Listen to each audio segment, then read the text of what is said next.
Why am I not getting automatic access to YouTube chat anymore? OBS used to log into that. Is it because I haven't updated it in a while? That is the weirdest shit.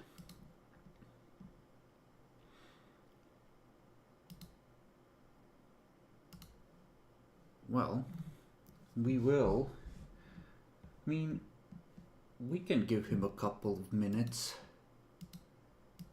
See if he shows up, but if he doesn't, well, guess who's getting staked during the day?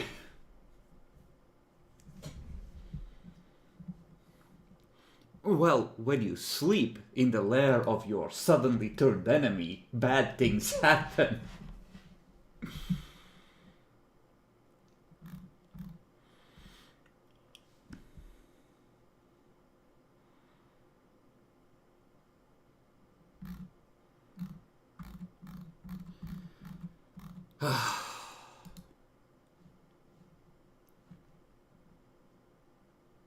That does suck, because I have to keep this open to see the chat then.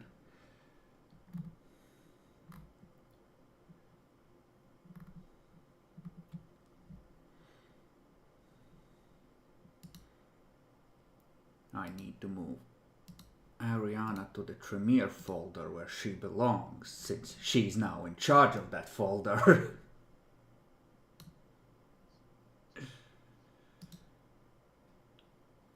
Yes, disgusting, isn't it?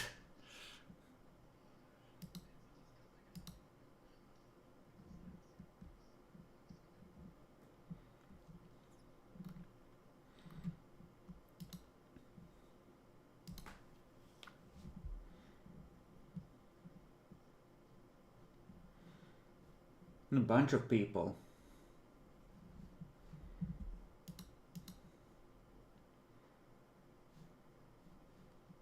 But you haven't met most of them. You've met Emma.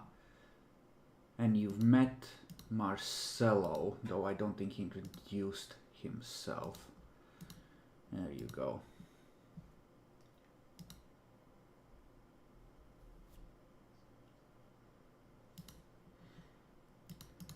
Yeah, apparently most AI models are now like, Nosferatu, that's verboten, there might be teeth or something in that picture. We can't, that's an illegal prompt, you're a bad man. Terrorism. No. Listen, previously, like a couple years back, when was that? Like, yeah, maybe a year and change back, I was making a Warhammer campaign, and the only thing that AI really complained about was I can't get Matt's camera to work. Matt, why do you suck so much? Fix it! Yes.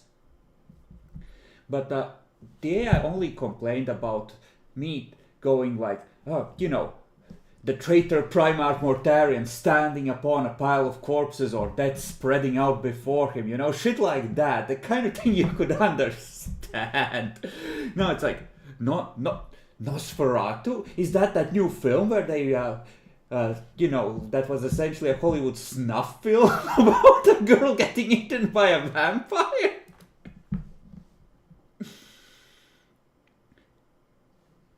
Look up Nosferatu 2024 or 2025, I don't remember which. Oh yeah, spoilers for how it ends. The girl gets eaten.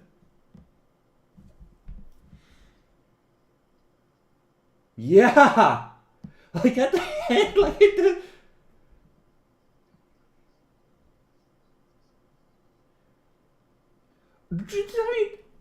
As close as Hollywood comes to it, like, she's literally just like committing suicide by fang.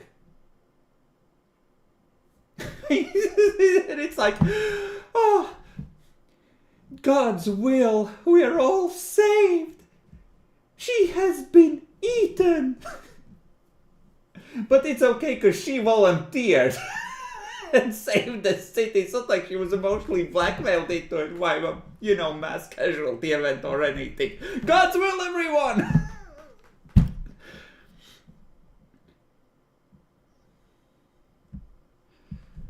I mostly hate it for the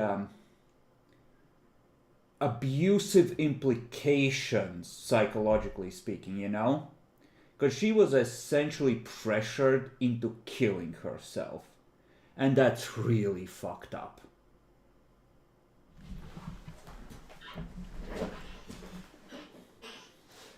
Maybe I'm more aware of it because I practice psychological horror.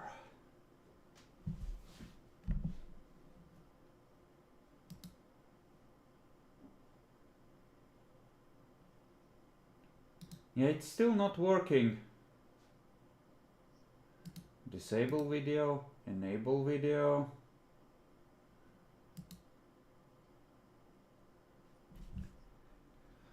Maybe leave and rejoin the call real quick, and then we'll start even if it doesn't work.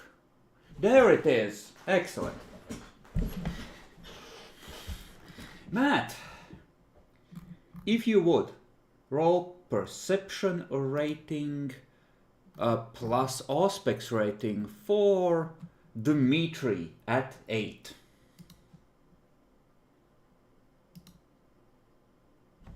Who knows? He ate a bitch. He could have anything at this point. Not yet.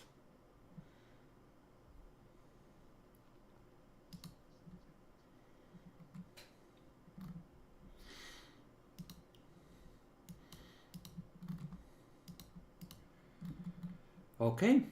No, you need to roll at 8. You're trying to sense what's going on around you during the day. Okay. You briefly flutter awake. You sense hands on your arms and legs. Go ahead and roll for me your humanity rating at 8 to stay awake for more than an instant.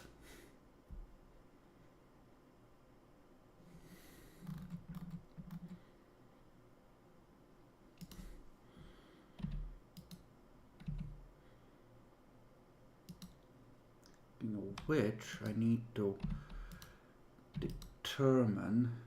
Yeah, that would be enough. Right, you have... Okay, your eyes flutter open. There are 5 people standing over you. 2 of Andrei's ghouls, Andrei himself, and 2 of the Regent's ghouls. The ghouls are holding your arms and legs. Andrei has a stake in one hand and a hammer in the other. Yep. Right in the morning. Looks like someone decided to stay up a little later to take care of a chore.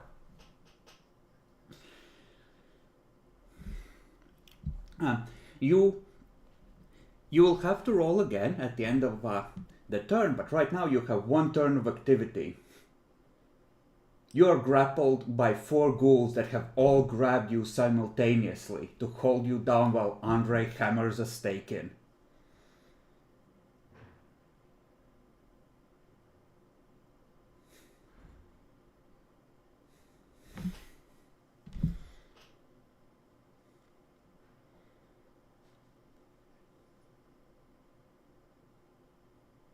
You need to be able to break down someone's willpower to that and be in a distraction-free environment.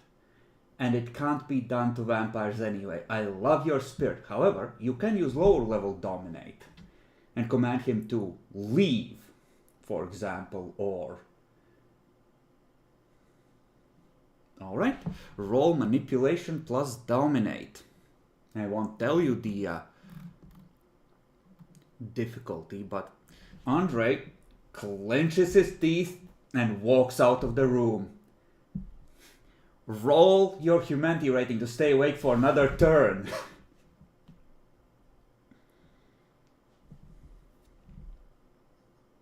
8. If you can get to a total of 5 successes, you will be able to stay awake for the scene. You have 2 more turns. The ghouls...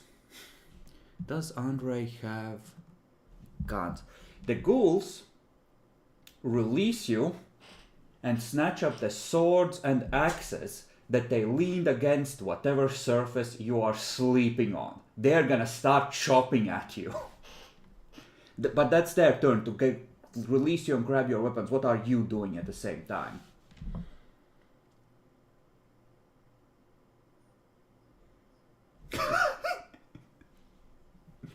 Okay, manipulation plus obtenebration. I think it's a difficulty 7 for the cloud. And you need to spend a blood point.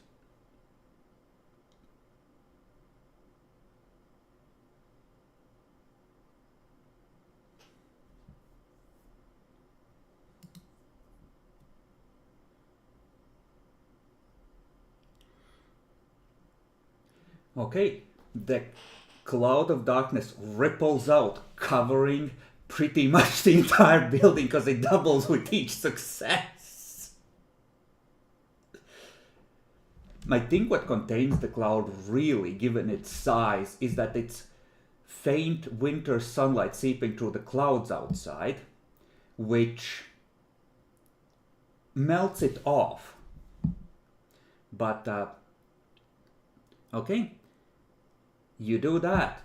The ghouls are gonna try and perceive you in the darkness so they can, like, they're gonna try and attack you, but we have 4 goons from Ospec's clan, so we're gonna say that 2 of them, by rule of averages, have Auspecs available.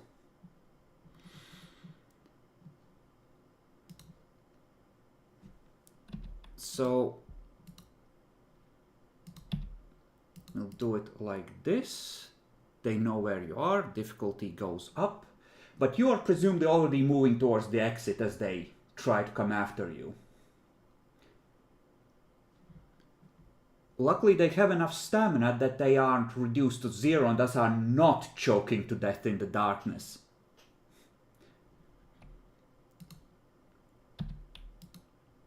Difficulty goes up, they can pinpoint you, but they are still effectively blind. They're going by echolocation.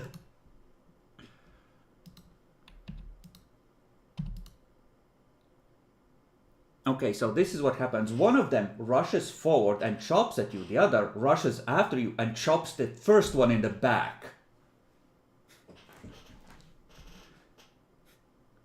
India, they hurt themselves in their confusion. So roll to soak 1 lethal. This will be so funny if he makes it outside.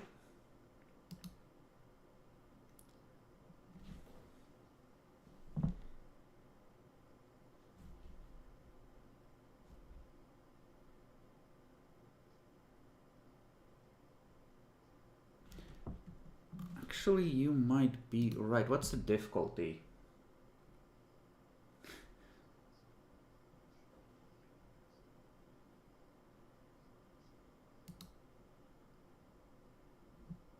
So look at Shadowplay, that will have the difficulty then.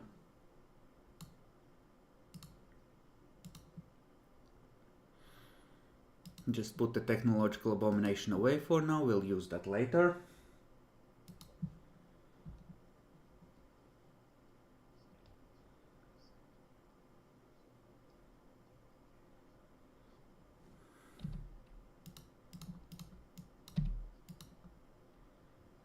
Oh, they are fucking terrified.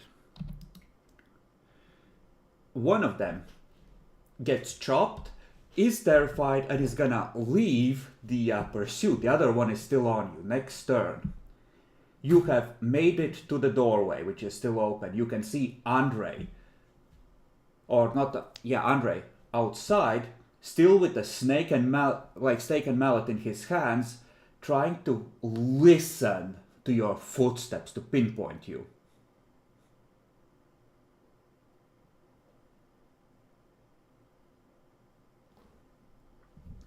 I mean, who would have expected that you would have obtained aberration of all things?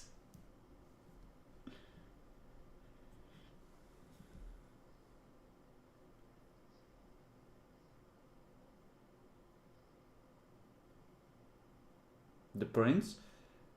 I mean, the real prince might have informed them that the usurper who killed Proclus had had obtained aberration, but yeah, what do you want to do? Andre is gonna try and home in on you and attack you in the dark with potence active.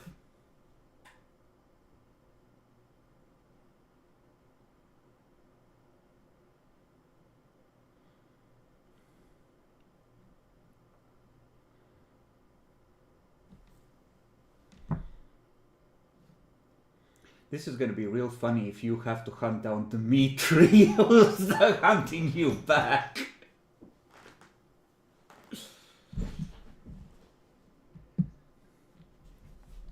Heck of a start to his legend. Escaped from the chantry during the day.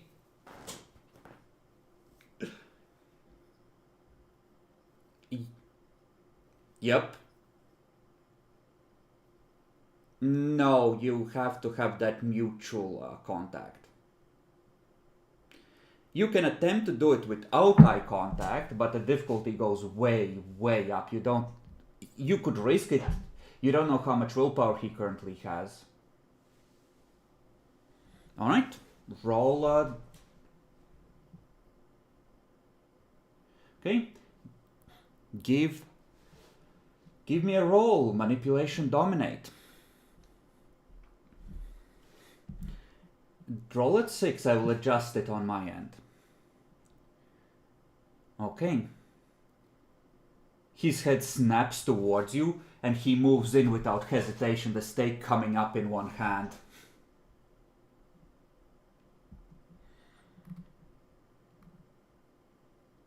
And that would be a dex melee at 8, because he is not gonna go for heart strike. That is not...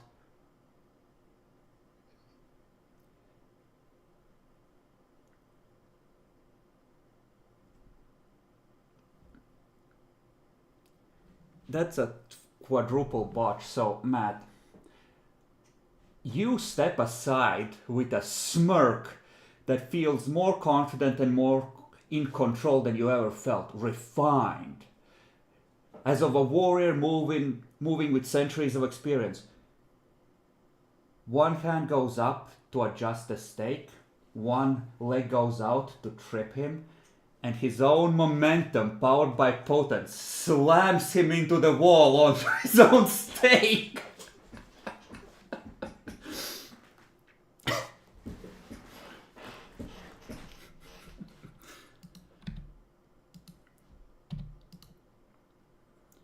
The ghoul, however, is still on you, one of them, the one with the axe.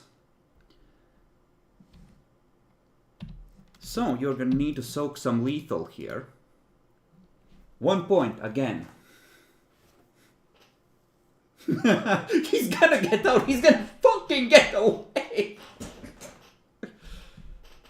Remember to add your fortitude to it, if you're not.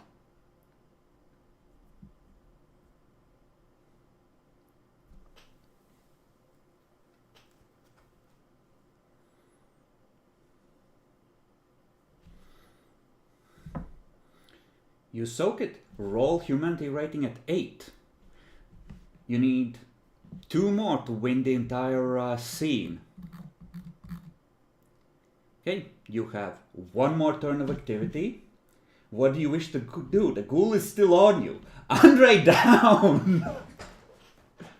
Oh, actually, this is gonna be real funny and might make the entire team happy. Self-control roll. There's a vampire that can't defend himself in front of you. You just need to snap the ghoul and you can feast. 6. You're not that addicted yet. You can resist. It's okay. But he's right there. You just need to dispose of the ghoul and you could feast. Think of the power.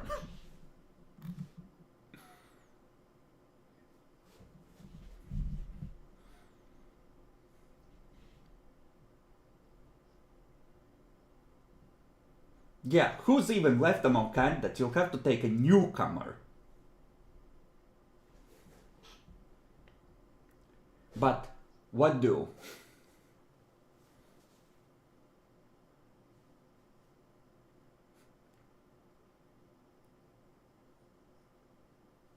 Alright, you run for the exit. You rush up to the ground level, to the point where you start feeling a tingling on your skin as the diffuse rays of the sun are making their way in towards you. I'm going to need 2 rolls.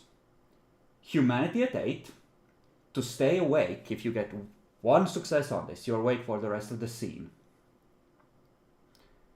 At 8.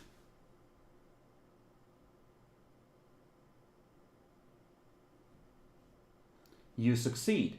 And then a courage roll. You're exposed to sunlight, the most deadly of vampires' banes. I don't remember it exactly, but I think it was like a difficulty 9 being outside when it's sunny. Or, well, not sunny, but like when exposed to sunlight. You have a turn of activity. You can feel the beast fighting you as it realizes what you're about to do. You are not going to have long out there. You can feel your skin reddening already as if from a bad sunburn with just seconds of exposure. But no choice but to leave. So, how do you wish to proceed?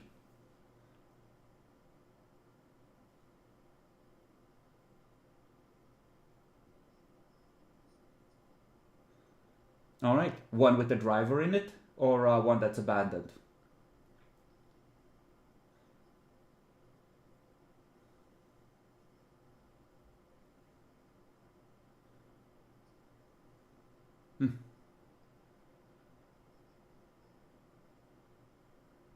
To the trunk? Okay. I'm gonna need a couple more courage rolls to maintain control in order for this plan to work, but let's start with manipulation dominate.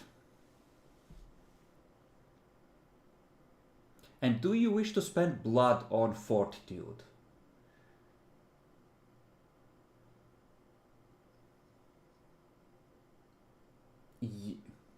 Alright, how much blood, how much fortitude are you activating per turn?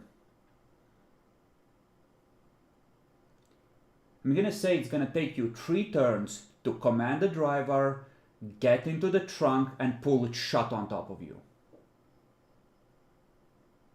Alright, that is enough. It's an overcast day, and the powers of your blood allow you this brief excursion. Roll courage again at 9. You need at least 2 more turns. You can spend willpower on this, by the way, but you need at least 1 more turn. I know.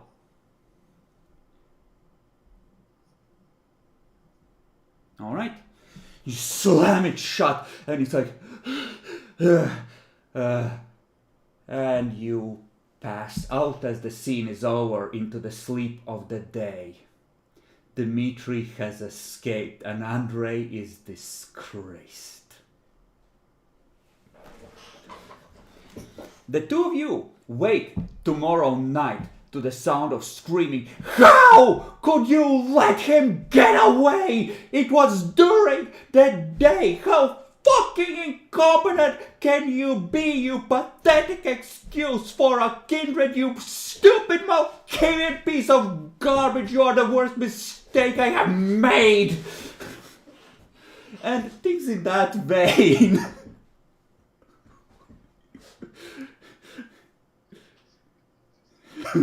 Ooh, ooh, ooh.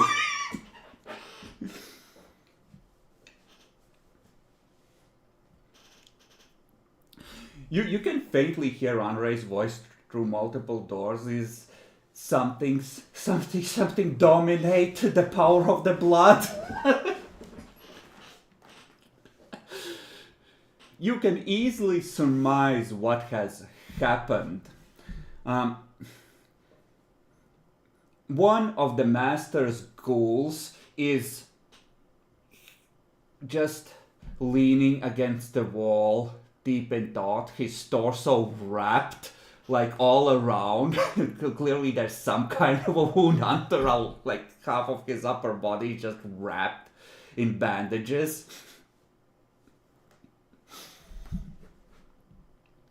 And Dmitri is nowhere to be seen. It seems that the prince decided to perhaps take matters into his own hands after how things have been going with Dmitri.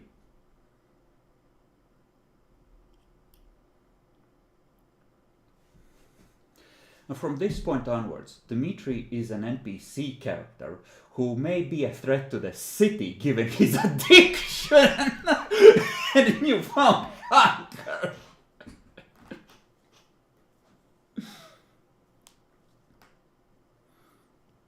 You set loose a vampire with 7 generation, 5 dominate, and a taste for diablerie.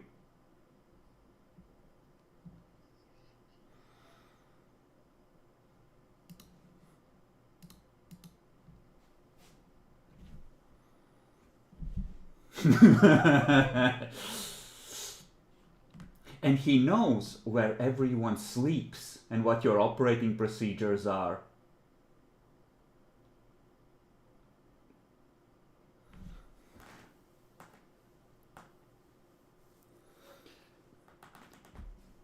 I don't know, 200 Deutschmarks a month maybe? Like, it's cheap, you can afford to rent a place.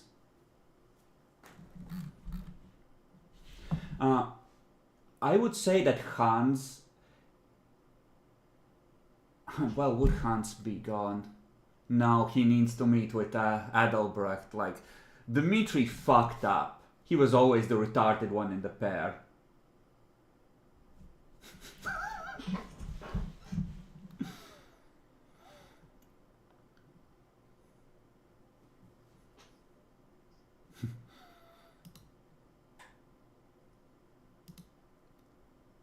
Okay, but yeah, it seems that the sheriff is in disgrace for the moment.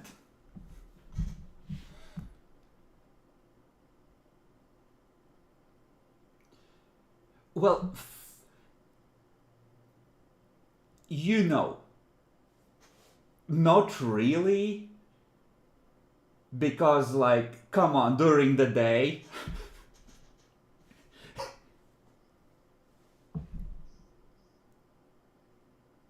5.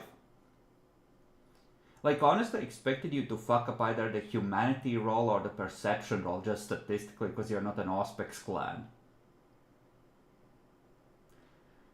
And at that point, we agreed that 1 success is enough.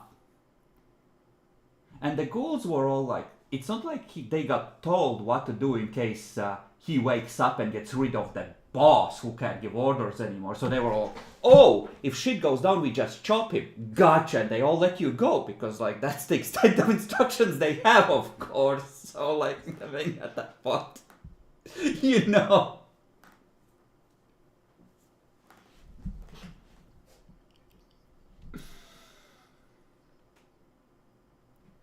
I mean, I was just fucking perfect. Just perfect example of this sheriff's competence and character.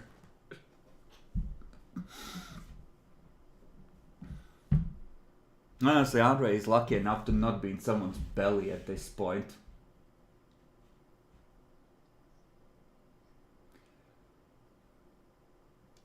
I mean, he doesn't necessarily have a fuck ton of fortitude, but he's not weak. Like, he's a reasonably strong kindred. It's like, not all his power is in fighting because he's a fucking Malkavian, but, like, he's not a bitch. You know, 3 points of fortitude goes a long way, especially if you have good combat rolls, but even with 7 dice, if someone makes everything go dark, it's bit difficult to...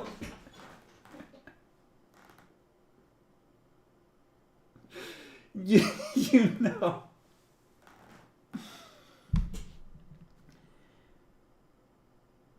So, now the ghouls will inform you that the two of you can continue your normal tasks, and that Francisca wanted to get in contact with the two of you.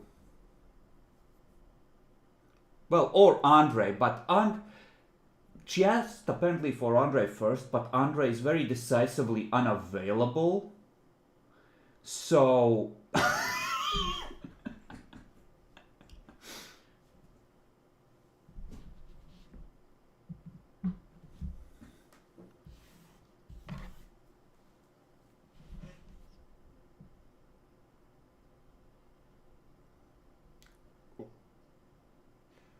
I mean, I assume you both slept at the Chantry, because everywhere else is dangerous and known to various enemies. But you wake like 15 minutes apart.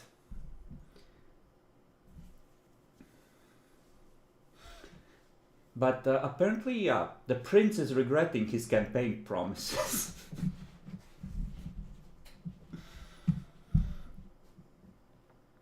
Maybe Andre gets demoted to Keeper of Elysium. Wait, no, we promised that to Toreador. Fuck.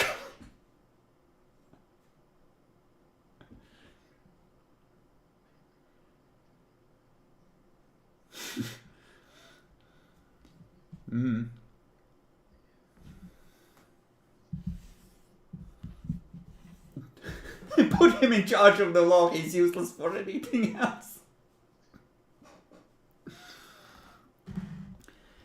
Presumably later tonight you have the next recruit or batch of recruits that you want to talk with, but you have a good 4 hours, let's say, till around that time of night.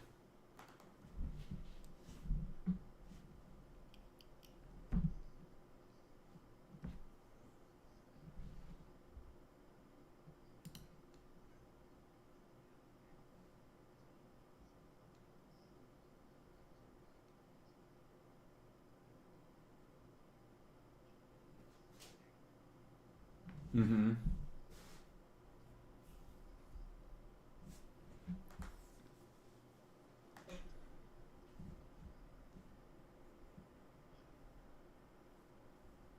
Yes, a random dude from... he's a Russian plumber, he has an alcohol addiction and a reasonable familiarity with handyman skills of various kinds. Apparently in a communal farm he used to work on tractors at one point, and now he's moved in the city and works on plumbing. And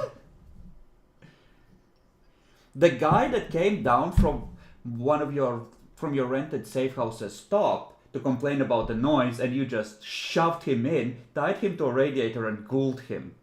That guy. I assume you haven't expended points on him or reconfigured your stuff for him, right, Dan? He's just a temporary asset for now. Yeah. So you have a guy that's, let's say, good at handyman stuff, like basic repairs, maybe a bit of welding work, etc., you know? Like, let's say that is his skill set. He's not a fighter, he can make and repair shit. And has... you know, the quintessential alcoholic Russian mechanic type.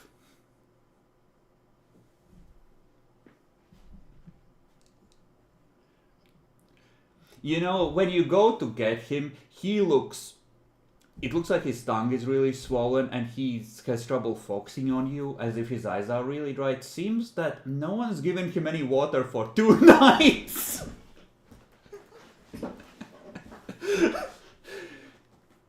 So you go to pick him up and give him his final night of bonding after leaving them. You can see the marks on his wrist where he's trying to yank the handcuffs off. Successfully.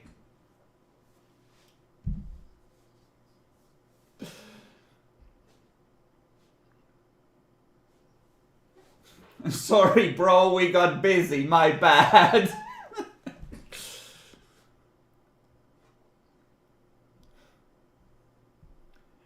The dude gets up, like you can see the tremor in his hands.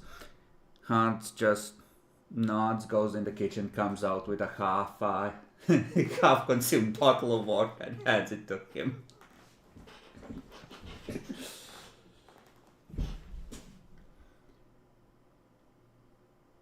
And you can call Francisca. She will have left a number to contact her to arrange the meeting. Hello?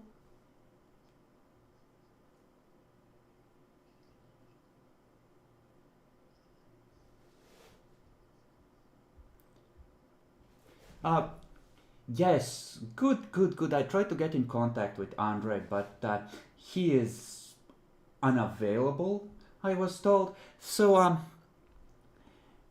there is a business that requires the prince's attention, and we need to meet as soon as possible.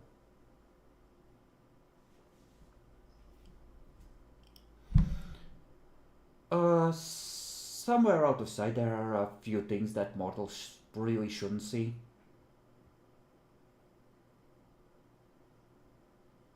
There's literally that park where Magnus held his domain.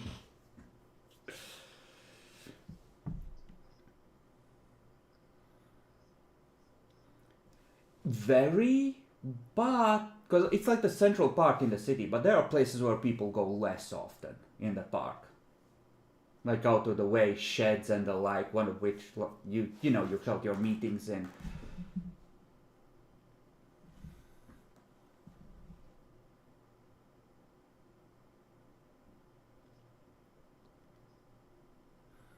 As long as it's out of sight, I suppose that's not a problem.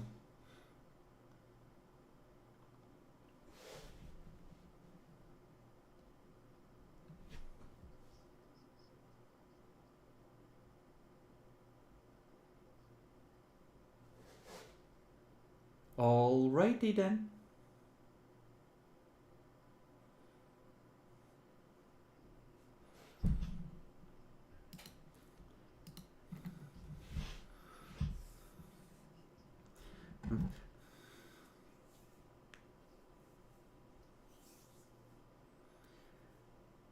Okay.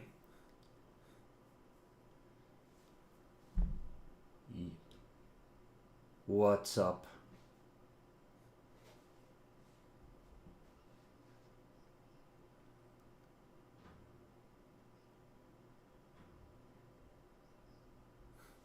We're gonna Dietrich.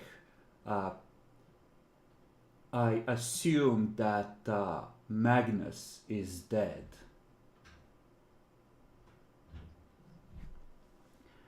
Well, that is rather unfortunate since he had me managing his interests and influence in the various mafia groups around the city. There are some people that require a beatdown. They are getting ideas about there not being retribution for certain bargains not being kept. And I personally don't necessarily have a big crew to work with. I usually had Magnus handle these things when necessary.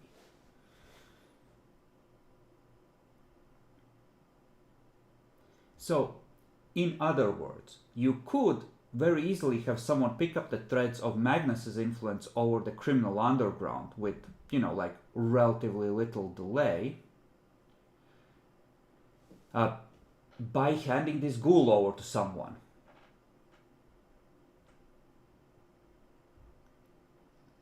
With the caveat of having to break a few legs once in a while.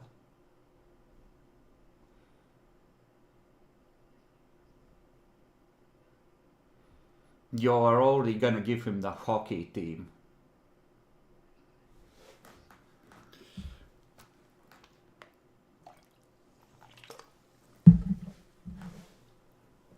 But yeah, this lets you get a head start on someone establishing influence over this sphere. And, in essence, take over and repair Magnus's influence instead of, building it up from nothing.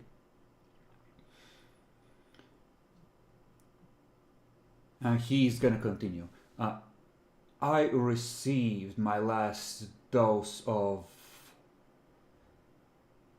the elixir. It's a weird word, but like he was clearly trying to find any word that wasn't what it actually was. Around 20 days ago, I would appreciate it if I could get my next dose before the time runs out.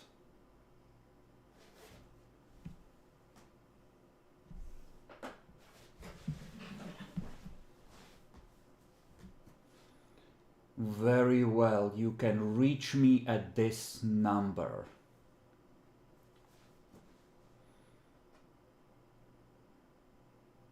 You could also always just be like, hey, which clan do we want to strengthen / reward? And have the prince go like, you will embrace this man tonight. He's now your responsibility. Like, that too is a valid thing to do.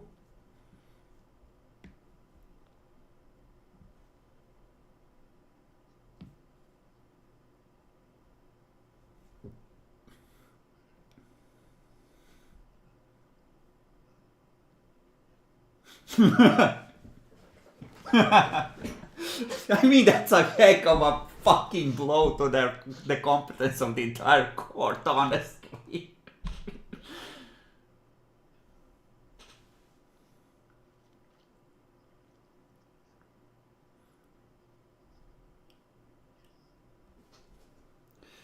As you're about to leave, the phone rings. And,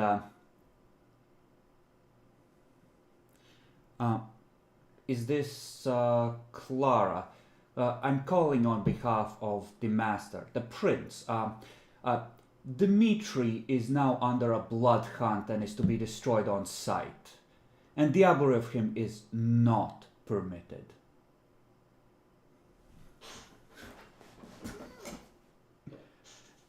That is all. You may proceed.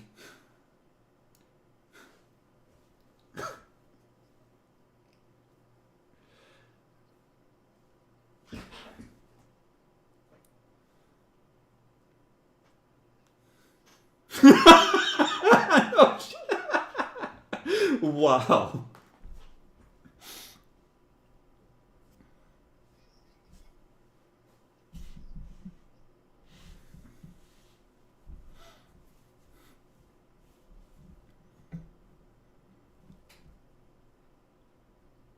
Alright.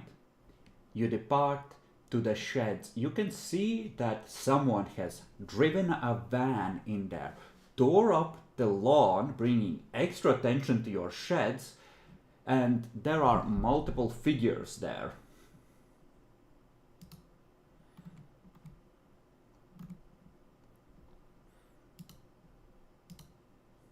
One is clearly Francisca. The other is a blonde woman you have seen briefly before in battle, and there is Francisca's ghoul as well.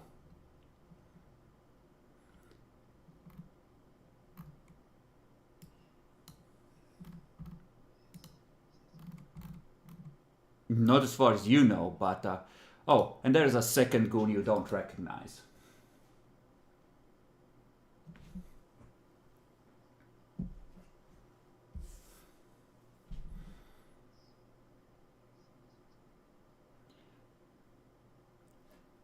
Francisca nods. Yes, Elise contacted me and wanted me to,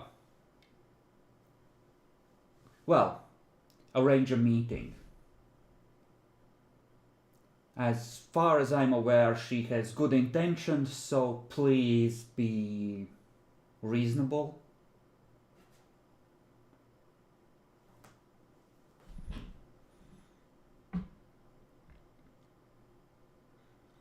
Francisca just sort of backs off, Like, she's still within easy earshot, especially with aspects, but she's kind of giving you the illusion of privacy. Lisa just looks between the two of you. Okay, not much for the talking, so I'm gonna be really brief. The prince, the ex-prince, he went crazy and tore through the entire base. I managed to escape, but I'm pretty sure he killed almost everyone else in there. At least I haven't heard from anyone else. Something set him off, I don't know what, like he was meeting with some of the gangrel and making plans. And then he just went crazy on everyone. I assume you know some of this, it doesn't really matter that much either at this point. So here's the thing. I wanna fight all of you and the Tremere clan and this whole thing up. Seems like honestly I don't see a point in it necessarily. I'm not really one for unwinnable fights, so I went back to the building afterwards. I had overheard some talk inside about the prince having a secret vault under the building. I was able to find it under the parking garage. And she gestures at the van. Well, take a look.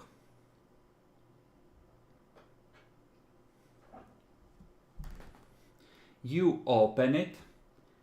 Inside is a unzipped body bag with a staked Adelbrecht in there, a silver mirror that looks about slightly over 2 meters in height, just sort of diagonally leaned against the driver's seat, and several books which look similar to the ones that you got from the place under the cathedral.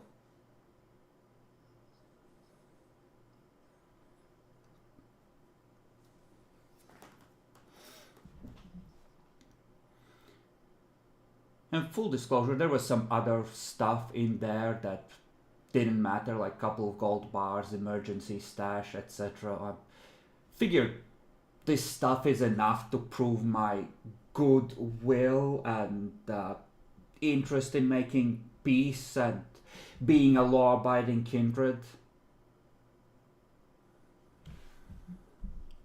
Okay, good.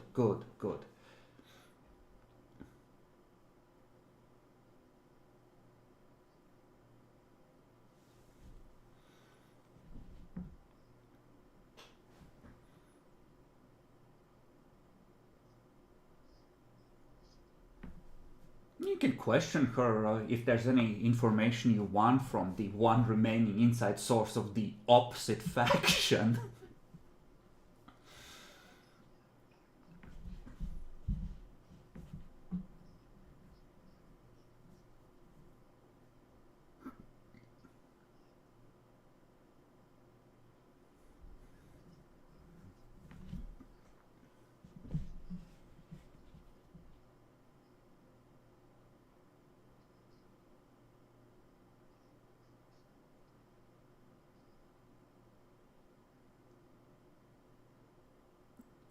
I mean, I guess, like, if I can. Sure.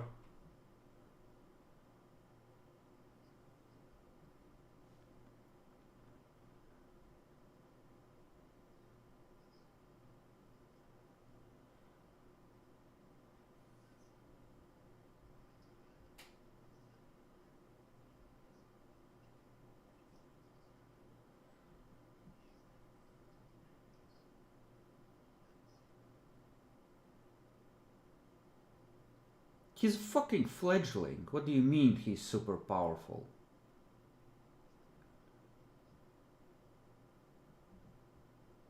Oh, hell no. Hell no. Wasn't he Magnus's kid?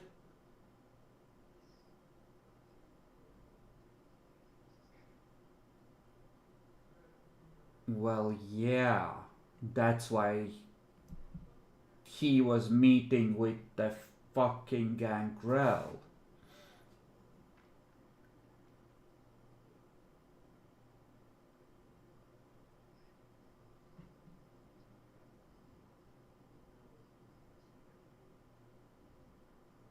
Oh, of course.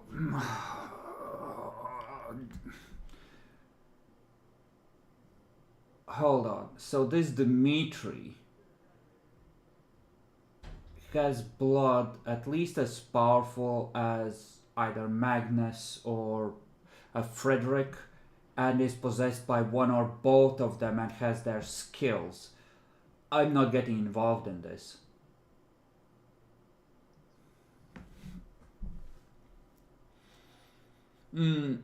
Yeah, no, I'm.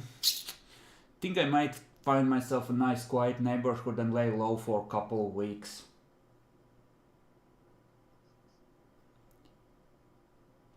Like, okay, so you need me to be a witness. Like, when can I do this? I'd rather just fuck off as soon as possible and stay out of this whole thing.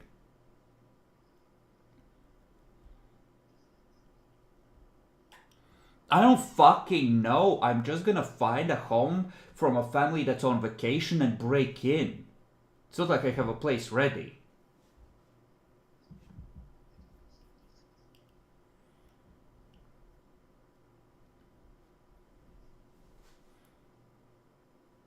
Okay, well, my compliments to the prince or whatever.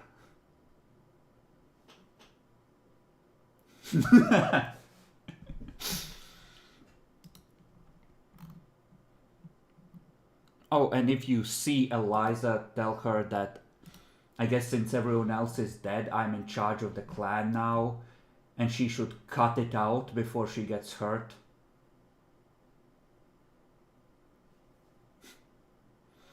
Yes. Helfried can deal with that later.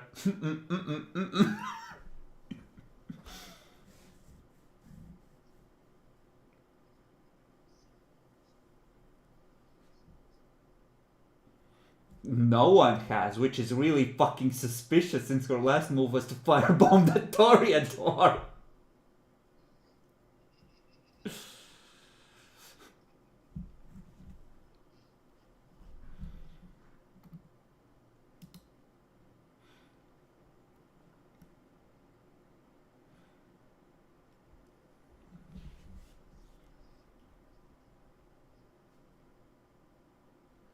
I mean, you absolutely can, yeah.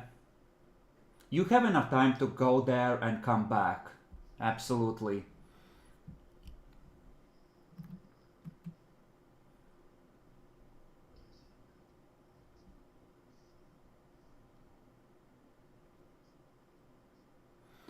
Uh, Matt,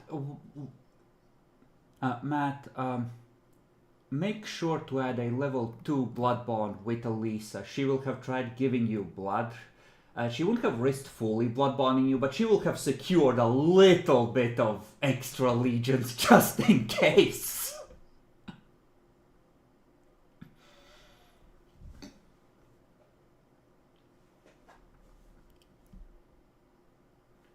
Yes, Elisa Volkova.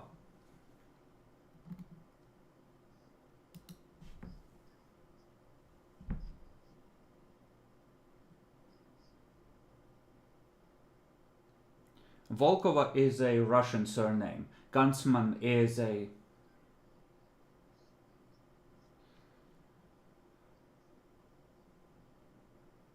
I in Russian it's Alisa, I think.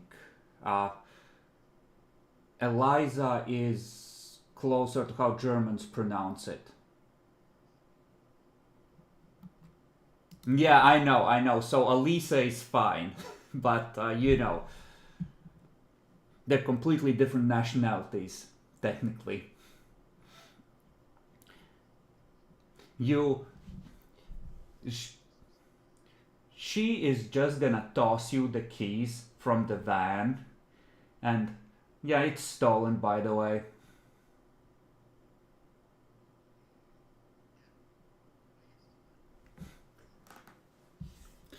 And I mean, that's the only place where they can wake Adalbrecht. You pull the stake out, he does not come awake.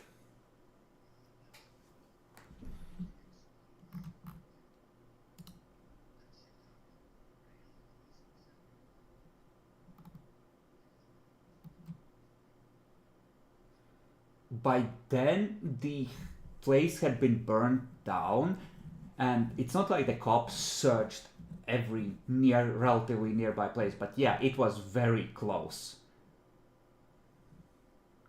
The prince was understanding to an extent about that, probably because like the fucker showed up at the chantry and tried to attack. Like, what are you gonna do, right?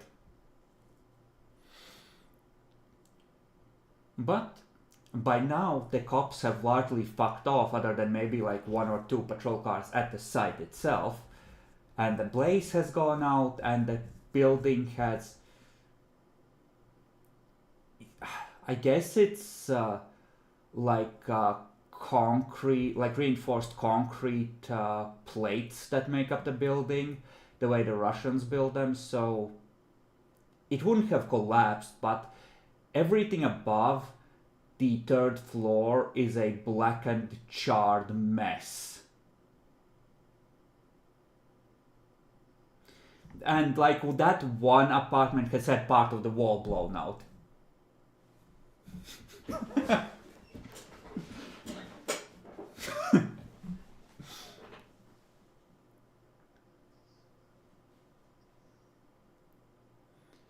Yeah. Matt, you wake. All your body hurts. You are badly fucked up. You did not expect to ever wake again when your heart was pierced by the skilled blade of your opponent. Your sire is standing over you, a clay jar in his hand, and you feel strong, powerful. You could rip and tear this world apart. All frenzy checks are at +3 difficulty. And please make sure to add 6 blood points to your system, as the remaining werewolf blood is used to resurrect you from your torpor prematurely.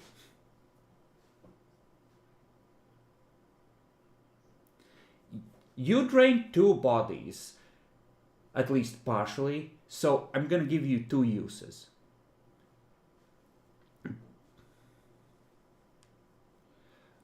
You are crippled, but it's with lethal. You are taken down with lethal. So you can heal. And if those 6 blood points would take you above your max, your body instinctively uses them to heal further.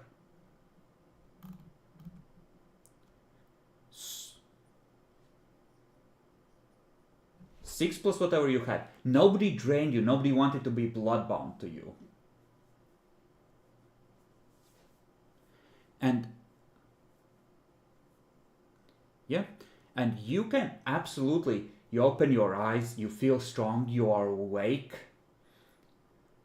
And yeah, there's Clara, there's Walter, there's a bunch of goons around.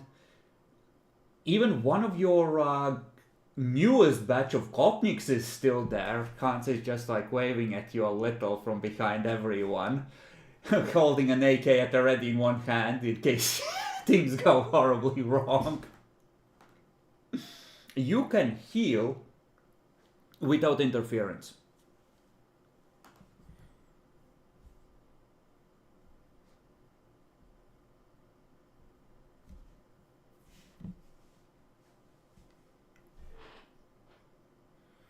He sees that you are there, that you are not leaping at anyone. He nods. I don't have time to brief you on everything that has happened. I will leave that to the rest of your culture. You have work to do. They'll tell you what's going on in the city as you go. Try not to cause any more trouble. The Princeton has been settled, so there should be no more need. Oh, and yes, your goon, Dmitri, has become extremely dangerous and is blood hunted and should be killed on sight.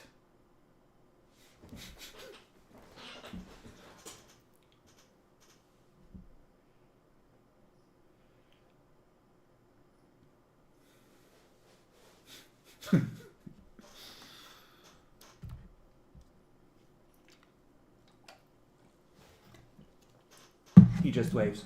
Later, your. I have a great many things to still tell your sister.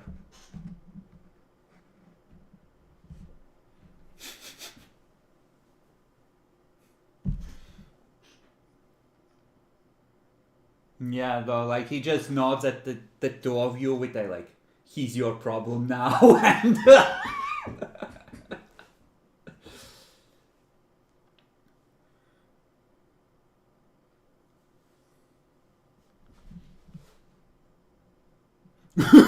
Oh, wow! You're gonna make. Okay. We'll tell him in character. Explain how you fumbled his goods so badly.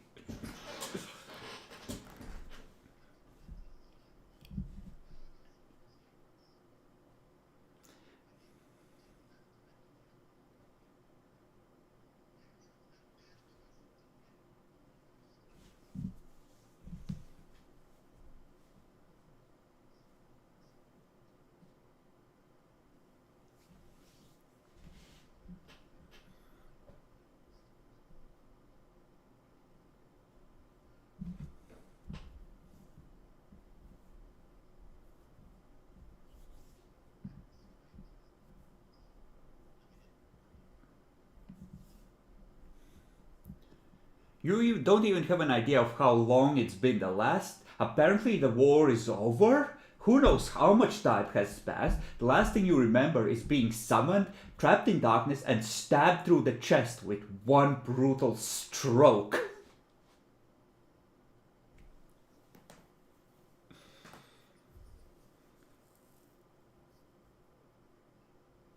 Couple weeks, maybe a month, I guess.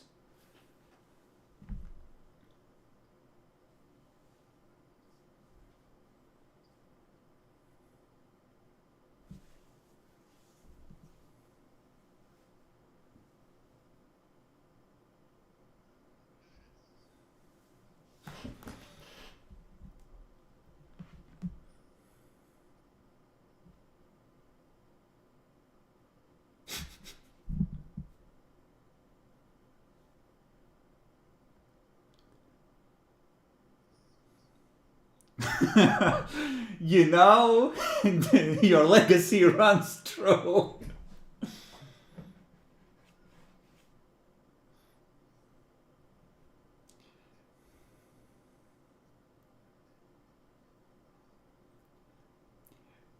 Hans in the background is like, gee, I hope I too grow up someday and eat a bitch. I joke!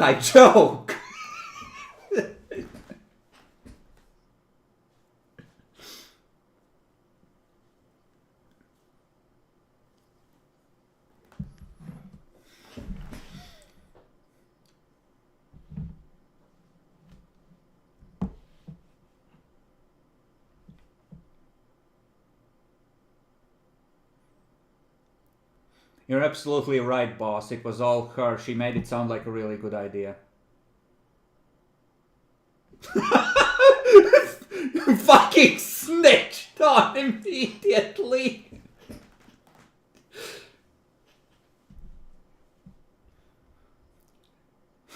Hans just grins at you and slowly pulls back the slide on the AK-47.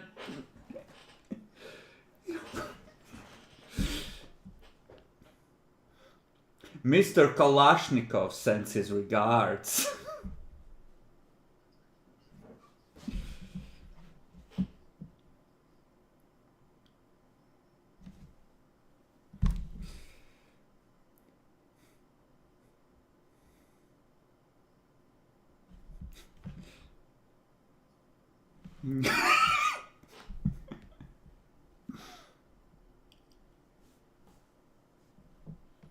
Oh, you're alright, boss.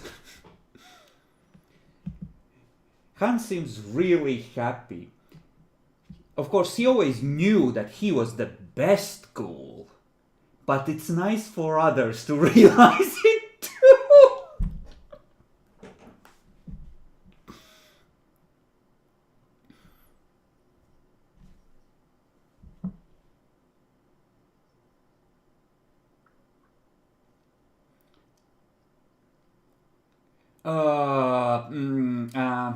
Boss, I have some bad news.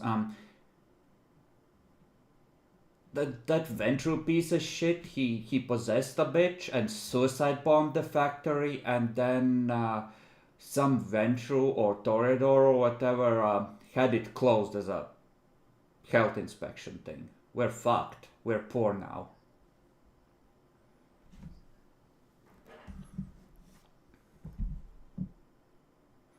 Then nothing.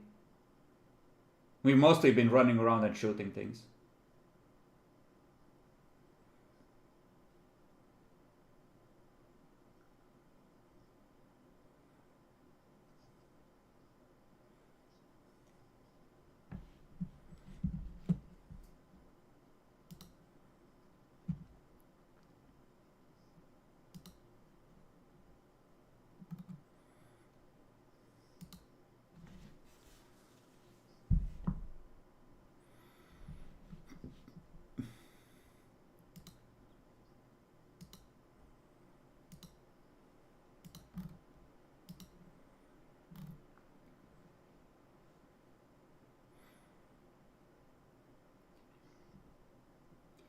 Give me perception awareness rolls, everyone.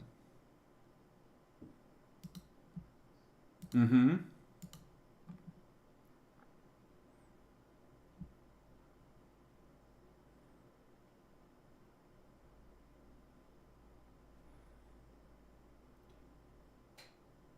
Walter and Clara, you both sense it. That's it. You didn't realize that it wasn't just a reaction to events until this happened, but there's been this vague sort of sucking sense of dread in the air over the city. And it's almost like it crystallizes and comes together into a single tone that isn't exactly dread. It's more like anticipation, like a single note that feels like it should be pure but isn't, somewhere in the backs of your minds. Something has shifted in the city's supernatural background noise. And that note is now there. It isn't a one-off thing, it's more like a note that is being held. It's not something that has happened, it's more like something that has shifted. It's like a note that's being held, like an opera singer doing the, high note thing.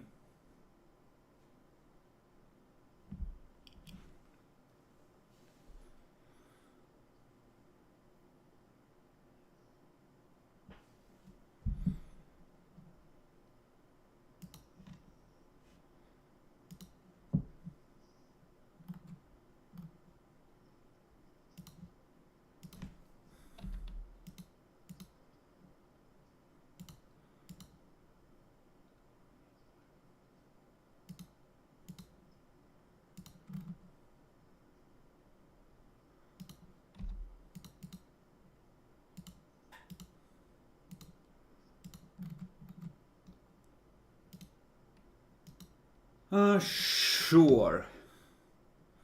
The master's ghouls will tell you that he is in a side room with, the Bruja and his goons discussing how to proceed.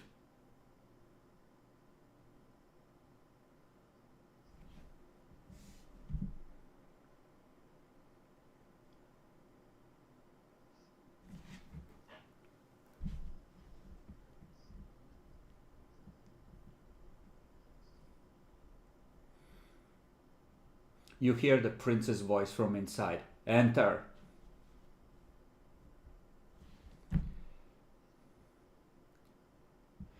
He continues, not letting you launch into it. Andre, I'm telling you, something has shifted. You need to get over there and put a stop to it. Now. And Andre just like, boss, the place is a fortress. I need twice the number to effectively storm it, to even make a reasonable attempt.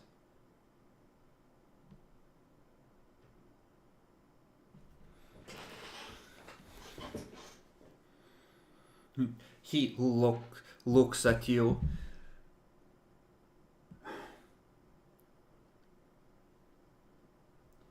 Looks at how wounded you are. You're meeting with some of the new arrivals. See how many of them you can rope into participating, then meet up with Andre at the church.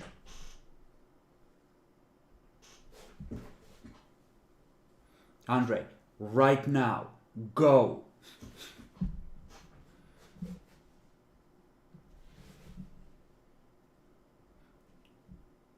It seems that the Master too has auspex and heightened awareness of at least the basic level and managed to scrape 2 successes himself.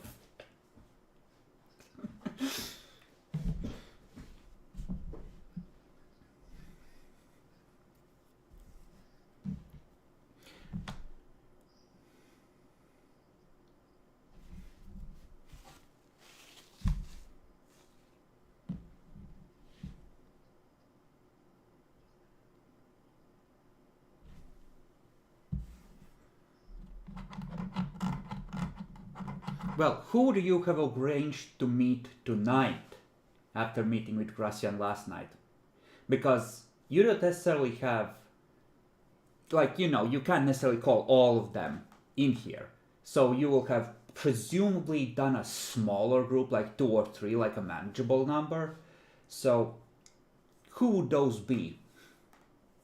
Who is up for tonight?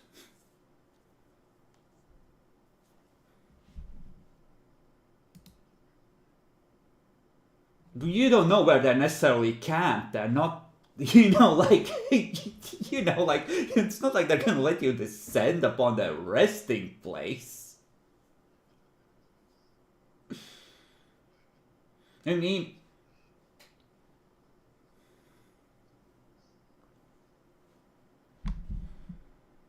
there's 3 Tremere and 2 more Nosferatu. There is I think a Ventru and Ancile there. Yeah, there's 2 Ventru, a fresh neonate and an Ancile, 3 Tremere, 2 Caitiff, and 2 more Nosferatu.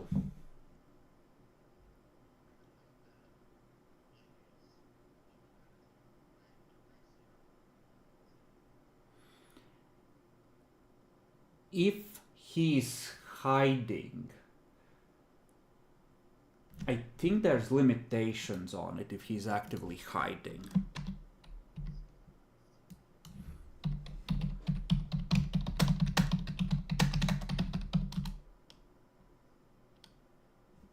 I mean, you will contact some of the group who will presumably know the resting place. It's just... presumably you don't have time to track them, convince all of them, like, you have... the time... it would mean extra delays if you track down the entire group instead of going to the park and grabbing whoever you are meeting tonight.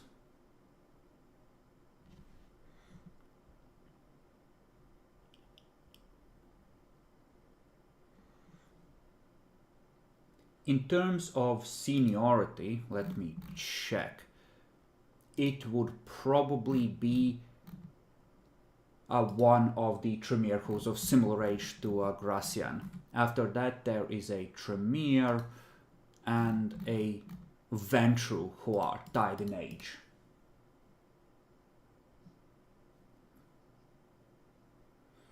Like, you could have just arranged those 3, like the 3 oldest, if that's how you wanted to do it. That is reasonable. It's kind of a question of what do you give precedence to? Tremere clan? To do you show the Nosferatu respect because Gracian is the nominal leader of the group? Do you go by age? Like, what's the preference?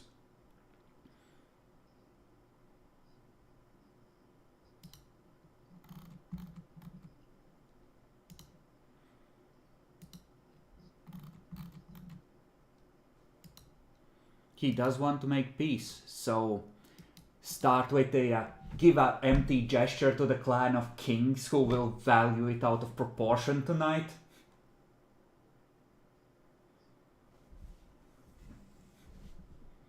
You're the you wanted to be Harpy. Play politics. Go, do something. Go on, do something. Do something important. Make a political move.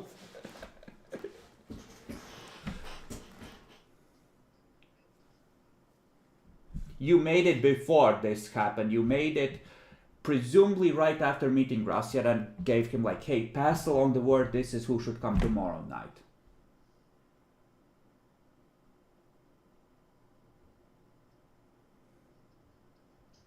Alright, then it's the Ventru. A Ventru Ancile and a Ventru Neonate.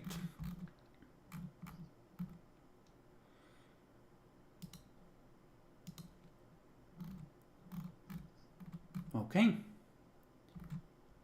Then, by all means, geez, how much status would she have? Oh, and we can say that it's a 3. It's reasonable anyway. For a good Ventru. I mean, they're all status obsessed, so it's like their favorite expenditure. So you rush to the park. Adalbrecht, as usual, you're like, why is everyone losing their shit? I don't sense anything.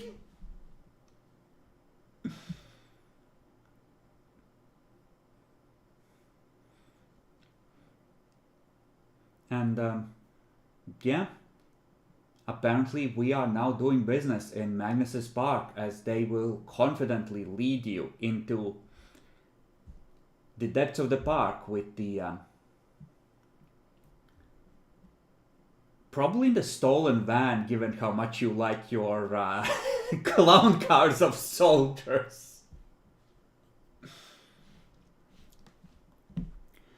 And by the time you arrive, there is like a BMW that is just parked there.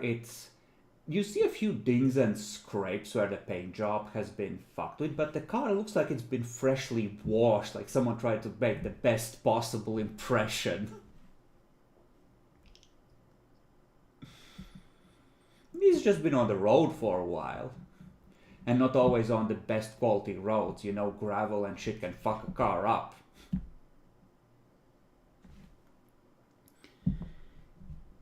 It's, I know, what's the quintessential depressing German color? It's the color of wet asphalt. It's, you know, that weird gray,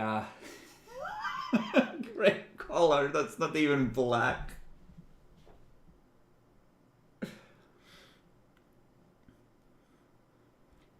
A woman in a business suit and really inappropriate for where she has decided to walk down to some sheds on uneven ground heels is waiting for you. And a dude with a really culturally inappropriate cowboy hat is standing next to her. They're kind of keeping a distance to each other, not looking at each other, kind of indicating with their body language they're not necessarily on the same page.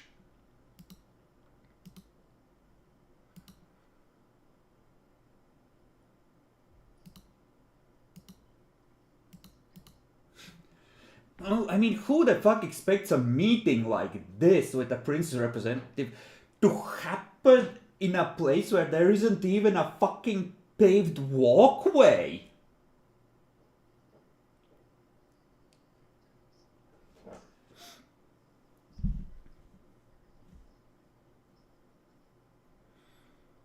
Alright, then you walk, into, I don't know, a hotel room, and she is perched in a chair while the guy is pacing back and forth in front of the window.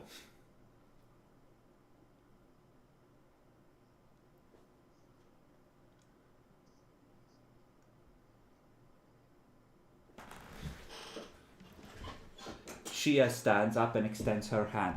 Christiana of Clan Ventru, child of, and she starts reciting her lineage.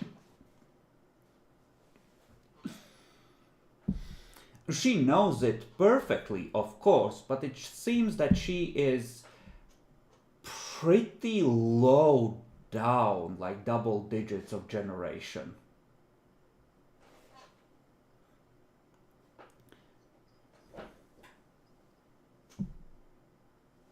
Of course, and freshly manicured. It looks like she was careful to prepare. Possibly, it's my last 100 Deutschmarks, but I need to look perfect. Let me get a manicure.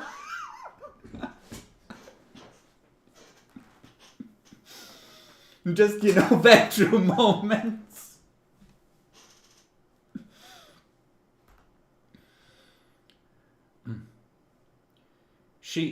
Rolf, meanwhile, is waiting in the background. She glances at him. Rolf, out. Just glances at her with outrage in his eyes, looks at you.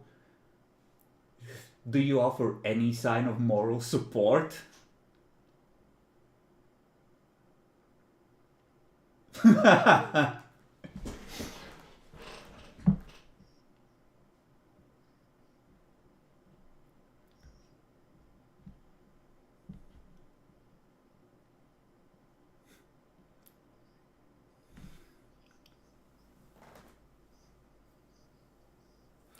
Yeah, intelligence,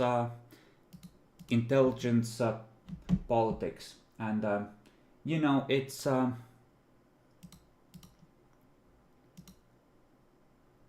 yeah, yeah.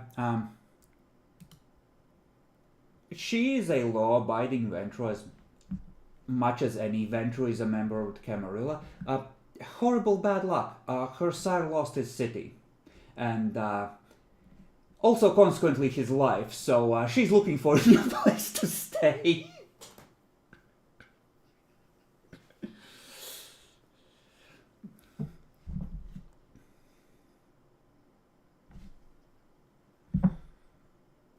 I mean, if they're afraid for her life, yeah, like they'd leave.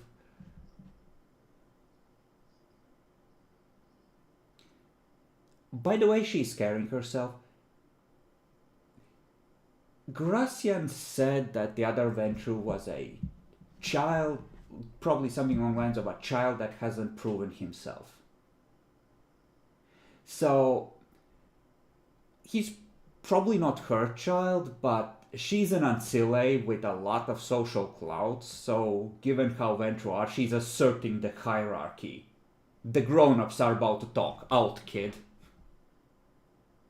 Or what passes for grown-ups here,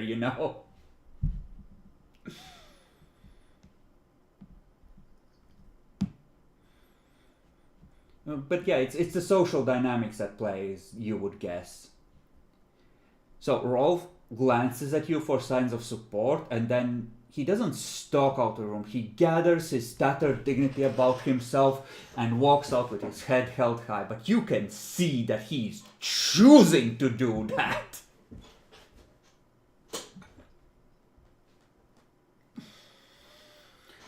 She sits back down, crosses her legs. So, what does the prince desire of me?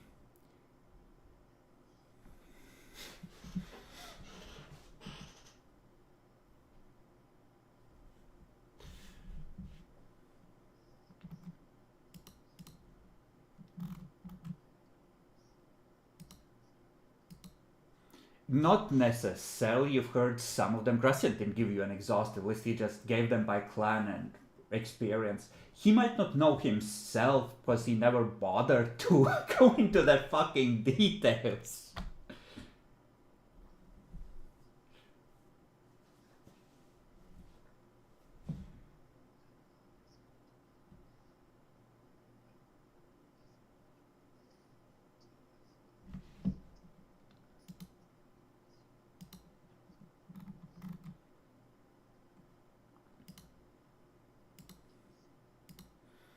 Demons? You mean Baali?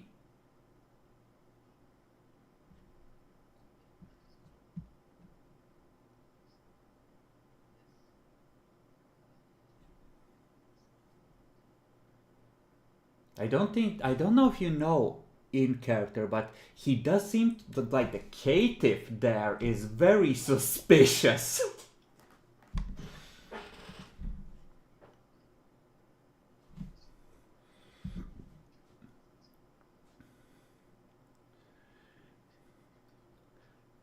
She nods at you admitting that they had no idea it was her and relaxes.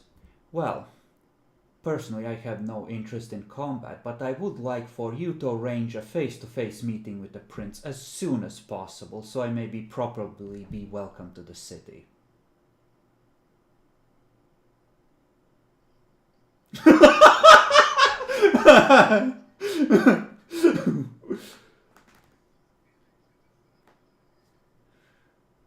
It's reasonable for a well-established and respected ancile to expect.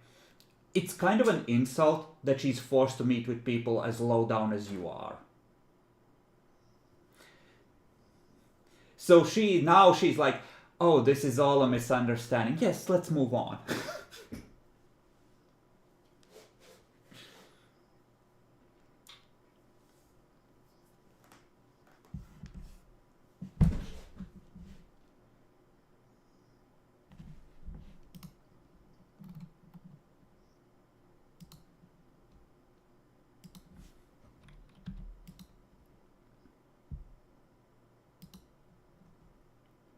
A word of warning about the child outside. It does not behoove, of course, to... It might be best if the prince authorized me or one of the other more experienced Ventrue to simply bloodbind him and set him on the correct path. His sire could have done a better job educating him, and he could use a refresher.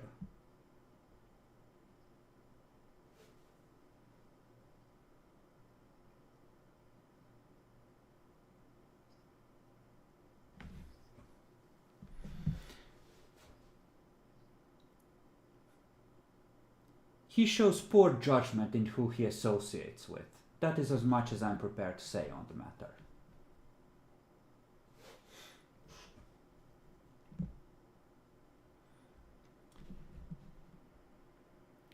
Very well. As for my skills and talents, I bring the usual skills of the Ventrue clan to the table, and in particular am familiar with the manufacturing industry and various business opportunities and the movement of money. So should the prince need help in managing wealth, I can, of course, be of aid, and would be happy to serve.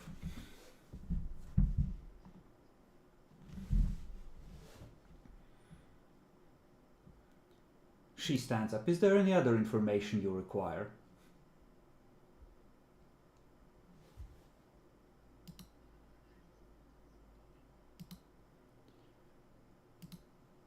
I doubt that my sire's sibling will be eager to hunt me here. I believe he was only interested in claiming praxis and making sure none with old loyalties lingered where I came from.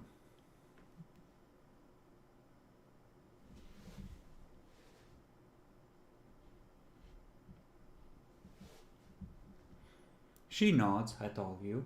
A pleasure meeting you. Good evening.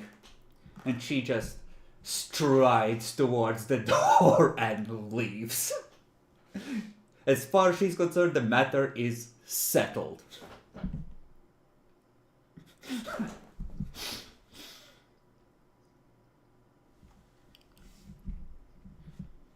He's just leaning against the wall opposite the door, just slowly tapping his foot.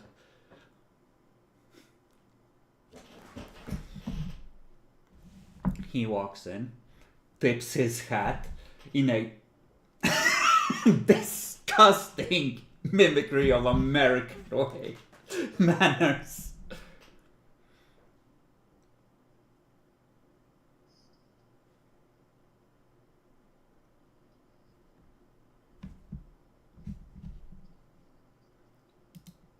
You can, but effectively it's an auto fail. You have he's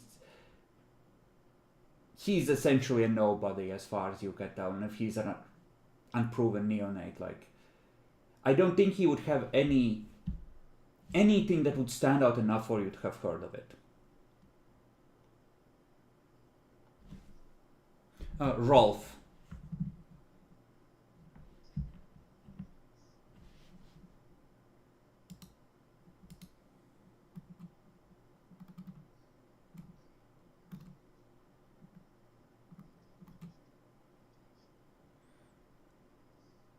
Oh? Well, I can hardly elaborate on my reputation if I have no idea what you've been told. But judging by the way you're asking, I would have to tell you it's likely all false.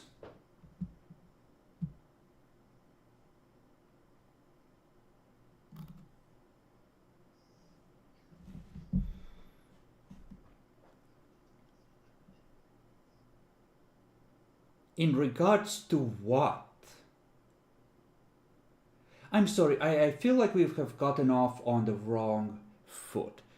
I'm Rolf of Clan Ventru, and he starts reciting his lineage.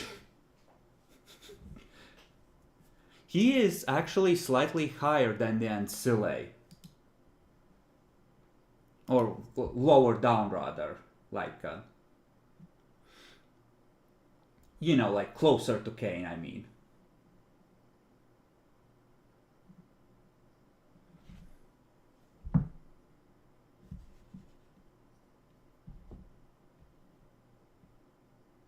Just shrugs.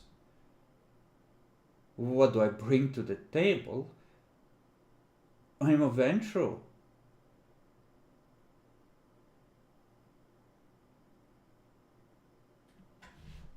I'm good at managing people. It's. The question is nonsensical, my dear friend. I'm sorry, I didn't catch your name. Alright. I'm good at managing people. I suppose if there was a particular group you needed addressed or managed, I could be.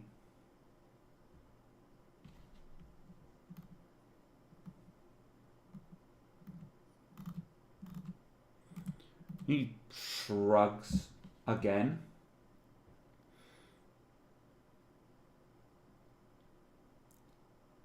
I am not aware of your needs, but if you have something that needs handling, why don't you lay it out and we'll see if we can make a deal.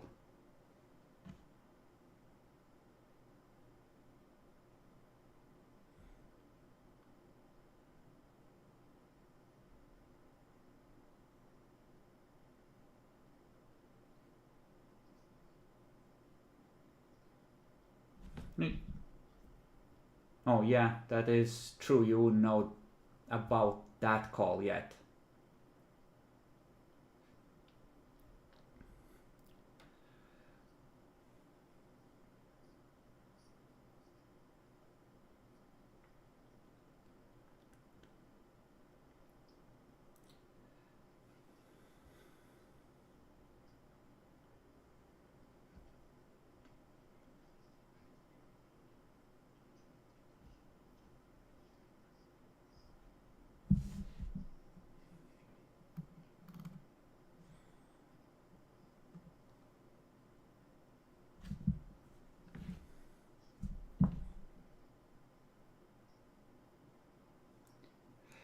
It it seems to me that you don't know your current needs yet.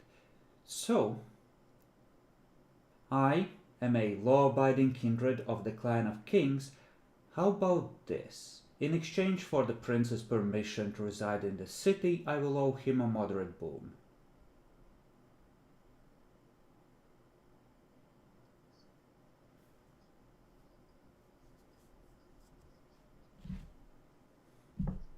You can also bargain. This one goes the other way, like he seems to know that he's in a room with 3 people who outstatus him and out-experience him, so it's like, Shark Tank, fuck.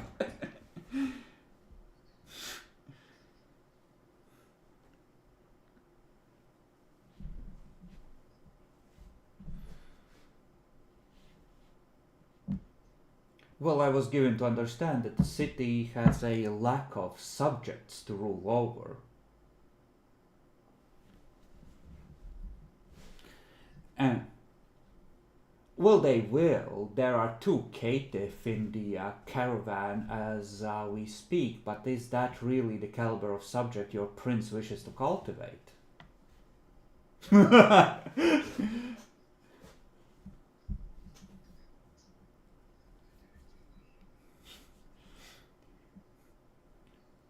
And, like, you all have thoughts of politics. The way he said that and even bring played it, that's already kind of, you outrank him by 1.5 points of status effectively at this point because you're like edging into Ancillate, right?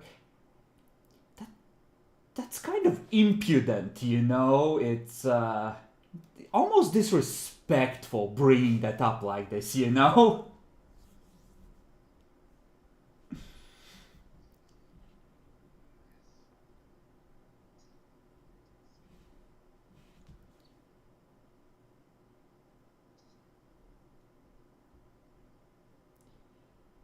He seems to consider responding for a moment and then he bows his head slightly. My apologies if I have unwittingly given offense, ma'am.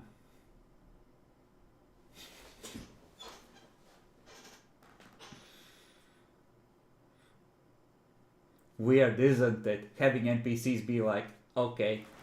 Just.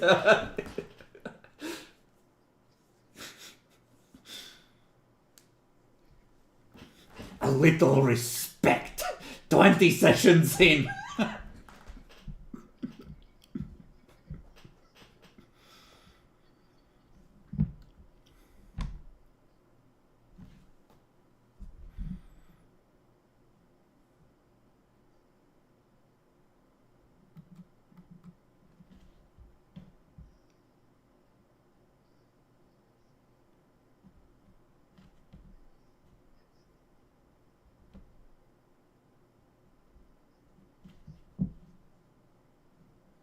Christiana.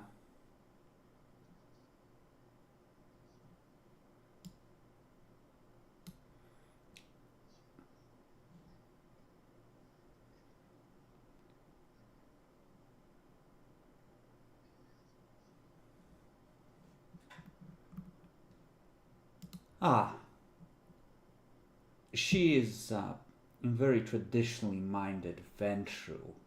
Uh, they have very strict notions of the caliber of people, members of our clan, especially those of younger age,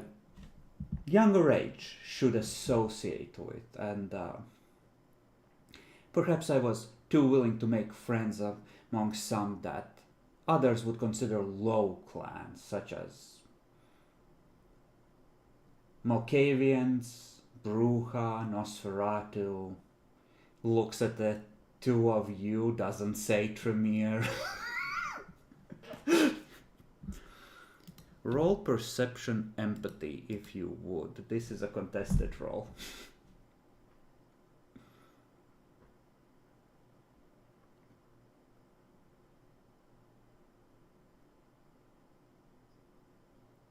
I mean, seems reasonable enough. He's just a Ventru of the modern age. Tolerant and liberal as far as Ventru can be. That being said, you could always use extraordinary capabilities. Clara is the one leading the conversation. The 2 of you can use powers without giving it necessarily away.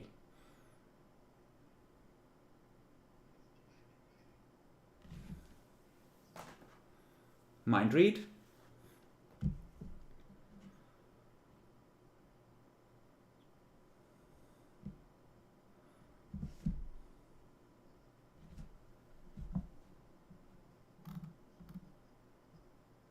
Yeah, you can continue.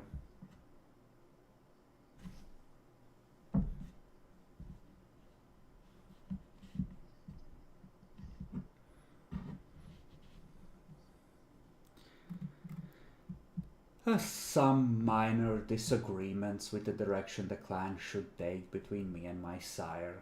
He released me from his care and promptly decided that the way I was arranging my unlife was not to his liking. And I thought it more prudent to seek my fortune away from him so I could return and show him my success instead of have his shadow constantly over me.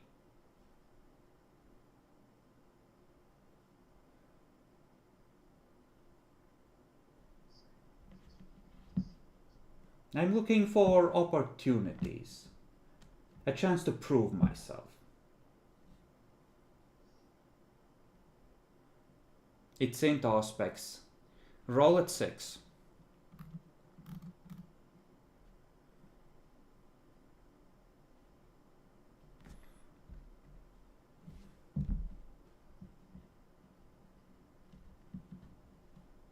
So, as Clark keeps asking leading questions, you delve into his mind. Make sure you spend that willpower point for piercing a vampire's mind. His sire did dislike it. And you see him standing in the middle of a scrapyard as a Bruja is standing in front of him on a car, talking about the oppression of the elders, pumping his fist into the air with the rest of the crowd. And you realize he hasn't lied, but he has spun the truth to the breaking point as to his disagreements and desires to prove himself. And you see his ambition. He wants to be that man on the car, and this city could give him the opportunity to be that. He was born to lead, whether from an ivory tower or from the hood of a car. He was meant to lead, and if the Camarilla will not offer the opportunity to do so, he will find it elsewhere, in other ways.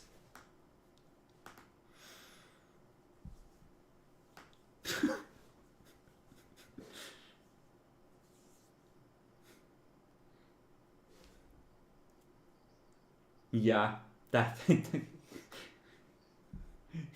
he a rotten one.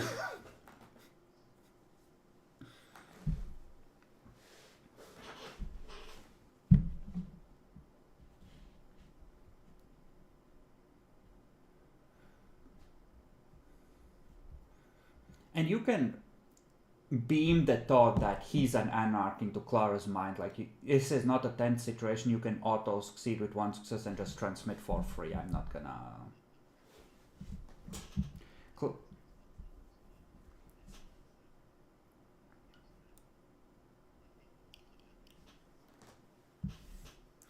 Clara, as you're about to ask the next question, you kind of stumble over your words and lose track of what you are going to ask as that thought pops into your head. He's an anarch, we should ask him to help with the demons and, like, milk him.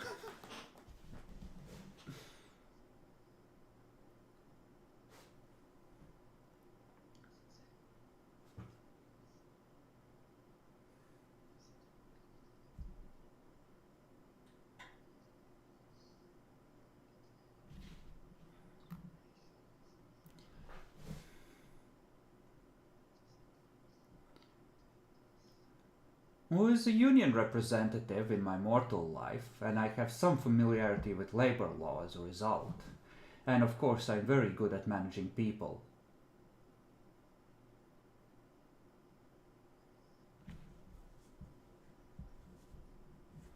Not currently, unfortunately.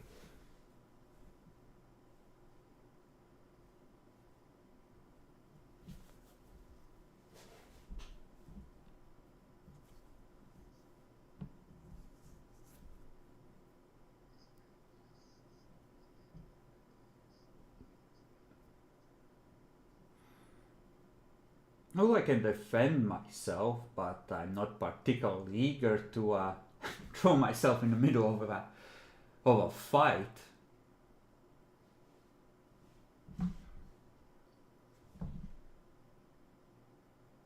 I don't understand the point of this line of questioning.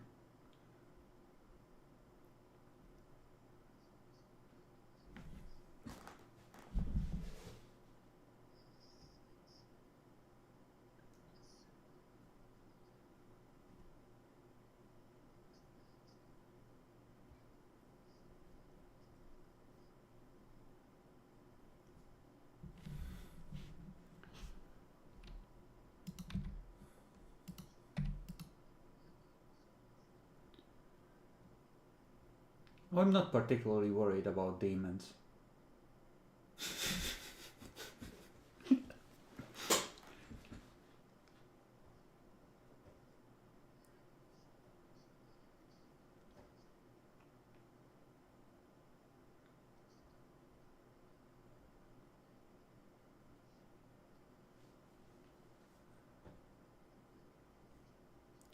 I'm looking at that botch and knowing how monumentally stupid a decision that is, but...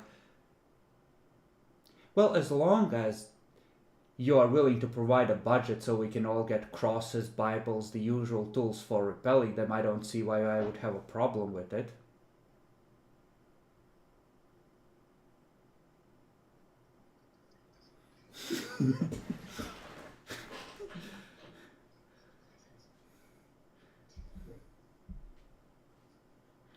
Do you want to, or do you want to keep him ignorant?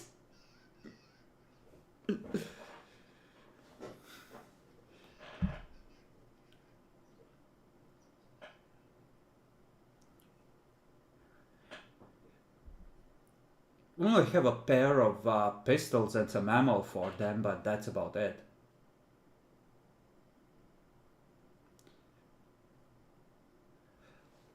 I mean, if you have an operation that requires some extra pairs of hands, and you can give me a couple of nights, I can scrape some ghouls together off the streets.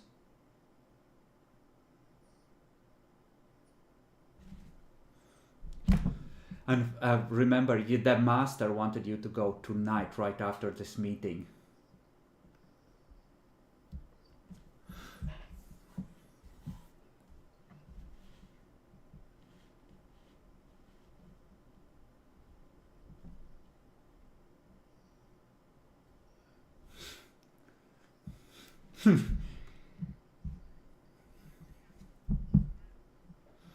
The Tremere just blood boiling where he stands in the caravan like, no, fuck you. How about this instead?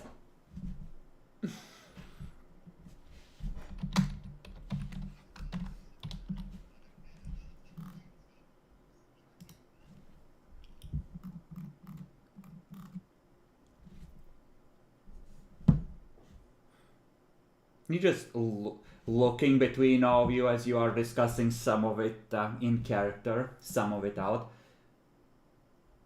I assume there's some sense of urgency. I have my guns with me. If you can confirm with the prince that me helping with this matter would win me the permission to stay in the city, I would be happy to help.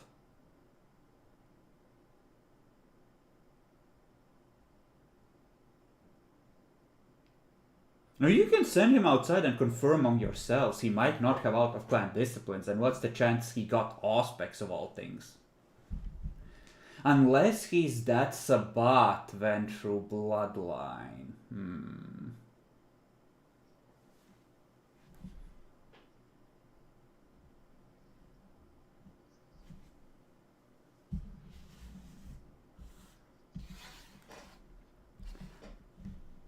Of course. He's gonna leave, and you may confer among yourselves. With heightened senses, you can hear his steps going down the hallway. He's presumably gonna take a walk for a bit.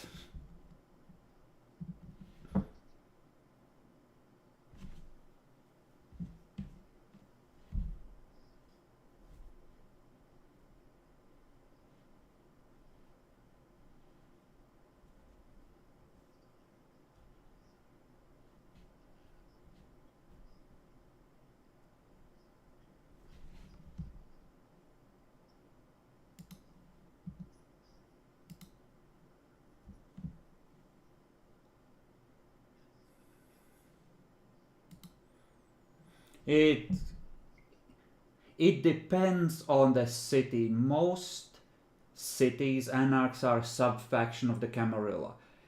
Actual anarch free states are rare, especially in Europe. But the anarchs are kind of viewed as a constant threat of rebellion.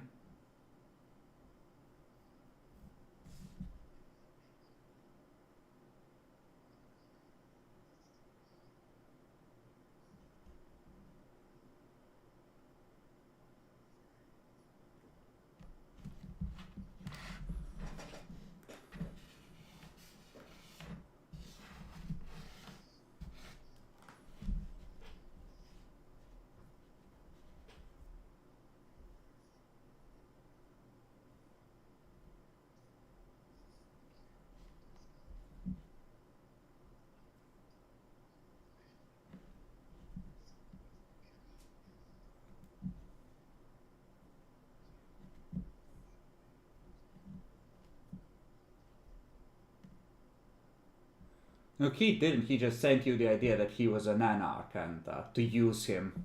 Like, he didn't give you a download of the whole thing he picked up.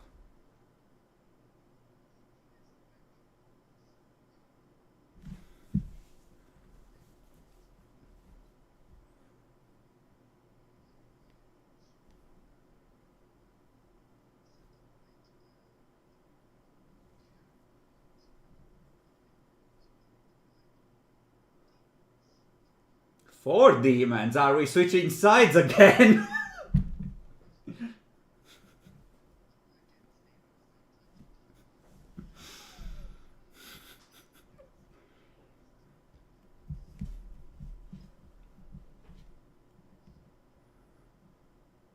Just have him try and convince everyone.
No, it's easy.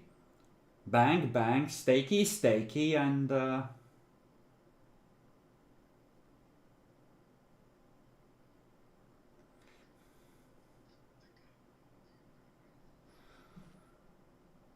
no-name, no-status Ventru bitch with anarch tendencies getting bloodbound to a proper member of the Camarilla? Good job, Prince! We're glad that a loyal member and a competent member of the Camarilla rose to the top. Welcome to the Council of Princes.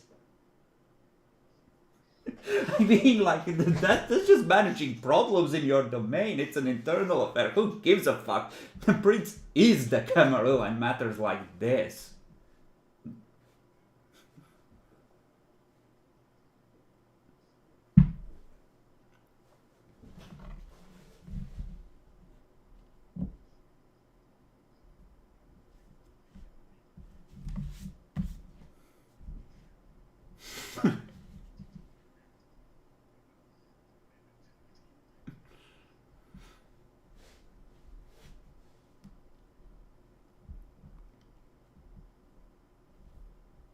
Alright. So, how do we wish to proceed? In about 10 minutes, he's gonna return after you've had a chance to discuss.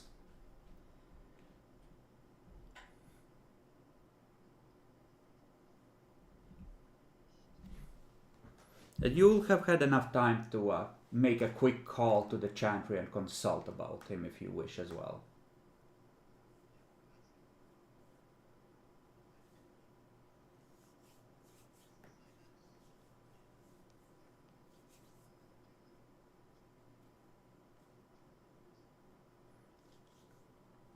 The prince is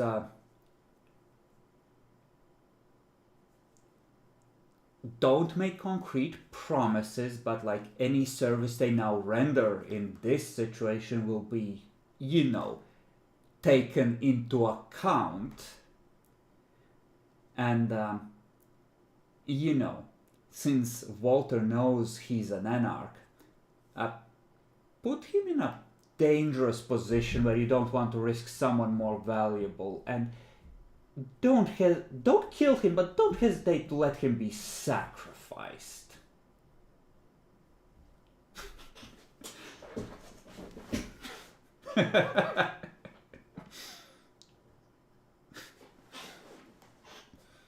And yeah, that's the prince's opinion. You can send him, but after this, head to the cathedral right away, even if you decide, like, it's up to your vibe check.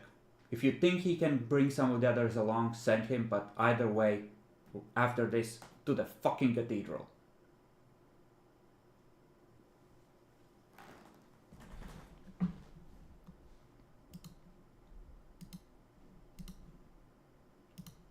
Okay.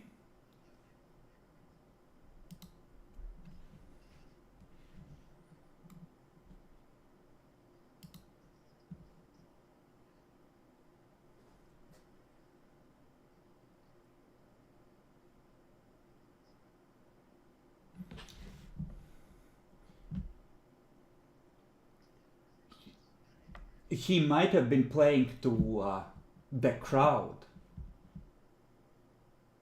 Like, your new city needs legitimacy. You don't want caitiff rolling in here, or worse yet, anarchs.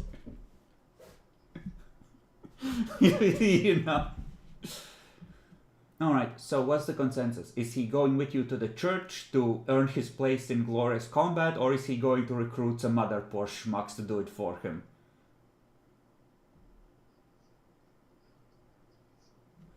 Well, he has to go and actually talk with them, which means he can go to the cathedral, but he'll show up in like 2 hours.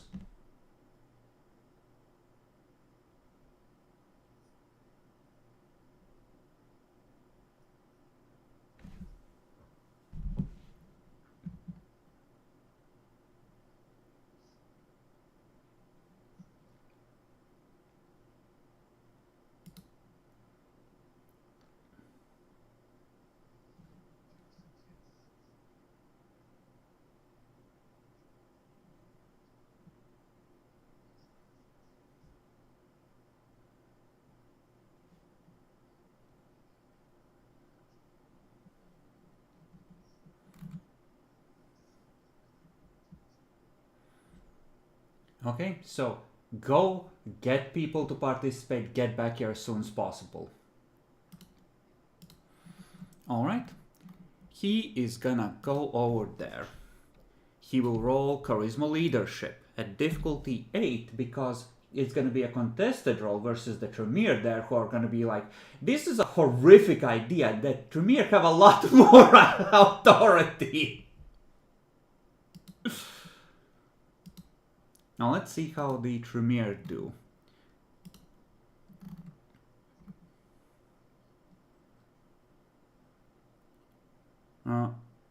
Charisma Expression to try and use logic by the most skilled thaumaturge in the group.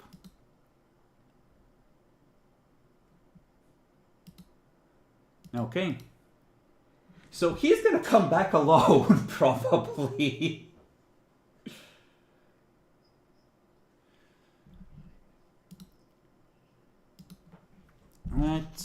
Let's see. Maybe this guy. No, not with that nature. This smells like bad business.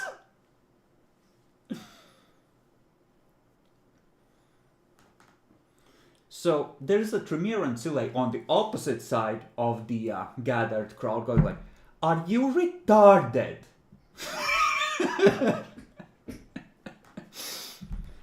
Are you actually like, if she'll just point out that the Tremere oath they take on being inducted on class specifically mentions with the demons to do not.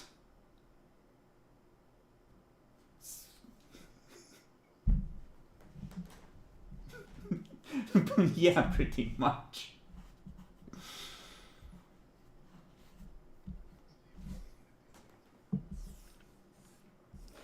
So you go to the cathedral, and are heightened senses active?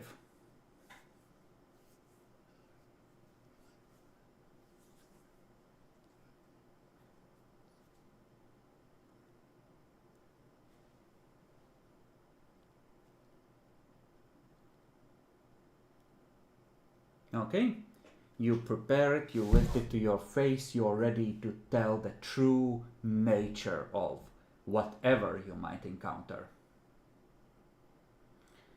Then give me perception awareness rolls. And yes, let's start with that.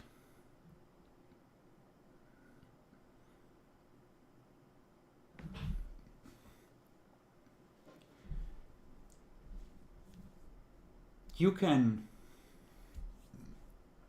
make out the details, Clara can't pinpoint it at all. Like, she still has no idea where it's coming from. Walter and Adalbert, who's now starting to sense it, can sense that clear tone.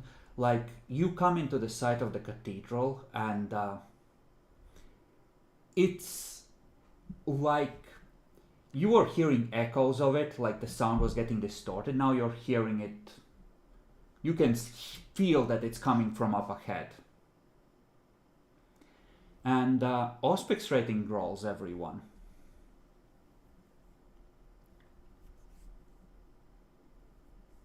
Should have invested.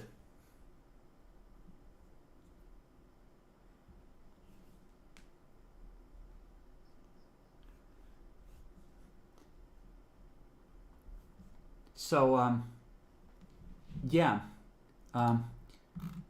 Let's see, there's like maybe a couple of extra Malkavians that have shown up. Andre, his goons. Well, let's say it's Katarina and Franziska have shown up from the Malkavians.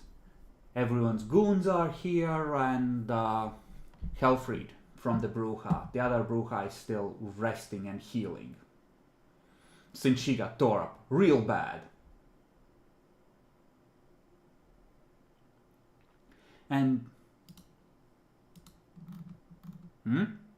she took like 5 ag from the prince.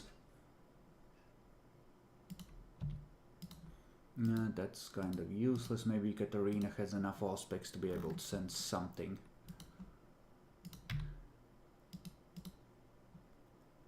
So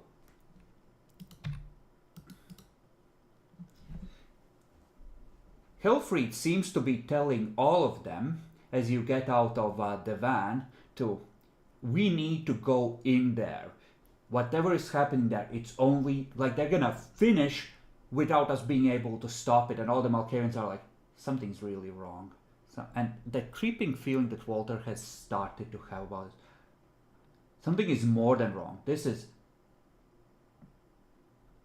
You don't see any people outside. No one's scouted you. There's no one trying to stop you. They're just standing out in the open. No one's taken a shot at them or threatened them, apparently. Your mind goes through it all immediately, and it's like, no, something is dreadfully wrong about this picture. Something is really, really wrong. Not just off, but wrong.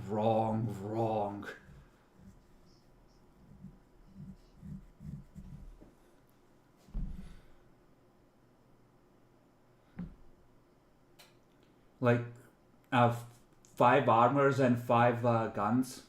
You haven't had a chance to recover it yet? Or...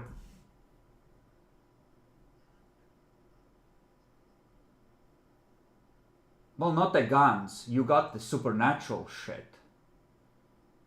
And like weird, like you got the weird shit. Like the van, this is a new van. It's not your original van. They got the magic shit back, the books and the stuff the mortals shouldn't have. The guns they just left to the police, because the more stuff you bring out, the harder it is. And stealing back a van from police evidence is a bit rough. And no need. So like the mortal type stuff they just left there. They just, the magic shit they got back. Like the changeling stuff.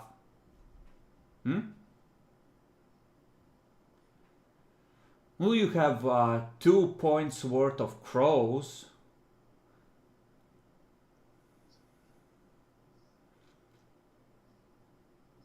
He probably didn't.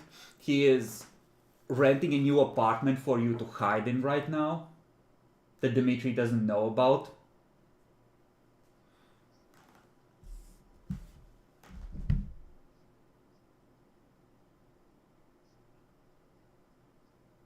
Okay.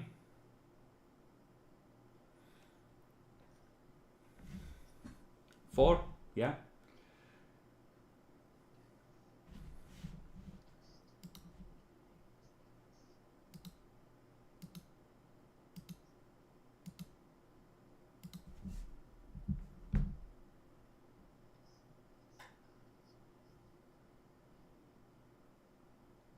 Have they even met?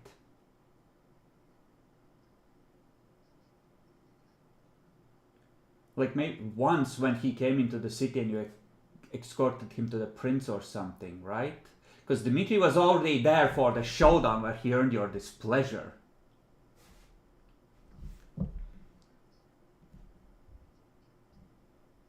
Oh.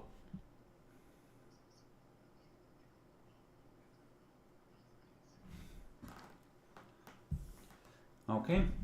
So yes, the strange vampire your sire was treating as someone important is here, along with some of the other members of the city. Andre motions you forward.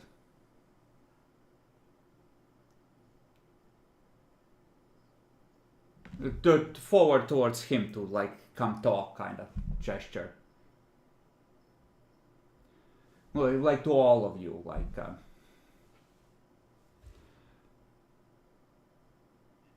guys, do any of you sense it? There's something doesn't feel right about going in there.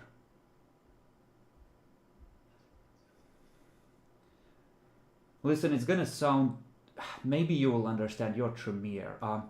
When I first saw this place, I saw the glazed windows and the gargoyles, and I saw the sword that will fall and crush me if I walk in there. This whole idea is just bad going in there. I don't like it.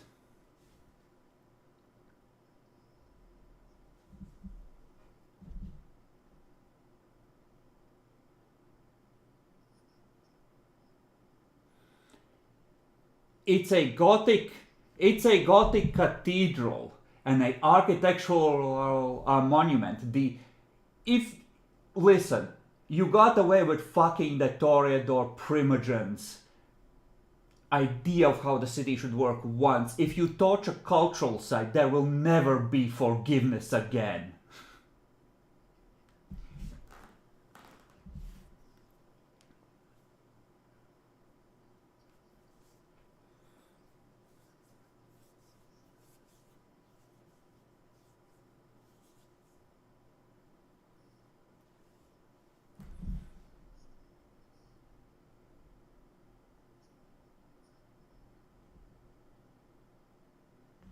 He looks around. There's still the occasional passerby that throws glances in your direction.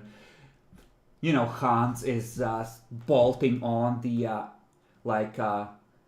shin pieces of the armor as you're talking. You know, the knee guards, the thighs.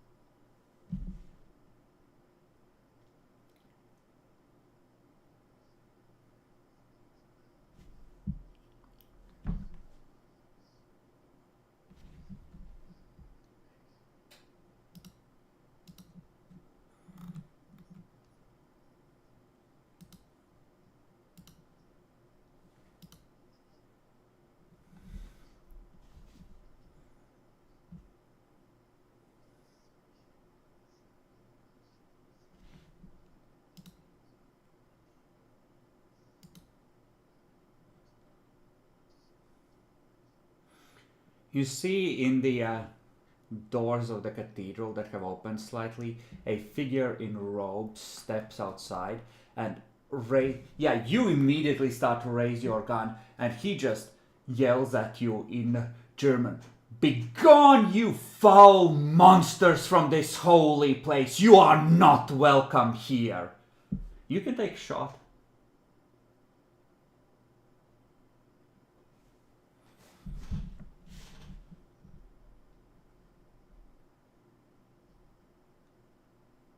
Or you could use a discipline. There may be 50 meters away, well in range for some of your guns. Shotgun would be at long range, but everything else would be at normal. Oh, well, light pistols would be at long as well.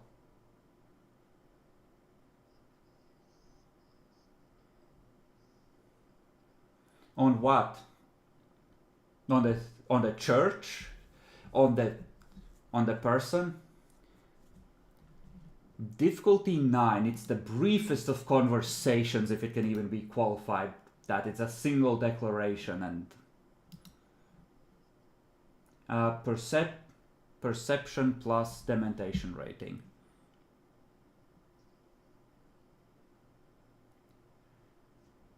You look at them and it's like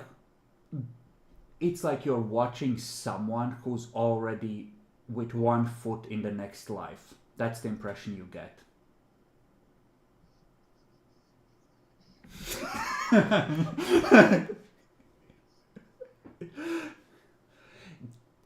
And there, now that you think of it, it wasn't a desperate or even a stay away monster. It was almost like a celebratory declaration.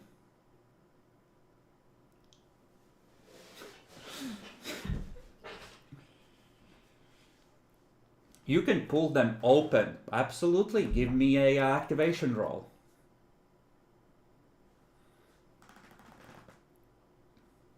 No, it's a wits thaumaturgy rating.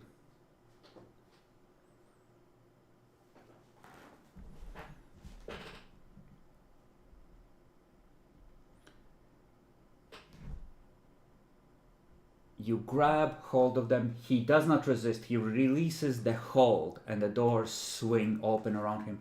He holds out his arms as if welcoming his fate.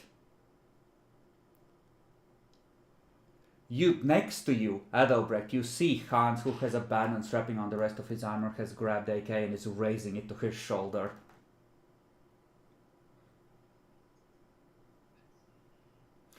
So, Adalbrecht says no. He half raises it and stops, ready to shoot but not aiming yet.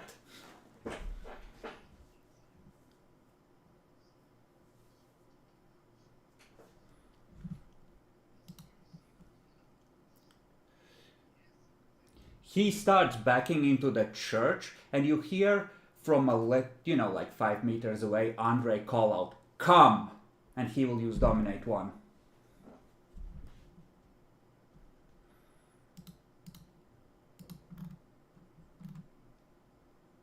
And let's go with this. The figure stops and starts walking towards your group down the steps and out of the cathedral.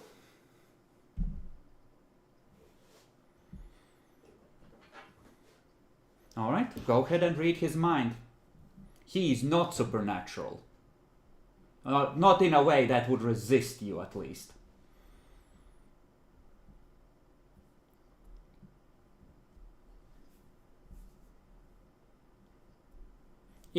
Consider him at 4 willpower, yeah. I'll adjust it on... go ahead and reroll. I did say it as you were rolling. You delve into his mind. You see a marriage where his wife is probably cheating and he definitely doesn't love her. 3 children who annoy him, and finally, purpose in his life, a higher calling, the holy sacrament of blood from the priest earlier tonight, the newfound strength and power he feels inside him. He knows that tonight he dies. He knows that tonight the unclean forces will destroy him and this church. But by God's will, their cause will rise brighter and stronger from the ashes. And you're right, it's a suicide cult. They all have guns on them. They are prepared to resist, to spill blood, but they know they're not supposed to win. They know that the fight is a symbolic act.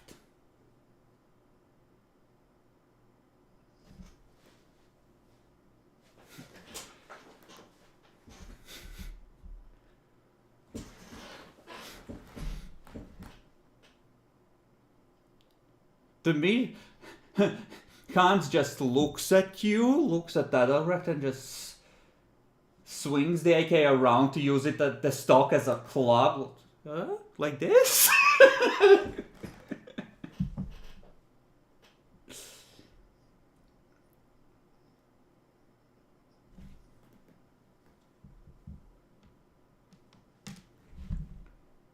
Just looks down. And that takes all the fun out of it.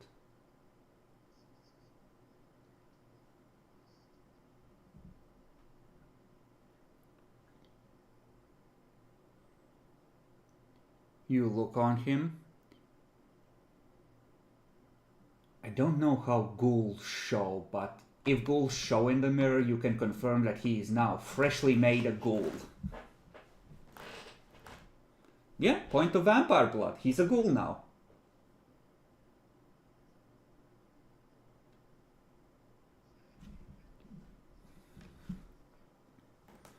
You got 5 successes, Dan. I don't want to shortchange you. I gave you a general gist of what is going on there. I'll give you 3 questions on top of it, because all of that is relatively surface stuff.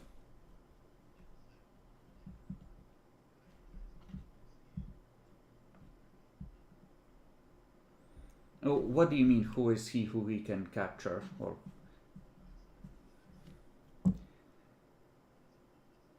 4 other cultists. None of the priests or his saints or the angels are here tonight.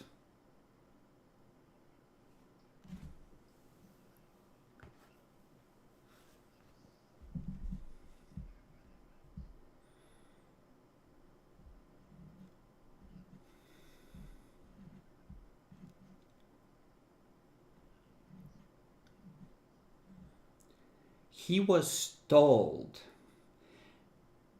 that there are many terrible powers that the unclean undead that rule this world in defiance of God's law have, including the ability to bend the minds of even the faithful, and that for his own good he must not know, and he accepts that.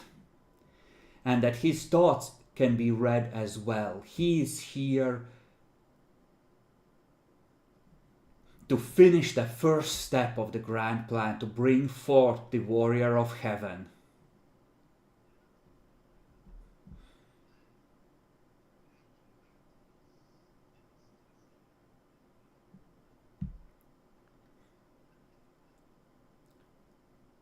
Okay, that's the last question. Earlier tonight, they did not know exactly when enough power would be gathered, and they were proceeding carefully with it. But tonight, you get the vibe that they were trying to delay it somehow to build up a greater charge, or compensate for any flaws in the ritual by building up a greater charge before, bringing it to the finishing stage. But tonight, all was in preparation. They were given the holy sacrament of blood, and told that their sacrifice would be rewarded in heaven, 40 virgins type of shit.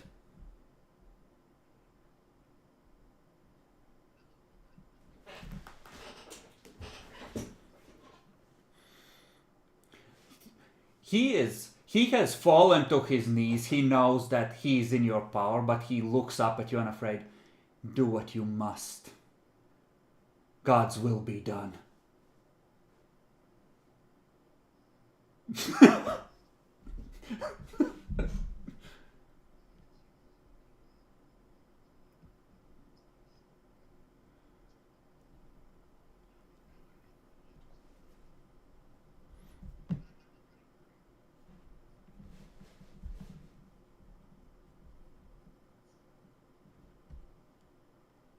It does nothing. He stays on his knees as he is.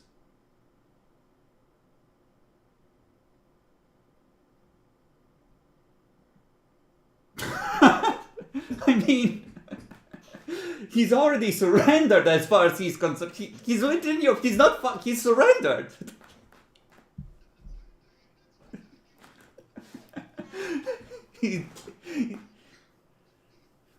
Hans looks at you, nods, Whack! Right in the side of the head. If you would, Matt, 7 dice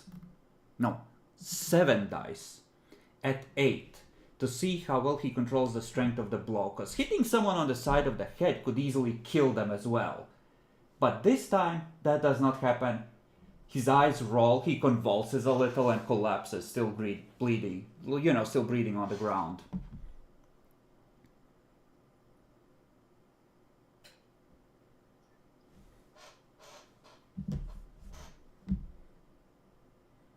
There is a silver cross around his neck on a silver chain. There is like a Bible in his pocket. Other than that, it's something reminiscent of like priest's robes. But when you check more closely, they are purple rather than black. Int academics. If you wish to, if you're curious about the symbology. Or occult also works.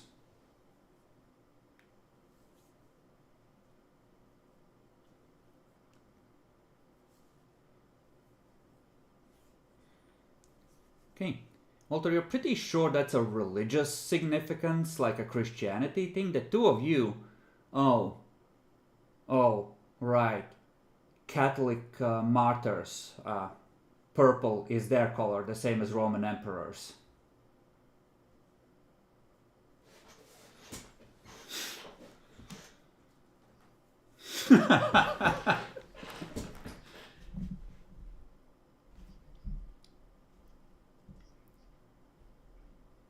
No, they've been paying close attention to this. Andre just nods at you. I'm glad we have Tremere with us tonight.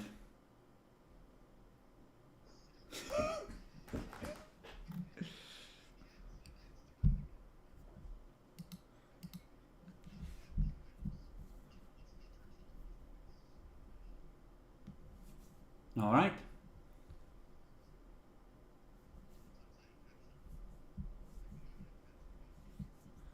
All right. You're gonna go inside. Andre is gonna send Katerina and Francisca around the sides of the church to keep, one to each side, so they keep an eye on the back on any side escapes. And he's gonna go in with his goons and you, presumably. And you can just sweep and clear. So, how do you wish to go about this? There is a small chance of getting shot with light firearms.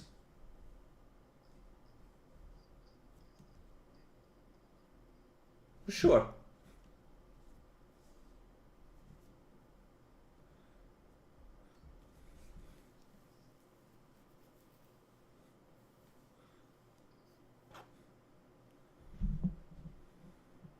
All right. I mean, they can't see your scars under the armor, so...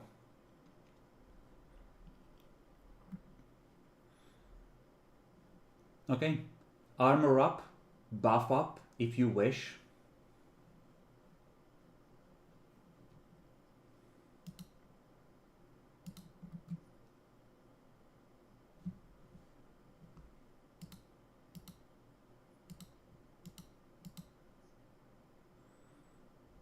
Alright, so your plan is to mind break them. Alright?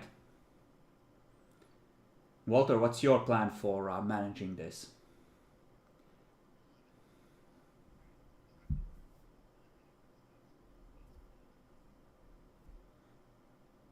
Okay, so you stay at the front door. Andre? There's just goons inside. It's a lot safer if he keeps a lookout and just sends his ghouls inside with the party, because Dementation told him he dies in there.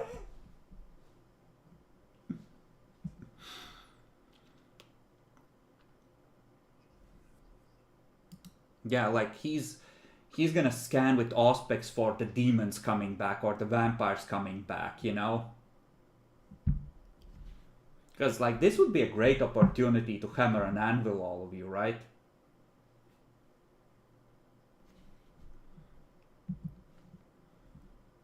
And I'm wondering, did I not have a picture? I thought I added a picture to that token. Oh well. Too late.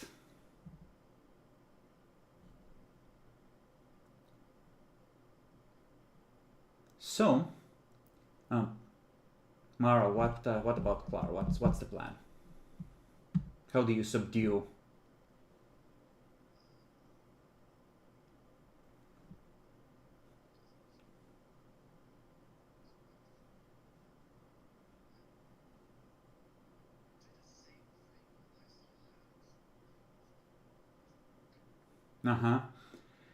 Hans, meanwhile, is telling the unarmored goons, listen, guys, no killing, kneecap shots.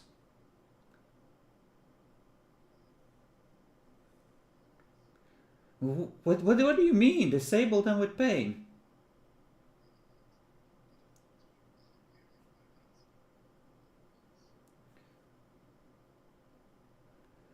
He looks at the goons who are just like looking back at him like, peasant.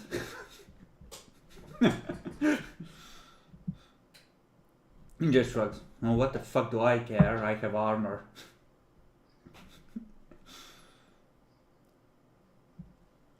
Okay, who's leading the way?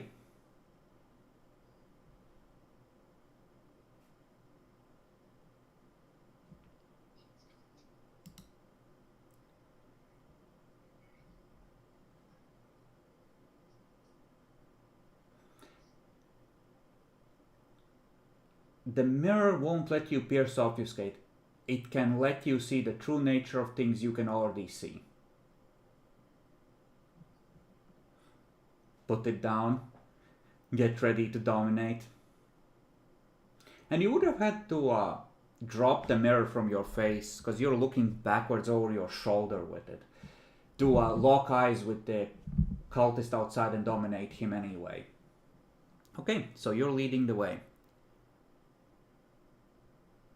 So you get to take 2 shots to the head from ghouls that pop out and try and fuck you up. That's 1 to hit, 2 to hit. Clara, this is for you to hit. And this is someone trying to ambush Hans. So let's start with Adalbrecht, not Dimitri. Soak 1 lethal. Yeah. Clara, you need to soak 3 lethal. And the armor holds. It saves Hans's life from a headshot. And he just pummels someone into the ground over it like, motherfucker, shit, fuck, that was close, god damn it, fuck.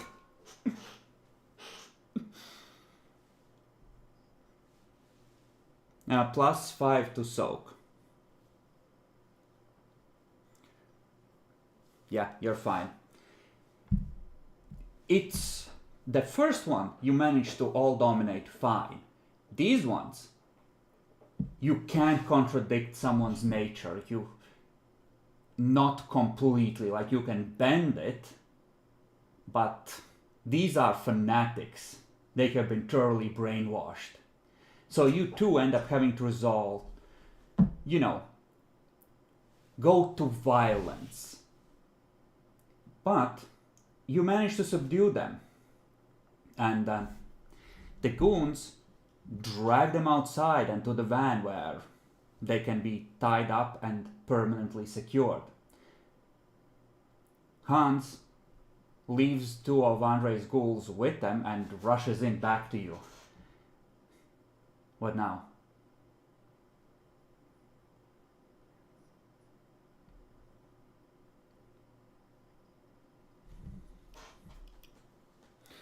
Perception investigation.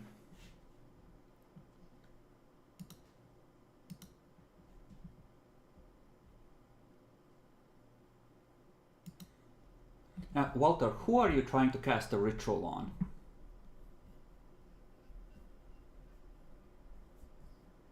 All three of them were there.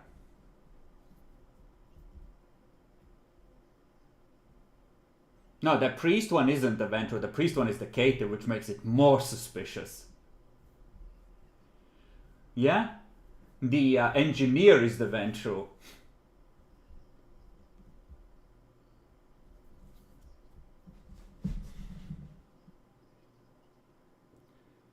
Well, it's 4 to activate it, but actually making out the trail is...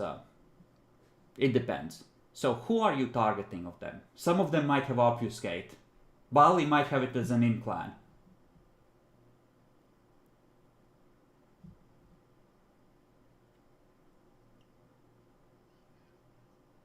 Alright. Then go ahead and roll.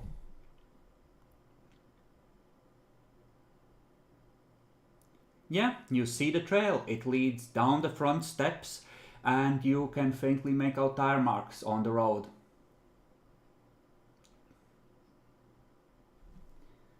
Hey, after a frustrating search, you find something that's been masked as a closet.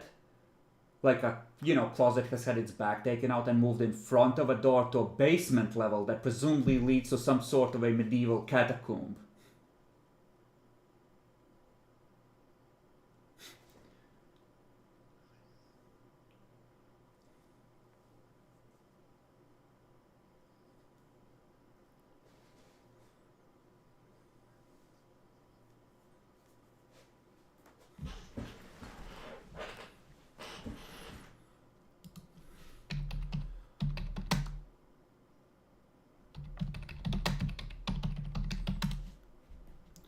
Well, you go downstairs. Let me find an appropriate picture. Oh yeah, this is way too sunny a smile.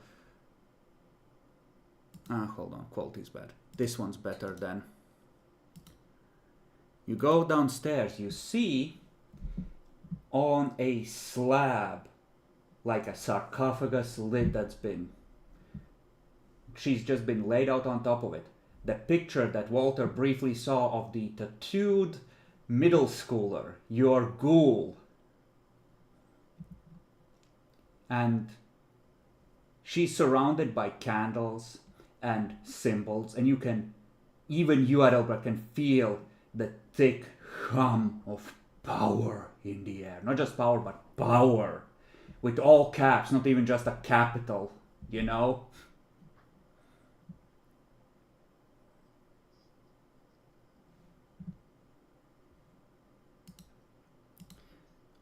You whisper that, and she giggles from the sarcophagus and slowly lifts her head.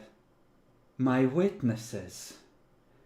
An enemy to witness my rise from the depths, as foretold.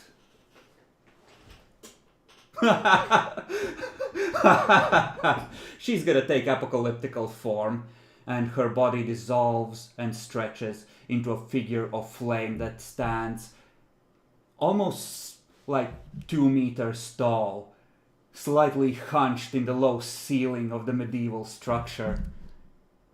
Hello, little vampires. It's been such a long time.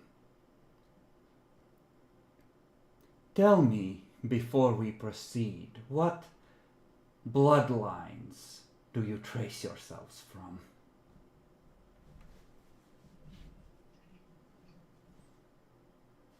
Of course, but after that.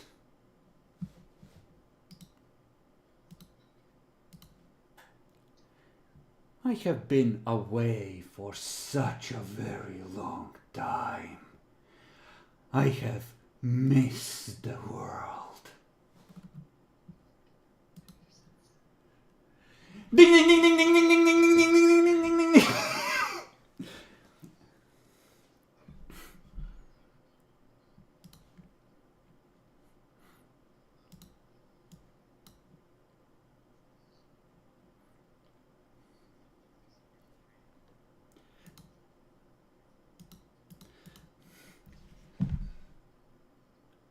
fight. Cain was my favorite. The war was so impossible to make progress in until your great-great-grandsire invented murder for us.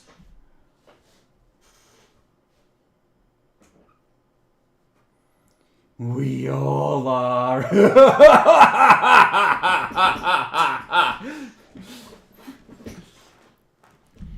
But I suppose we must proceed. It will activate Lore of Flames 2. I believe the tormented version can set stone on fire. And it will make all of this burn while you're trapped underground.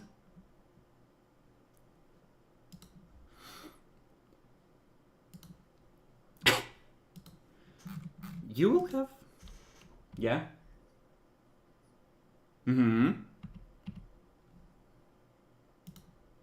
You can't shape flames, you can just summon them, unfortunately. Unfortunately, yes. Oh, it even remembers where I last had it open, on Lore of Radiance and Flames. Ah, no, it's just AoE, so it might need something else. Okay. It's just gonna set everything within range on fire.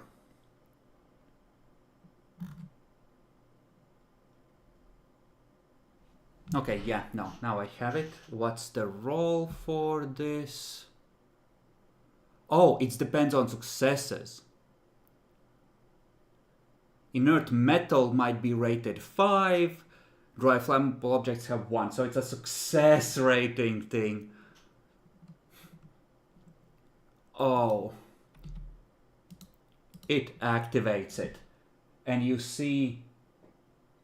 At first it seems like the stone is growing bright around you, then it starts to sweat, and then that sweat, little droplets of heat start to lick upwards as flame. Welcome, my dear friends, to the end.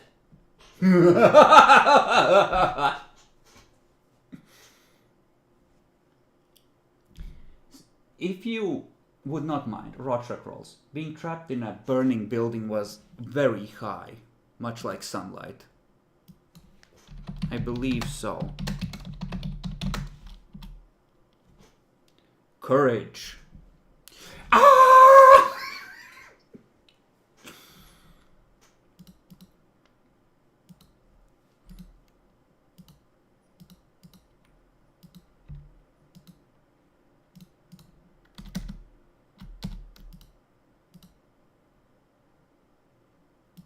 Okay. Direct sunlight should have been an 8 for Dmitri, but it was close enough. Yeah, you're able to retain control. Clara rushes up towards the rapidly erupting narrow stairway. Dex Athletics. It's both to determine speed and how much you brush up against the igniting stone.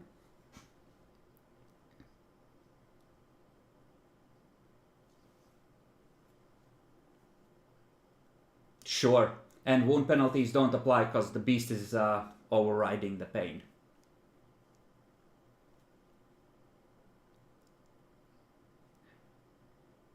So, how are you in terms of... So,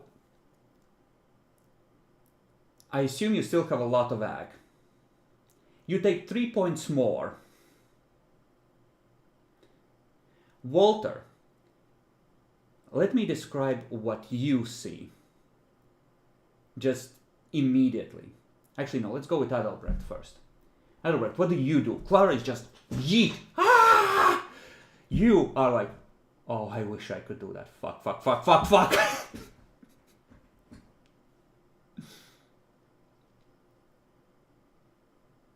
No, you can run.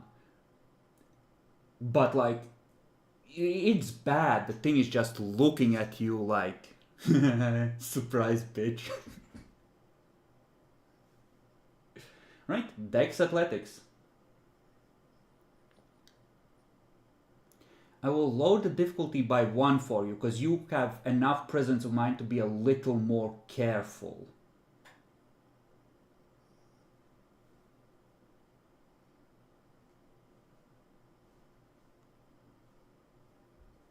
Yeah. You take 2 points of aggravated damage. Clark, are you still able to move after taking 3 ag? Okay, so the beast is still running.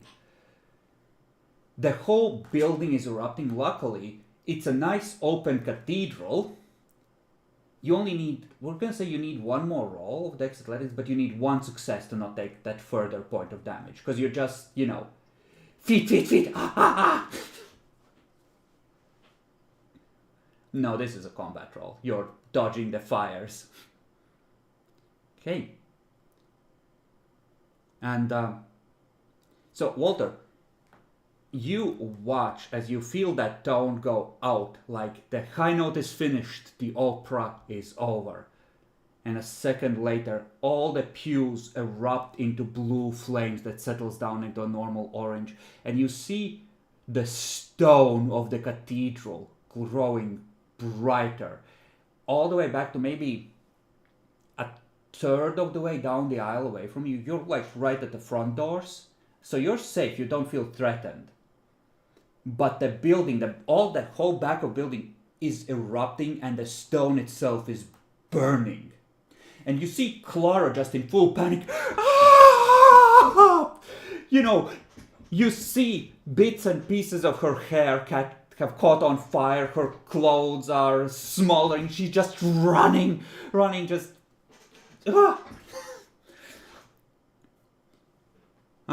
Adelbrecht, a moment later, following her a little more carefully. Make your second Dex Athletics roll, Matt.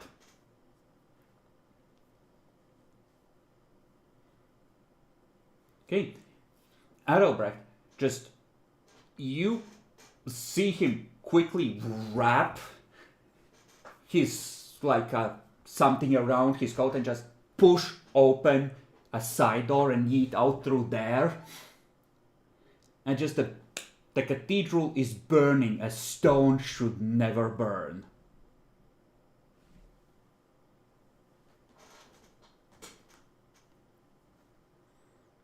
Andre is just watching this, jaw hung, like... It's like he's muttering a little, like, "Thank you, Father Malkav," in his mind.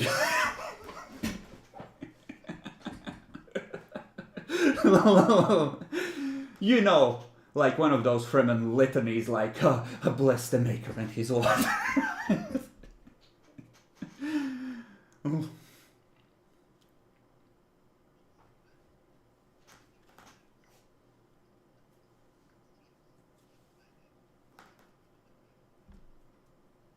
Alright. You levitate upwards. And they escape. The blaze just keeps growing brighter.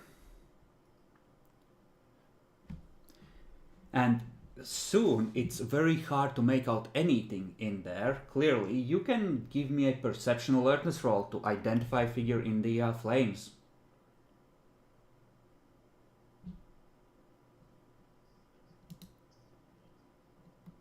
You can lower it with Auspex, yeah.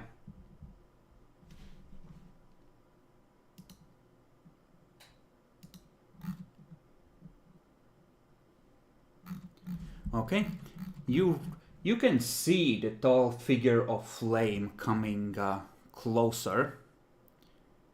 Oh, he should have got an extra stamina for that and make it even stronger with that. Okay.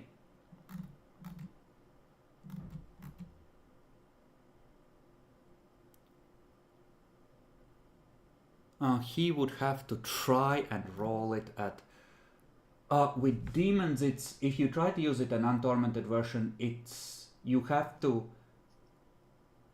there's something about how many of your successes are enough to succeed, but not under your torment rating.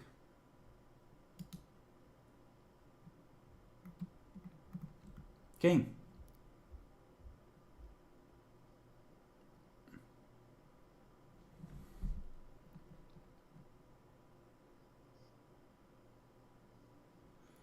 Wait, how much does he need? I was reading.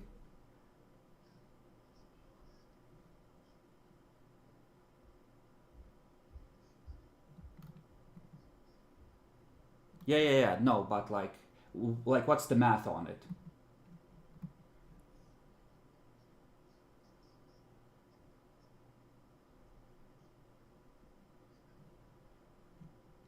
I thought it was a difficulty comparison.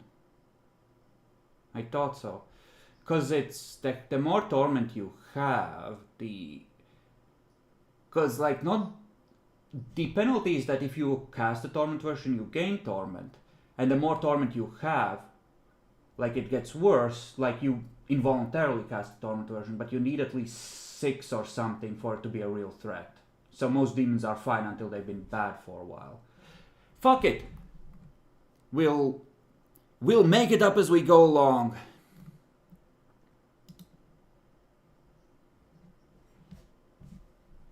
So, okay.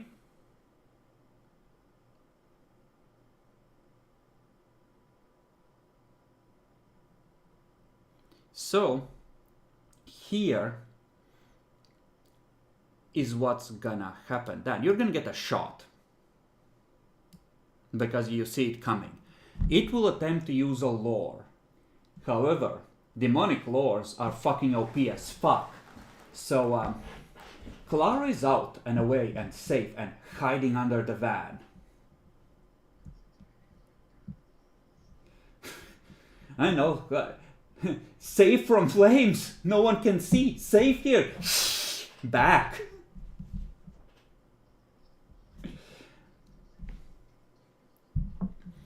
No, there's people there. They might have more fire. Humans bad.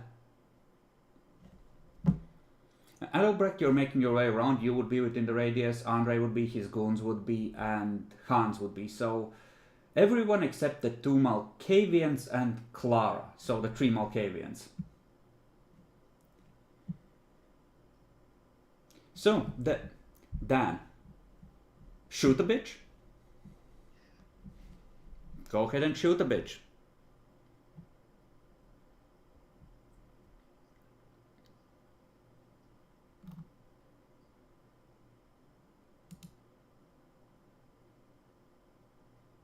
You can buff 1 turn as you are looking for it. It's not going to be far behind them.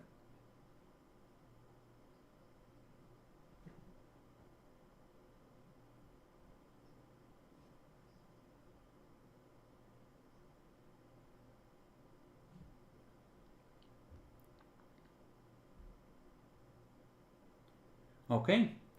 You level the gun and you shoot the figure. Roll damage.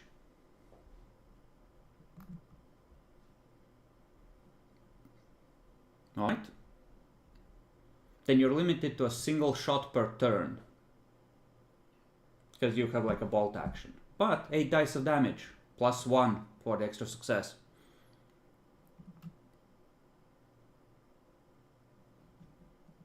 And do they get extra soak?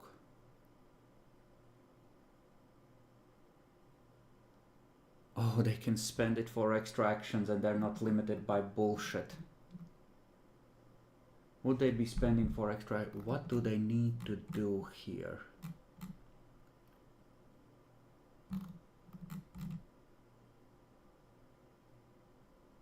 Okay.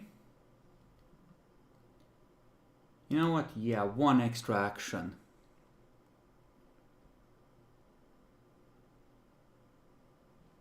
Oh, I know how this works. Oh, that's disgusting.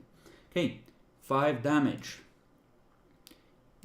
You shoot it. You wound it. What is this device you call a firearm? And then its voice rolls out.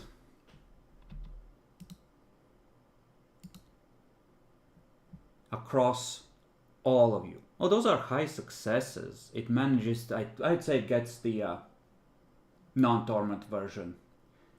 So, I need, and Matt, you'll be rolling for Hans as well. Everyone, roll your willpower rating as a voice of pure beauty, of transcendent order whispers to you. Despite whispering, heard clearly through the flames. And it says, walk into the fire. Clara, you're fine, you don't need to. 6, but this is contested. If you fail, you just have to obey.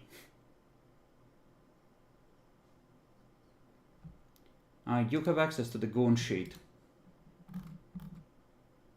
5.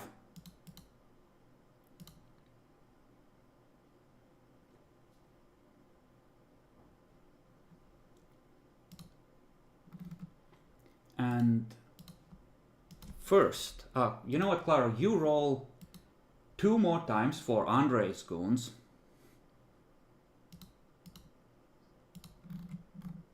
Yeah. And I will roll for Andre. They succeed.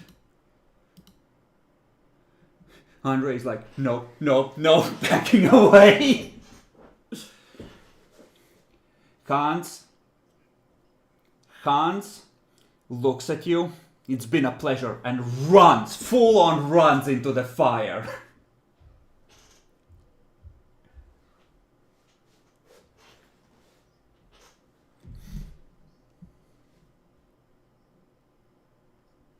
You rush around, you see his back. And then a finger reaches out towards Walter. It casts Holocaust. Level 4 fire, the most dangerous power a demon can have versus a single target. Spend 1 willpower to ignore wound penalties, because fuck you, you annoying little turd.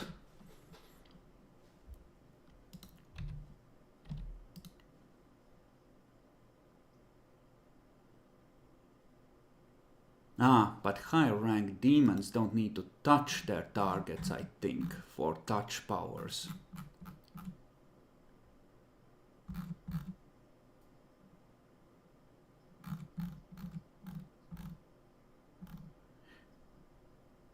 Other demons, but this is not a base demon. This is one of the ones that are storyteller tools. It's a more evolved and powerful variety.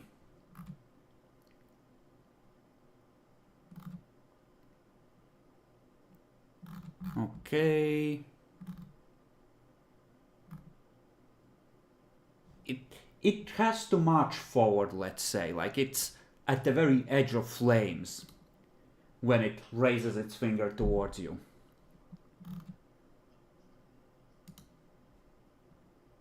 And you're levitating as well. And it's not even holding back, it's just pure ecstasy of destruction as it unleashes the tormented version of this. His divine fire unravels creation.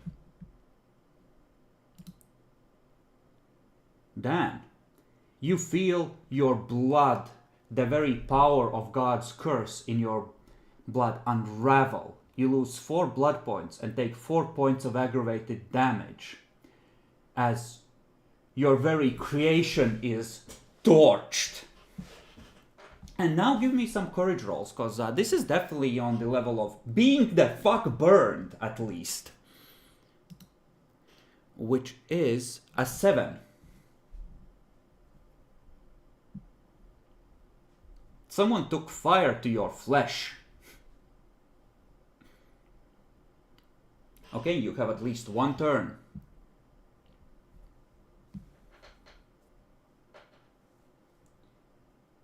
Clara is hoping no one notices her where she's hiding safely far away from this.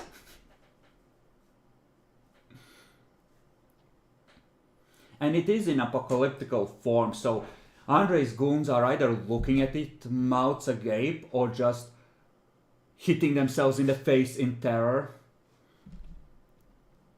And let me check. Oh, Andre isn't necessarily that courageous.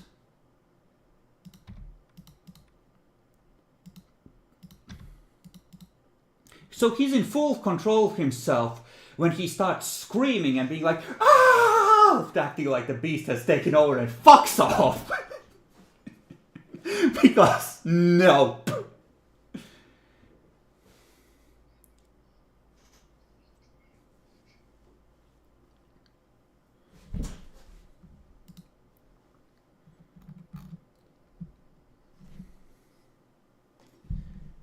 So, give me that wits occult to stay in the air. And if you want to shoot, you're gonna need to use celerity to, combine with it. I gave it to you for free before, but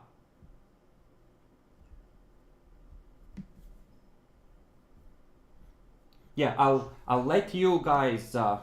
We'll do this narratively. We won't roll into initiative, but you can levitate out the front door and out of its line of sight and hope that helps. Adalbrecht is speaking around the side of the door. He could fuck off as well.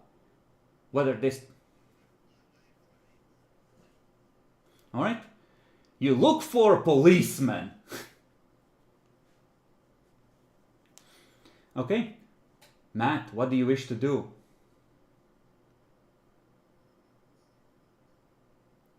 Hans, you see his figure in the flames, surrounded in a swirl of fire, still starting to stumble but running towards the altar.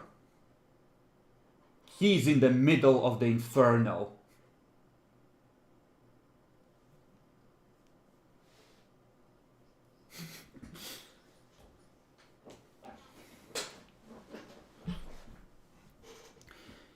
That may indeed be the wisest decision, because Clara, seeing that the others are running and the blazing figure is coming out into the night and stretching as cracks in its skin pop and crackle and close, you're all auspex vampires, well, except for Adalbrecht, who might as well be blind.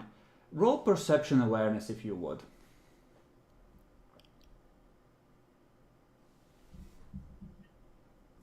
You both sense it. There is still residual fate energy. The ritual was overcharged because there weren't people perhaps minding it actively at the end.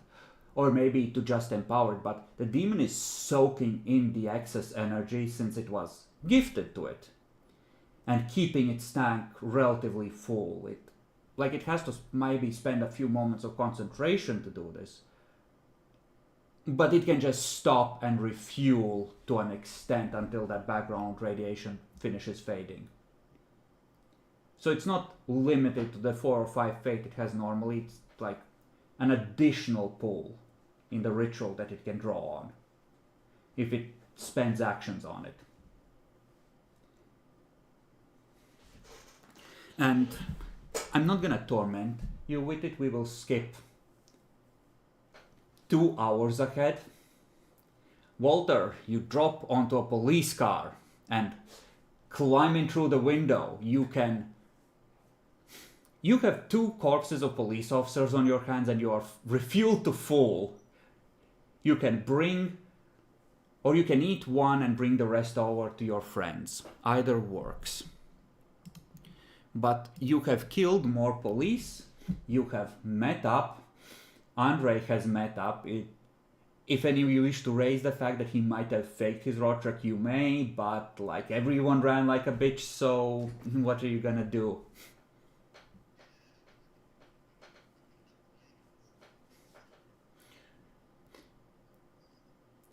And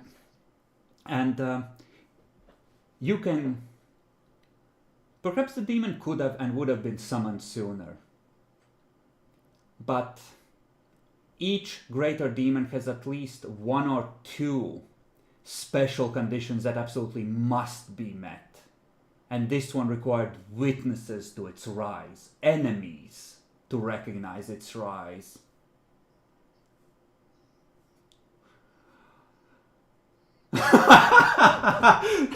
You see, it's like poetry. It rhymes.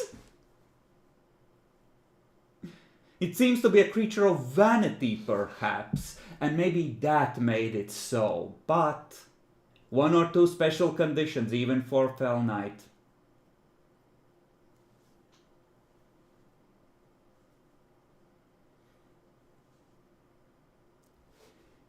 Maybe if you had devoted a lot more effort to researching demonology, but you have wisely stayed away from that lore to avoid suspicion from other vampires. And there's one way you could have figured it out. Doing it in a place that is obvious to be discovered and known to vampires, and just staying there, even when they knew they were discovered. That was the tell you could have grabbed hold of and investigated further.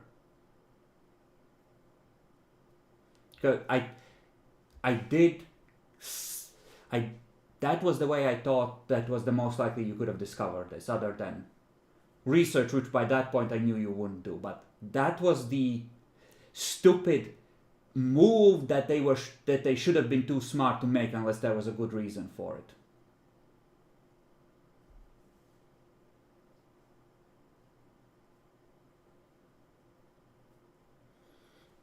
Well, if you had just left after removing all the cultists, yeah, the ritual could have faded potentially if they didn't pick it up within at most by early tomorrow morning, like 24 hours after fate stopped being poured into it, let's say. So if you could just been like, drown it in concrete, no one goes down there, we bury this.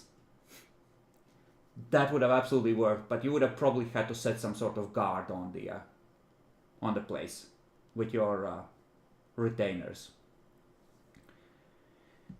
But there's firefighters, there's police cars, there's the police car that Walter stole. The radio keeps calling a specific squad car that isn't answering and telling them to make it to the blaze and help manage casualties and civilians.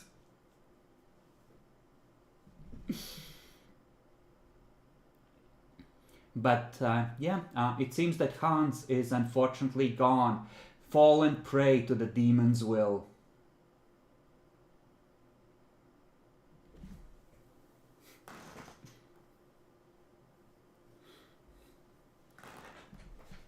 You're lucky none of you walked in there. Voice of Heaven is no fucking joke. It's like, it doesn't have the self-preservation clause that Dominate has. If you fail the willpower roll, it just works.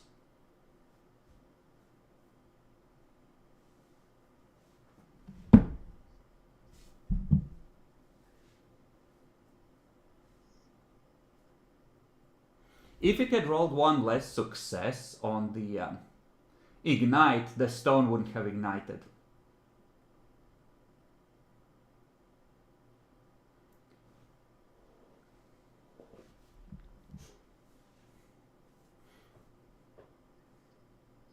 Yeah, no, like you meet up 2 hours later, it's like 4 a.m., you have 2-3 hours of nighttime left, it's...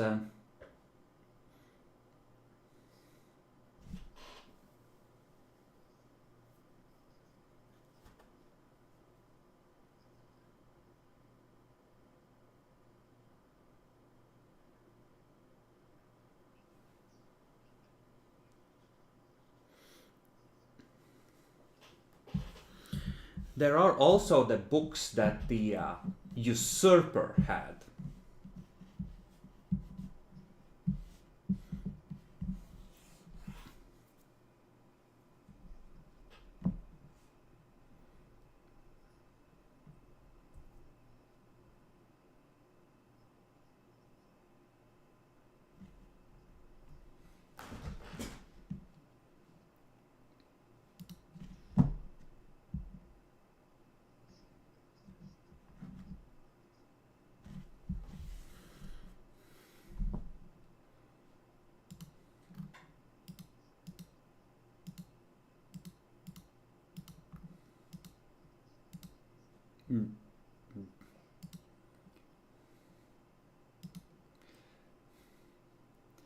Rolf, on his own, is standing there on the wrong side of the police line, just watching the cathedral burn, just fingering the pistol in his coat pocket, like, well, shit, I'm glad I didn't arrive sooner. Fuck me, what now?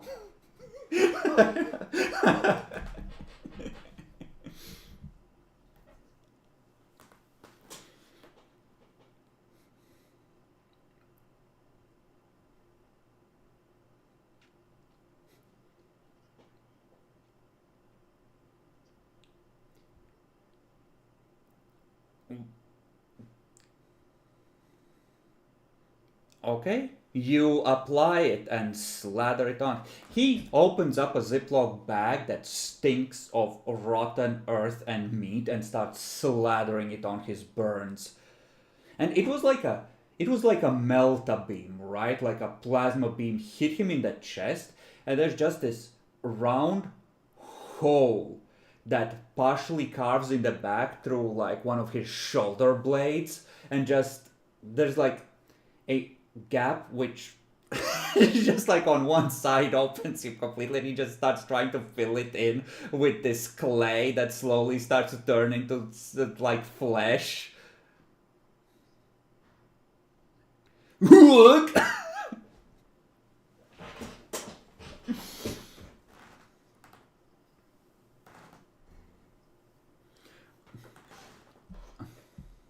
Oh, yeah, no, Andre has to restrain you. That is like no,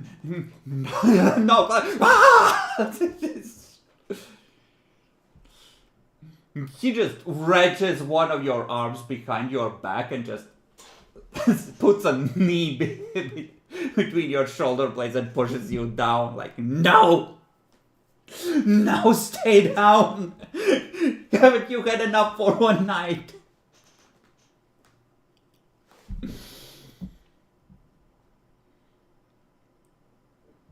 There's this weird popping sound as it forms the vague approximation of ribs and bones. Just like crunch, crunch as it snaps into the correct shape. Extremely.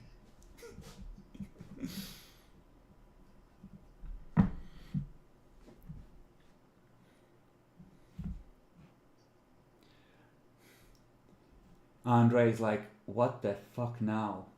How do we stop something like that?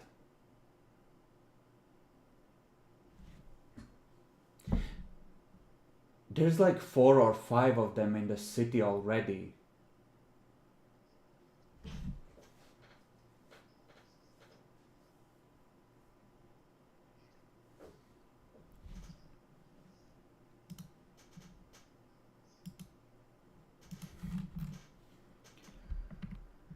He just I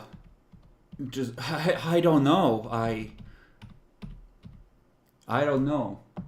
So, Clara, as the frenzy fades, you look on the little Christmas tree, a sign of, hanging from the police car back mirror, a little sign of freshness and cleanliness. And it starts to turn to dust. Somewhere a fresh ritual is beginning.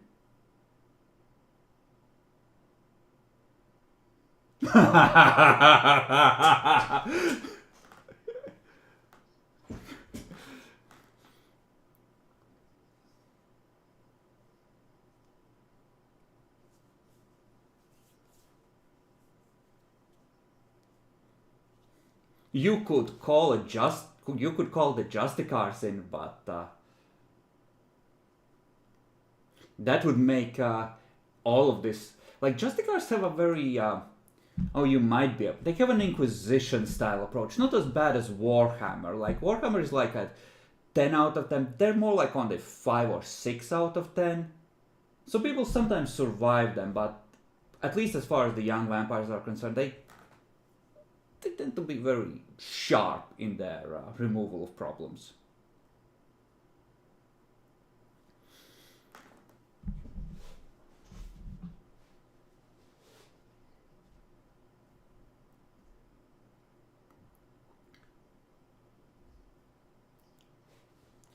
I will.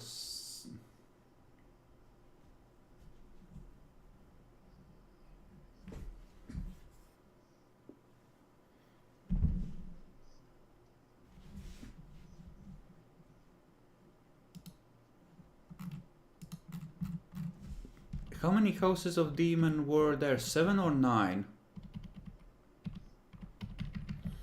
Okay, let's see.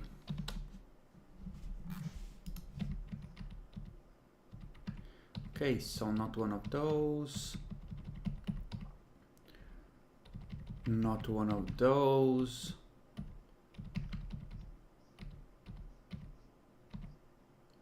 Oh, it's another one of those. Okay.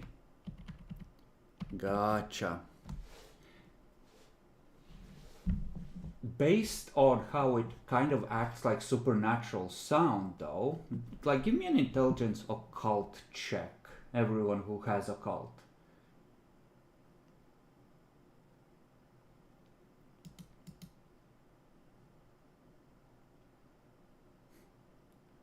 Keep in mind wound penalties if you It's hard to think when you on fire a few hours ago.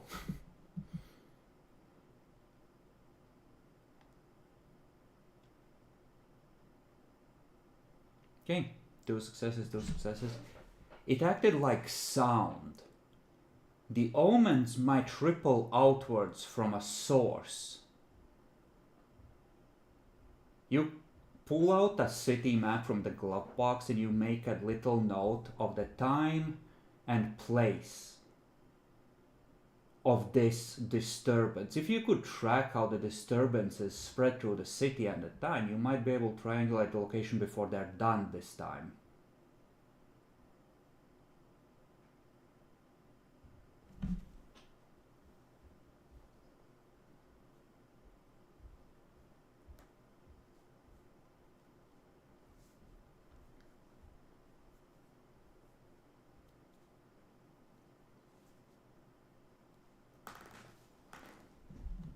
The cathedral was always gonna...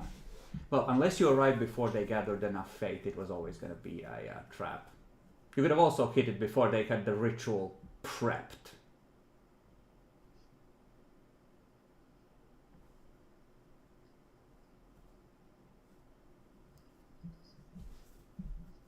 I even told you that something is really, really wrong.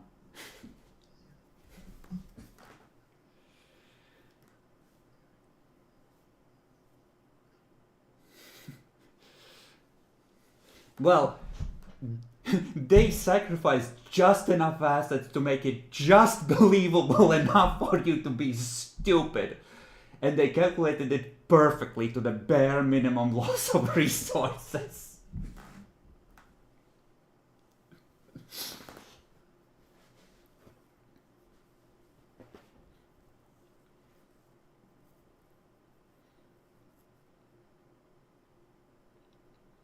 But now it's somewhere out there. But it can be hurt. It can be wounded at least. If it bleeds, you can kill it. Mr. Kalashnikov still has your back.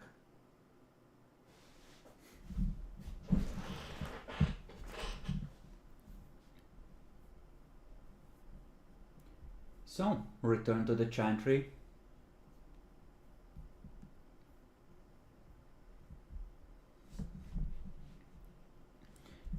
The prince is gonna watch all of you come in.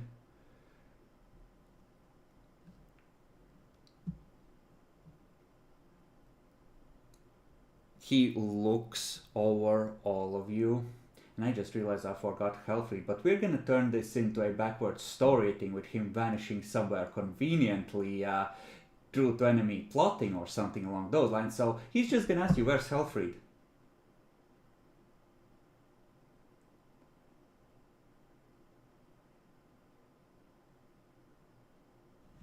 He was there when you were interrogating the cultist, and that's the last time you saw him before you started interrogating that guy.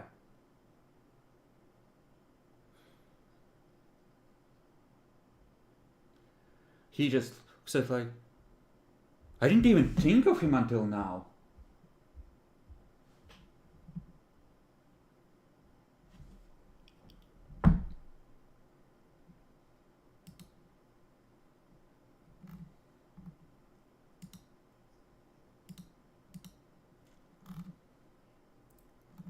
Oh, I know how this could have happened. That is so fucking funny.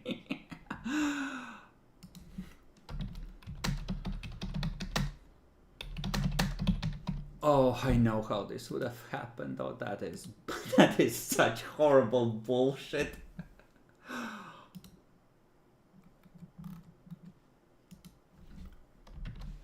What else? That much, so let's call it the rest into that maybe. Oh, what do you even up here?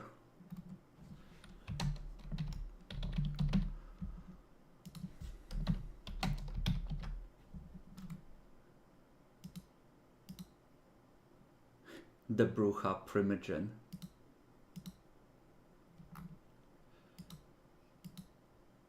Was.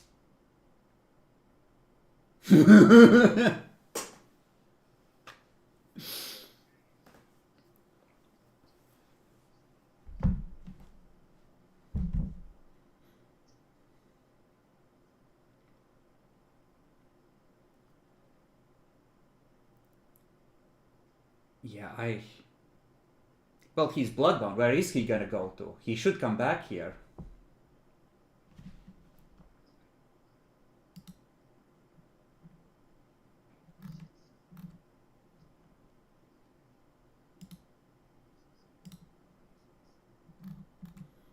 Oh Christ, he really is fucked. Hey. No, I know what happened to him. There's a very logical way this could have happened. So, and it's funny because it emphasizes the threat and makes this all the more intense.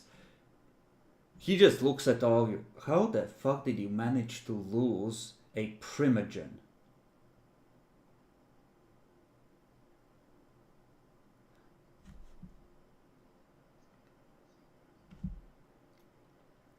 Give me an intelligence alertness to try and reconstruct events.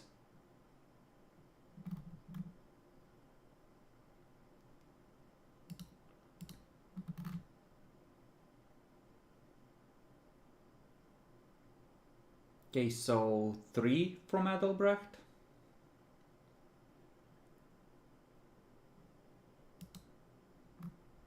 Make sure that you all make your yeah, include wound penalties, but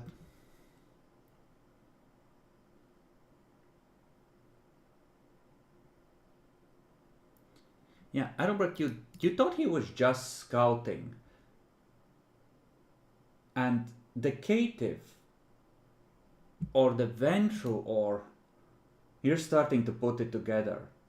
There's at least one of them that has presence, and demons can reshape the souls of those they make pacts with and augment their powers. And you could just lure someone away with presence if you met them even briefly, even under a mask or from afar, meeting a gaze from where someone is scouting and pretending to.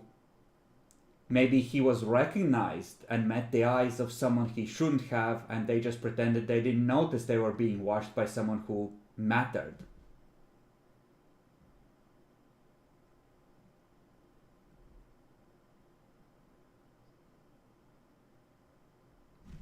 No way to know, but if they have a Bruja, this gets even nastier. But they would have to probably break him first. He's unlikely to willingly serve demons. Then again, if they summon something dangerous into him, it will probably have an expiration date, but will do so much damage before it dies.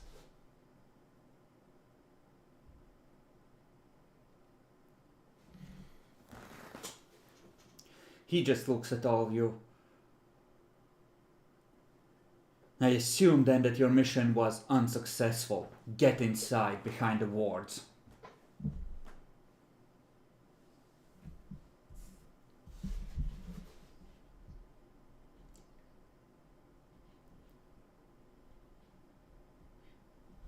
He is...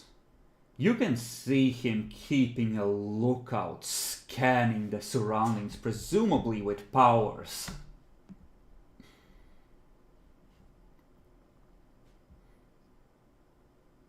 Yeah, sure.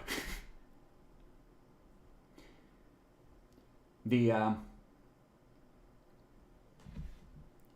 has a ritual dagger which he's holding in his hand at the ready.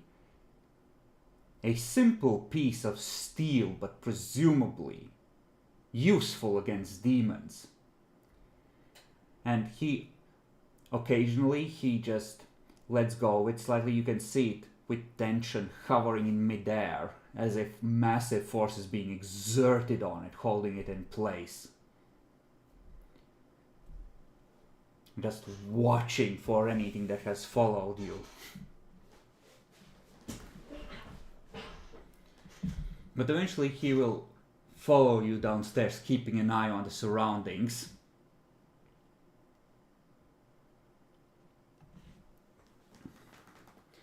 And he will...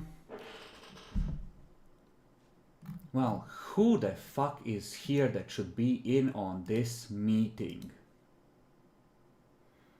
Fuck Sabine, she's a Bruja meathead. The three of you, the new regent, him and Andre.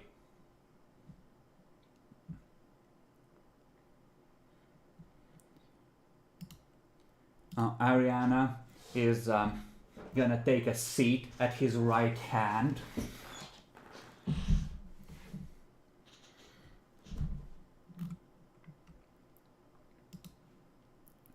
Let's see.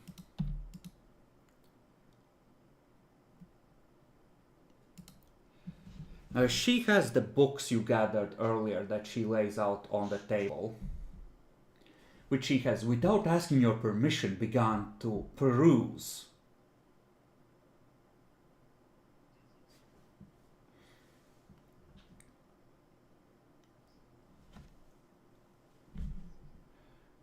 He looks at you, looks at the prince.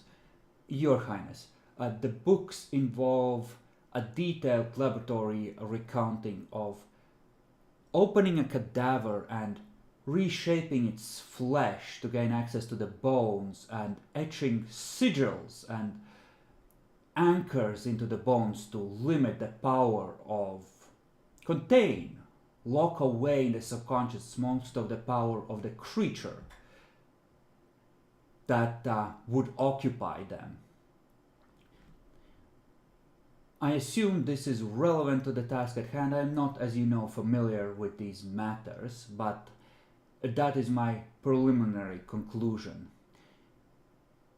I can only assume that the body was later used and resurrected, since I do not believe a mortal subject or, well, a kindred could perhaps survive such a procedure.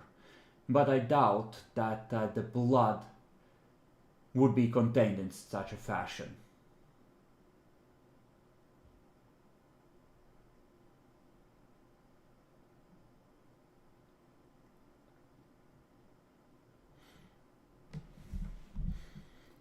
The prince looks at her expectantly and she just raises her hands like, that's all I've got.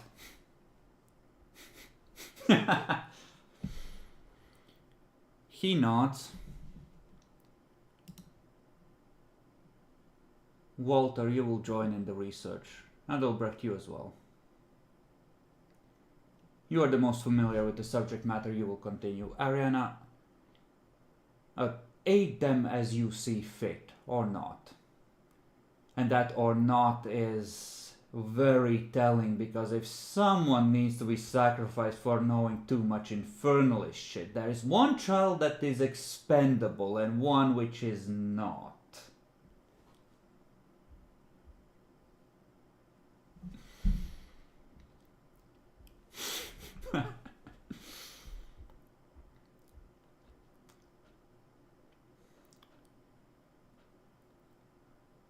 Neonates, I need to impress upon you the seriousness of the situation.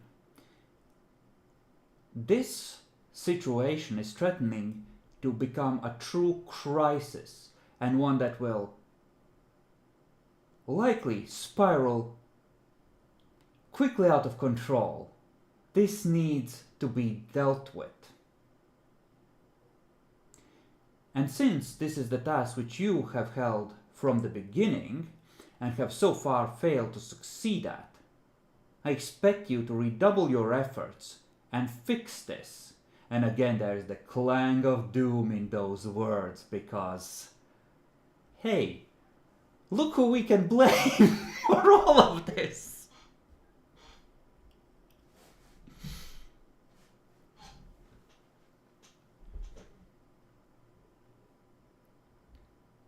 Am I understood?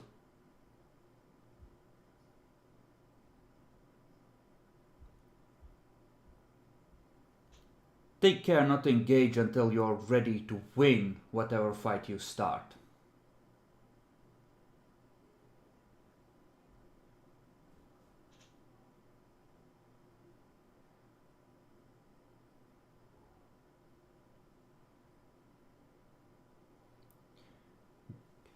Gives another look at you. That being said, I'm not unsympathetic to the difficult task ahead of you. Therefore, I am willing to devote some of my valuable time and blood to the effort of preparing some tools for you.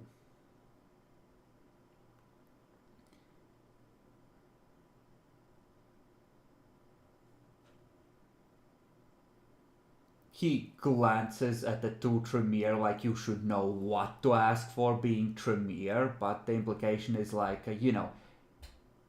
he is a 5+ thaumaturgy level, mage, so he has access to rituals.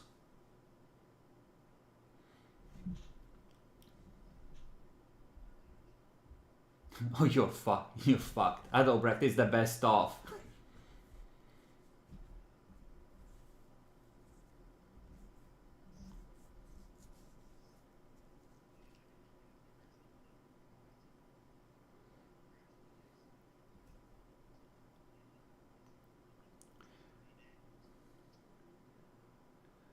Good, good. You're already making plans. Excellent. Andre, who has been looking pretty self-satisfied, just straightens in his chair.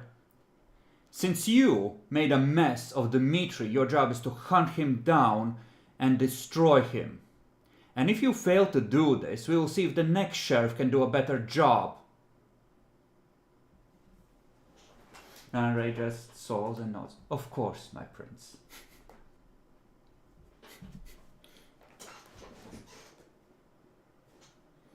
You give a Tremere a little bit of power, and this is what happens.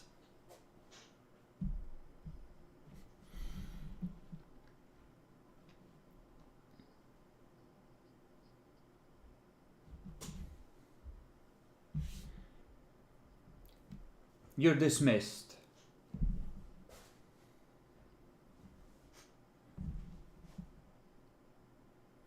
Ariana, if you would, stay behind. We need to discuss contingencies.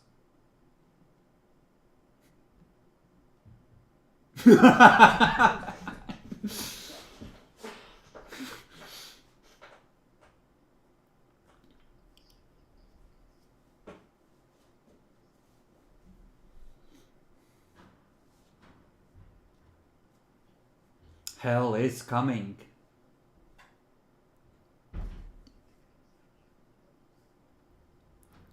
But you do have access to books, you have more information, and you have more info on what, like you have the books that you didn't have before about the actual preparation of the vessel and the details of how that was done and why, presumably.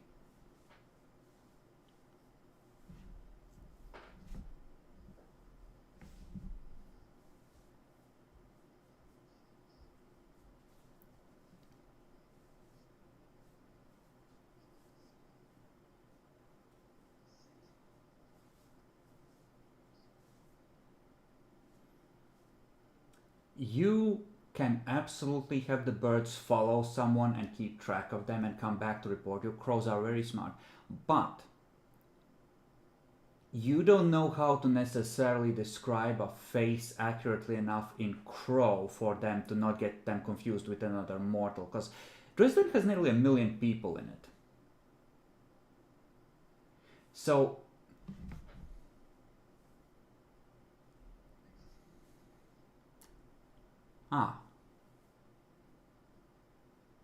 yeah, they might have.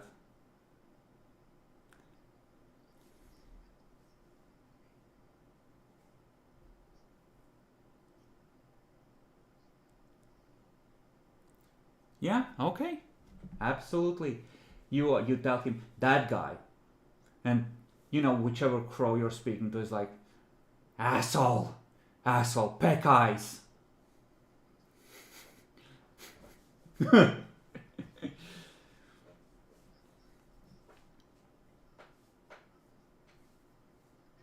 Okay, the crows are gonna fuck off and gonna start searching.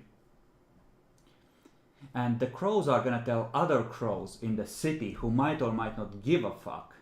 The Gould crows won't dive bomb this fucker, but other crows will, cause the word is out that he's an asshole and he hates crows.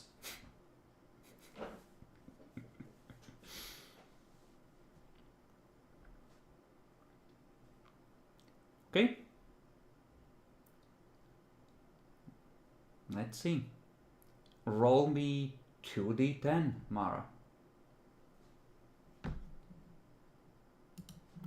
Just 2d10.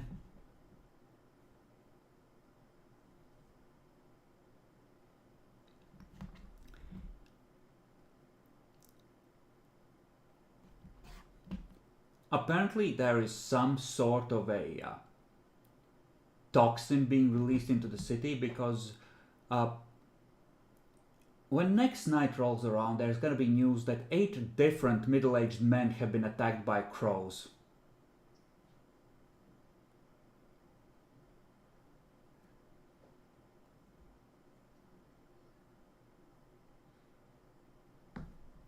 Probably not, but they spread the word.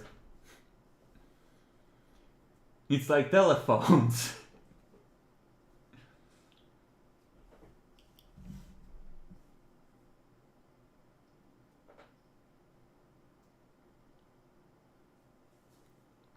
Okay, so this night is gonna end without much further happening. You can start on pulling together information if you want, but essentially it's the next night when you can devote a full night to study and make a roll.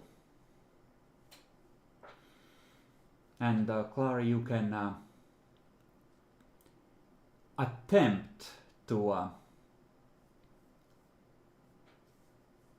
actually, how much blood do you have in your system?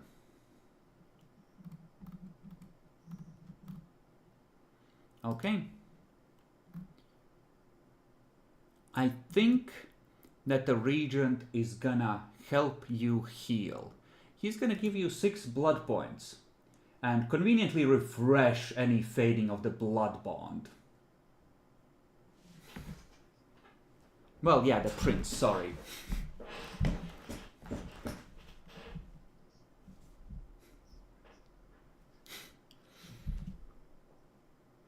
Sugar daddy.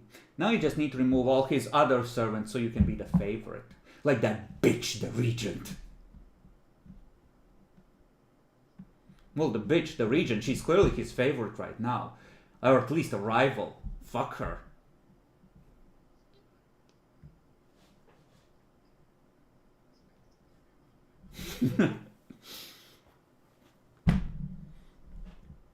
Okay, so you'll have enough blood where you can spend a night healing without things going horribly. The 2 of you some study.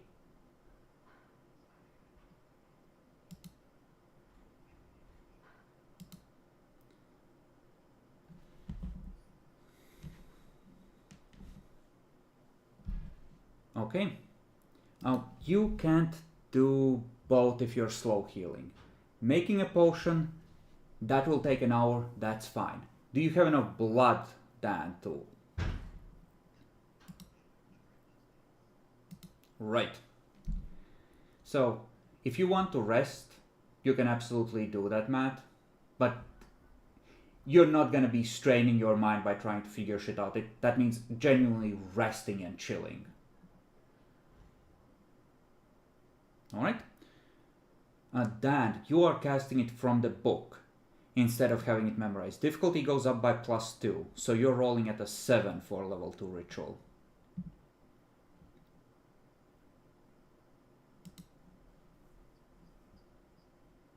It's intelligence occult.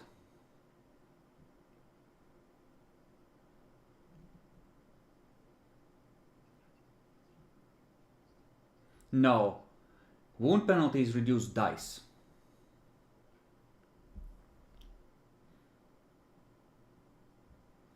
Okay.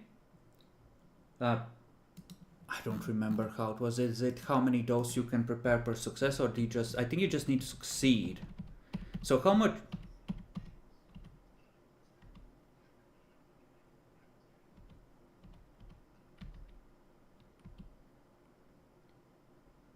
You need 2 blood points per dose. So like, it really doesn't matter.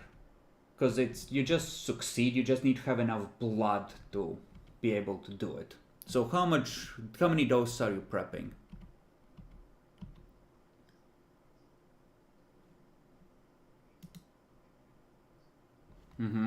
Make sure you subtracted those.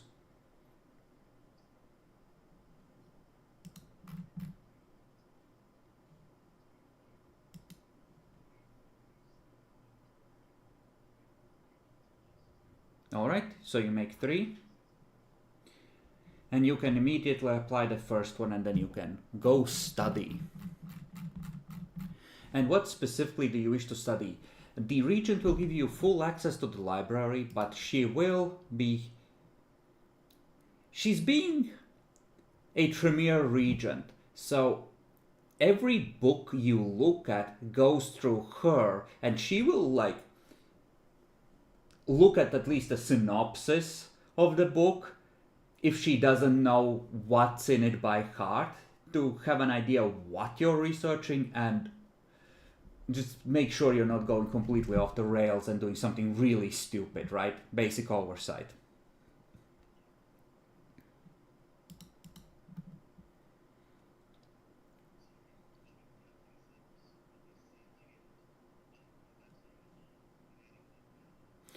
So you want to look at the preparation of the vessel and what the fuck is up with that. Okay. Go ahead. You have the journal as a guide and you can reference the library. So 4 extra dice for the Prince's Library. Minus the wound penalties.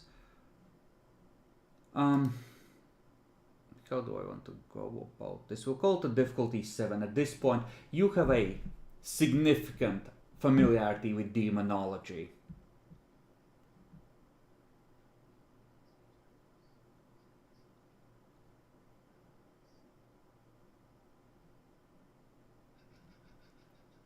Do you have a specialty with any of it?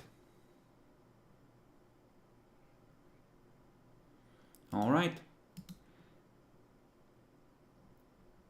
Yeah, the sealing. It wouldn't work with blood, the regent is right. The blood ties itself directly to the soul. What's been done to this demon is a bit different. Its memories aren't organic. They are of the spirit. So, the memories that are not part of the brain it's possessing are suppressed and largely buried in the subconscious. It doesn't remember how to use those powers. To an extent, it still has them, but it's like in a dream state. It's not fully awake. You're not sure how long such a binding could hold. it might not have ever been intended to stay summoned for this long. But you get the feeling, based on how it's described, that it's supposed to be refreshed with rituals from the one holding it prisoner. And the binding is on the host itself.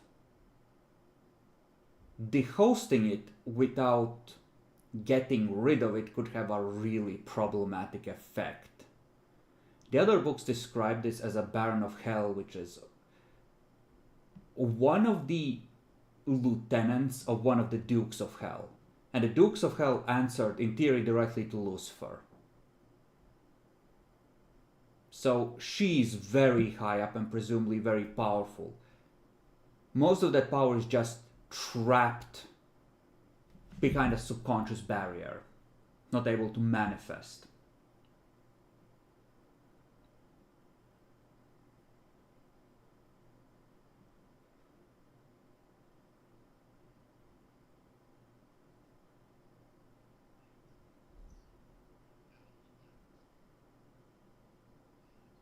If you had to think about it, in combat she's less dangerous than someone who is like 2 or 3 ranks below her who was just summoned.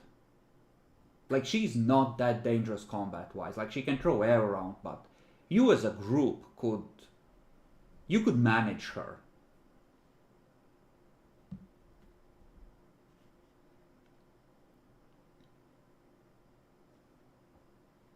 But if she escapes and she pulls her brain together and sorts through her shit, which admittedly for demons is a very tall order, she would be 10 times as dangerous, let's say.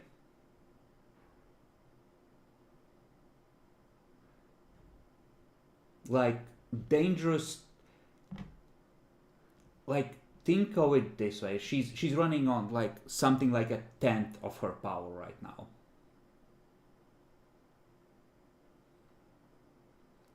Most of it has been blocked away and contained, and it's the one thing that is left in full measure is her primary lore, to see things from afar. That and just enough ability to reach out and damage people from afar, which might give you insight on what the summoner was planning to use her for.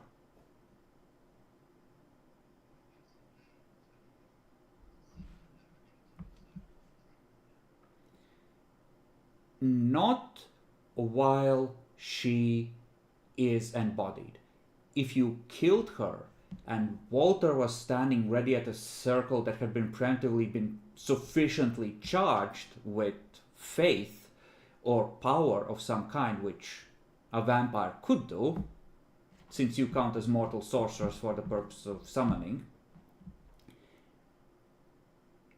then in that brief window before she finds a new object or host to crawl into, you could trap her in a circle and try and fuck around and see if you find out.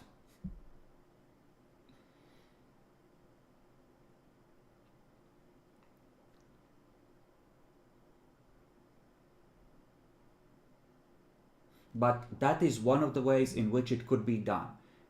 Assassinate her and be ready to take advantage of it. That is a workable plan that Walter, with the experience he has at this point of demonology, thinks he has every reason to think that that is a legitimate approach.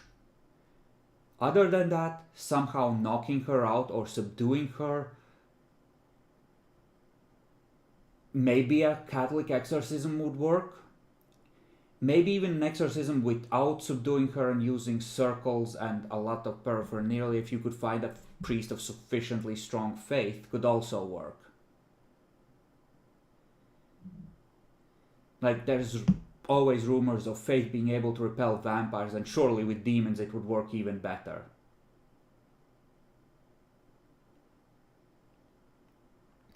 Or a sufficiently large amount of priests with sufficiently large amount of ritual stuff could brute force it without a paragon of faith. So you need a cult, you need a saint, or you need sorcery. Like heavy-duty infernal sorcery. The advantage of a priest or priest and confronting her with religion might be that you don't need to kill her and have a ritual ready. You could just go in there and fight and force them out with God's word.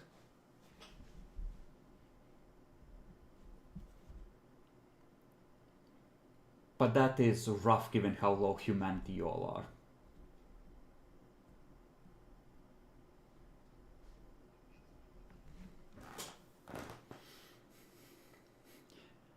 For the Emperor, someone must sacrifice their soul to the throne.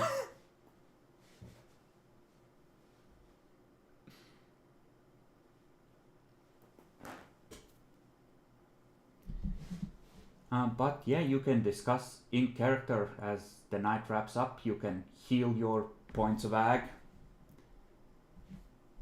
and take over the night.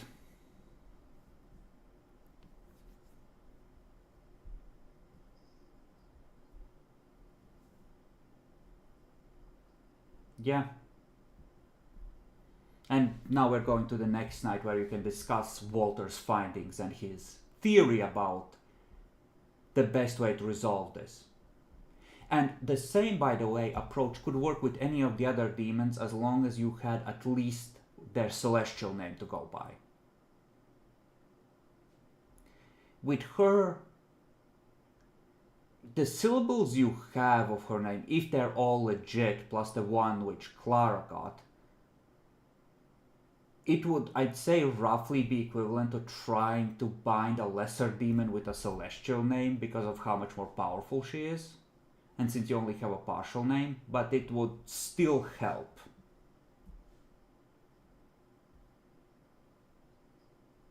Yeah. Well, but again, she is like a baron, while the normal demon you might be trying to exorcise would be like a nobody. A no-rank nobody. So what I'm telling you is, I'm gonna just rule it as it evening out. You having that much of her name removes any additional difficulty from managing such a powerful demon.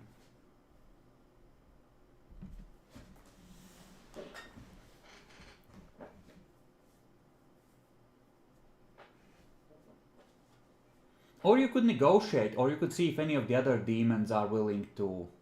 One of them was happy enough to try and steal the pictures of her true name, so maybe they're not all friendly to each other.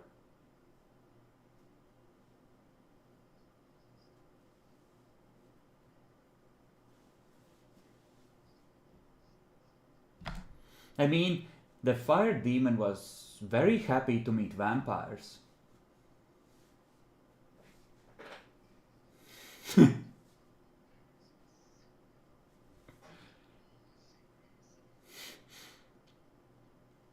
I know, maybe he just likes murder, favorite human invention.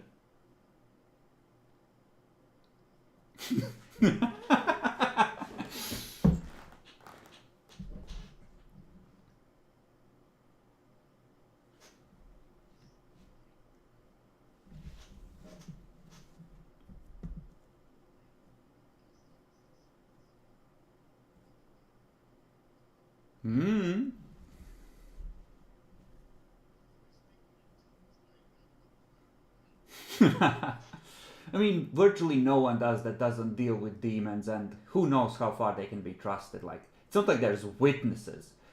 You have maybe the antediluvians caught the tail end of it. Other than Cain, nobody knows for sure other than them, since the second generation are presumably dead.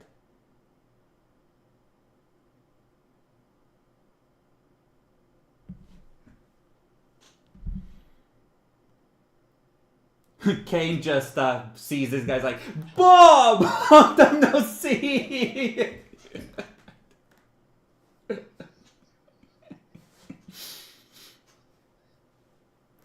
No, hell! Hell! Eternal darkness and void!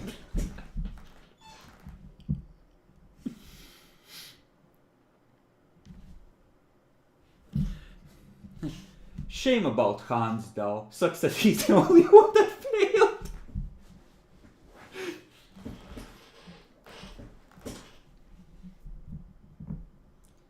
But discuss among yourselves.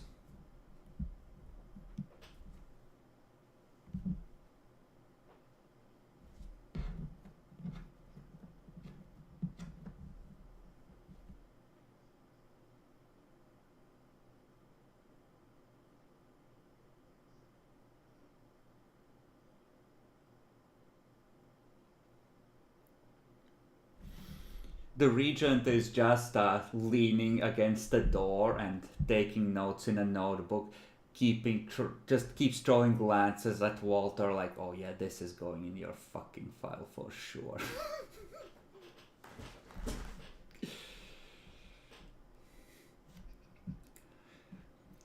It's just like a big, fat, underlined red line. Practical experience summoning demons.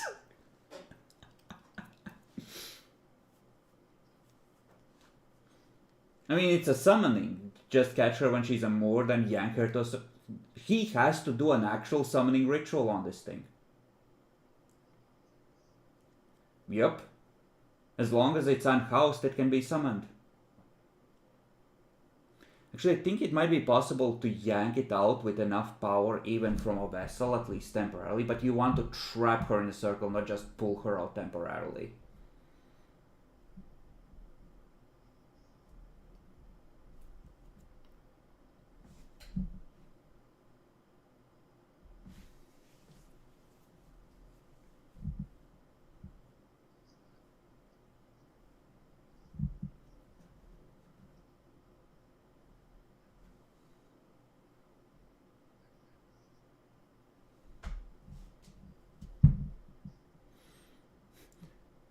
Someone with a voice of heaven finally on their side, they can move a lot faster in acquiring resources too.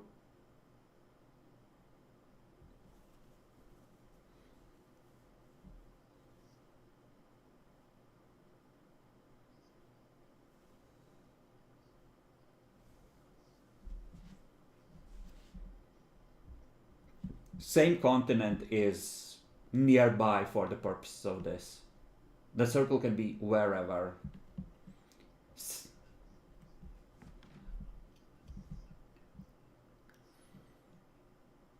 One thing you can do, you can't have active wards against demons around it, probably. It would fuck the whole thing.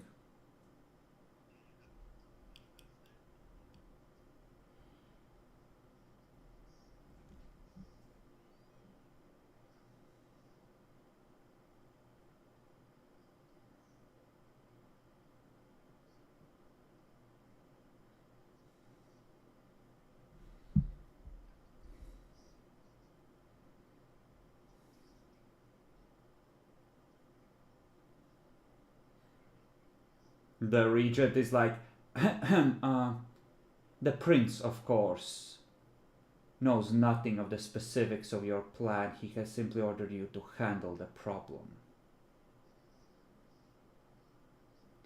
The prince knows nothing of your plan, and that will not change.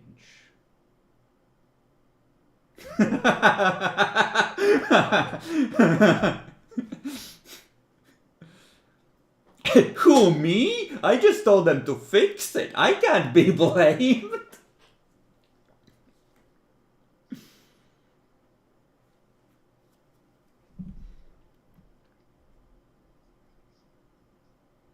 Well, you can't bottle a ward and then unroll it across a building. It doesn't work like that. But he did say he would make magic, and you could get like ritual daggers that are warded against demons, or have your armor warded against demons being able to touch you.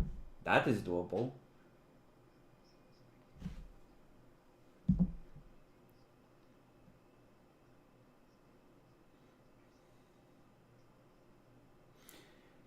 I mean, you could put her in an object, create an earthbound, put her in a metal box that has been pre-warded against demons, slam it shut, and toss the whole thing into the fucking ocean. It's somebody else's problem in 10,000 years.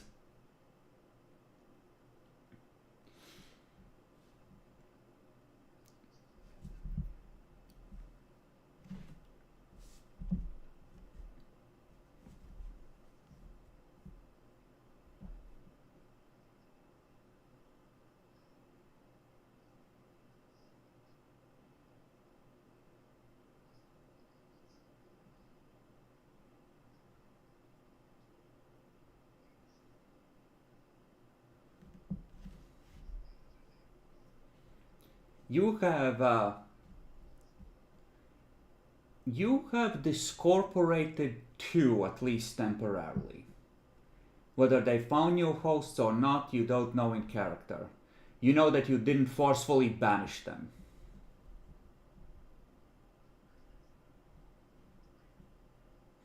You know that there is at least a death one, and you know there's the infiltrator one that wasn't at the showdown, and the babysitter one, and now the flame one. So you know of 6 different ones currently.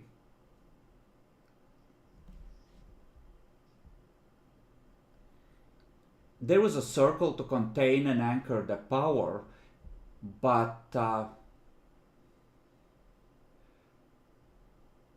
intelligence alertness to remember at 8 because the child confronted you pretty much immediately.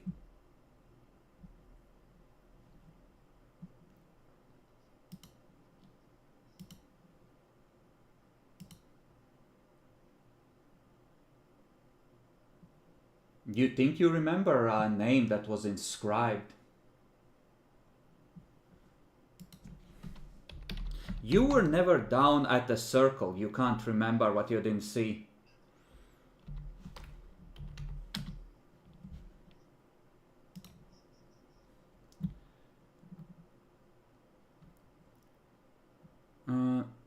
Three successes, yeah. Hello, Brecht. You think you remember the name for sure. So does Clara.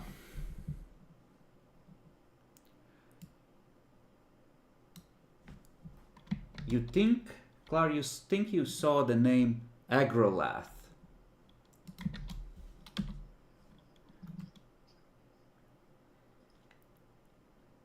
Inscribed, and it was in German, like they weren't using a dead language or anything. It was just in German, just circles of your fateful call to you, Agrolath. Rise from the depths and take up the blade of battle once again, that sort of thing, you know?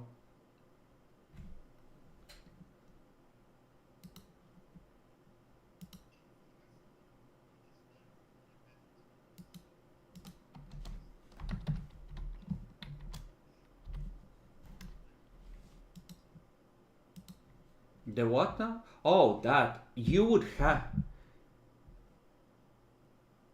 Assuming they were summoned and you can find the places. But yes, that is doable if you get enough successes.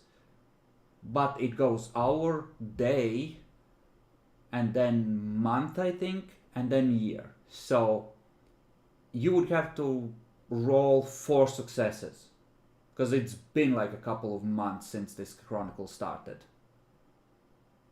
It's possible, but... And...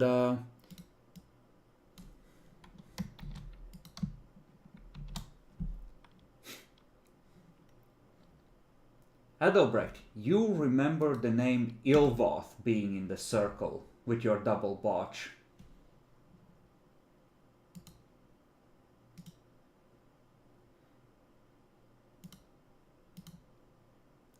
Only one way to test it. Go outside the wards and chat.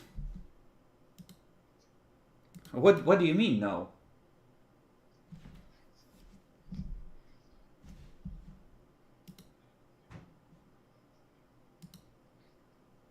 Heidelbrecht isn't.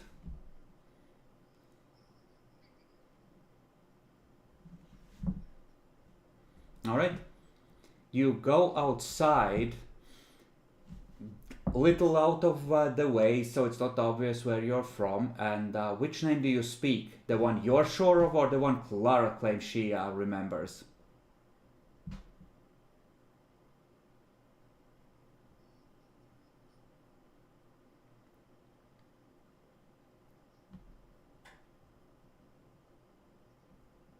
You might as well try both of them, right? Oh. Alright. What do you say? Address it by name.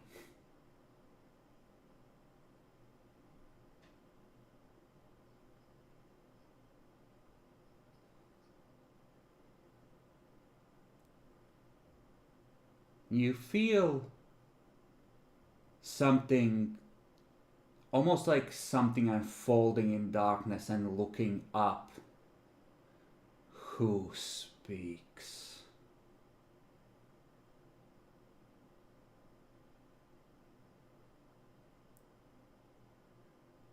Who speaks?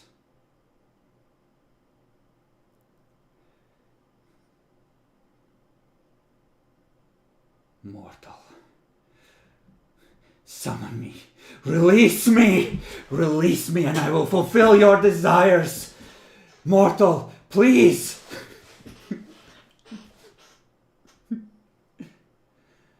Mortal, I will tell you what you must do. Quickly, there is not much time. You must gather 4 or 5 others like you. You will require a cup of white wine and a cup of red wine, and place them upon an altar of your own making, with your own hands, with your own tools. Do this.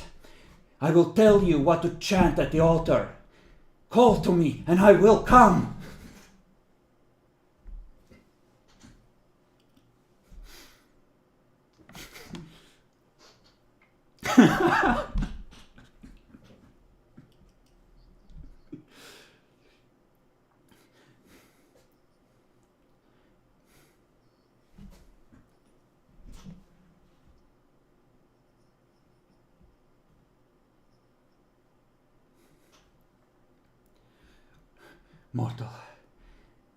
Mortal, I will guide your steps. Consult me with each passing day and report to me your progress. Tell them God is not as he seems. It can all still be set right.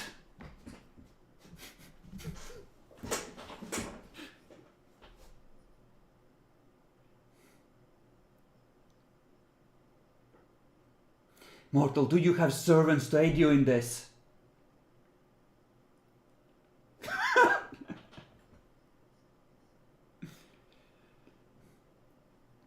Mortal, how do you know my name? Are you a sorcerer? I do not understand what this means. Please tell me. It has been so long. What has happened? Do the angels still walk the earth? Do they teach you? Did they abandon you? What happened?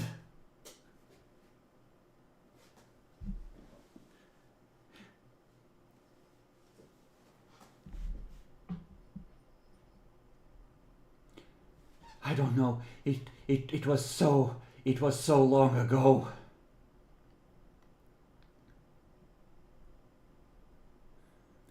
Well, what is the furthest event that you remember?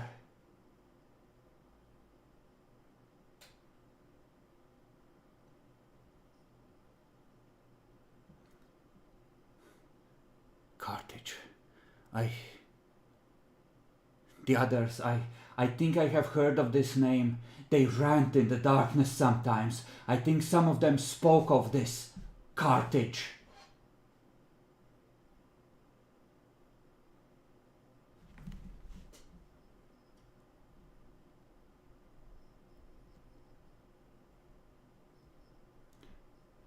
Yes, gather your followers, gather them, and I will reward you. I can teach you secrets of the universe, magics that have not been seen on your plane for millennia. I was there when it was all laid down, you understand? I can help you. The voice starts to fade as the connection is rejected.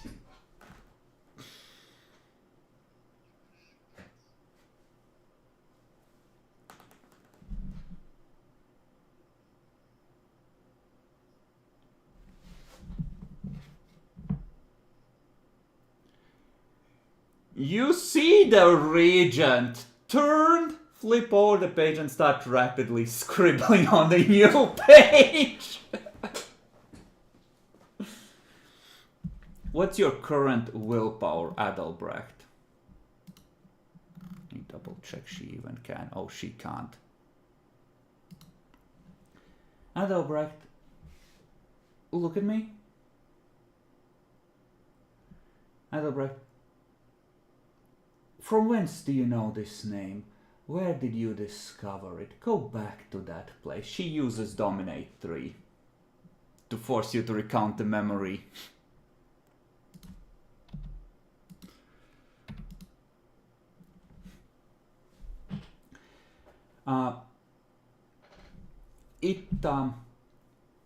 It was mentioned in the very beginning of the journal about the summoning, about rejected prospects that were just mentioned by name, as probably as a reference to spark a recollection in the one who wrote them down without much details. You'd think it was from there.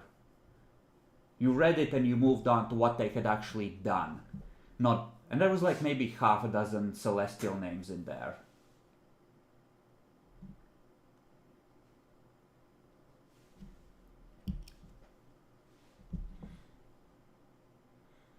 And yeah, you just see her casually put him in a trance and pull out the memory from whence this comes.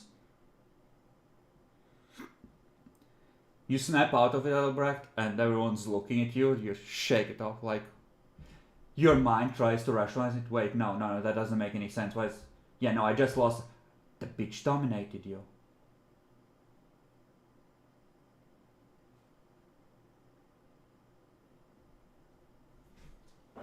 Continue.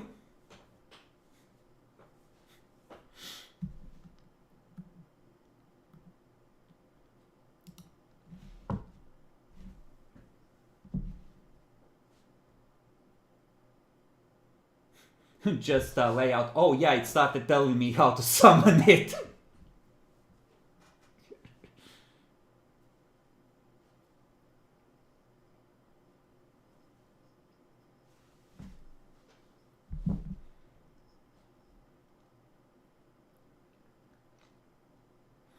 As far as special conditions, a single condition to have 2 different cups of wine is... It can't be very powerful if the ritual is that simple. That plus some chanting, it has to be a relatively weak one. No, why would it? Like, it wants to be summoned.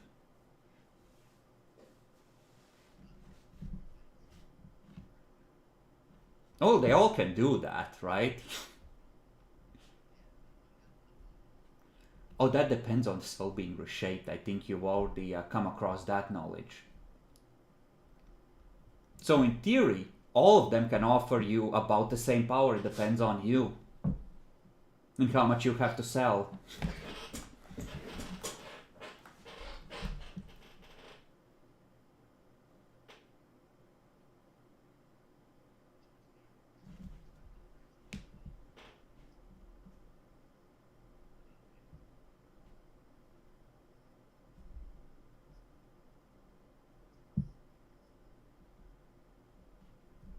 What is the purpose of this exercise?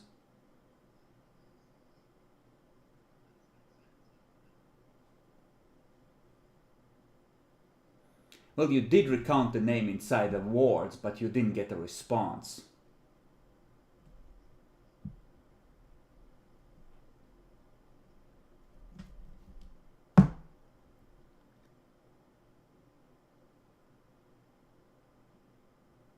So maybe that's the correct name.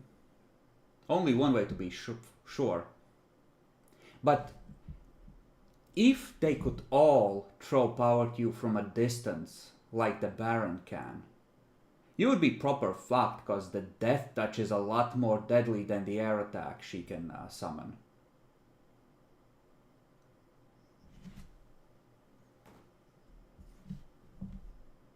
Well, presumably if they want you dead, yeah.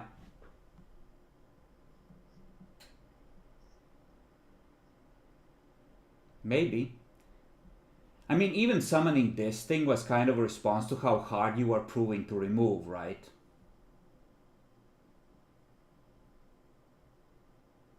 Well, the fire demon.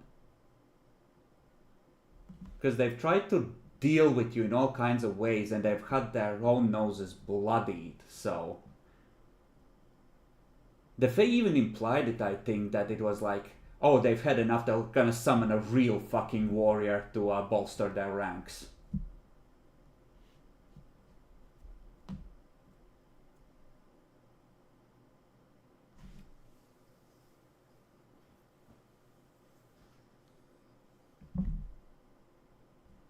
Nobody's summoning anything.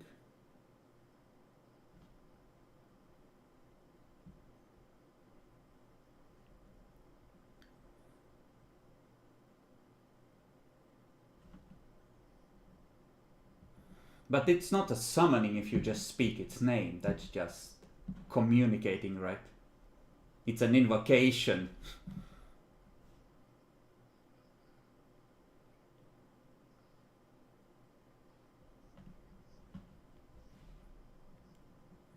Okay, you stumble outside. Clara goes out of the door, slowly is climbing outside. Walter, the regent, looks at you. Follow her, read her mind, watch her for corruption.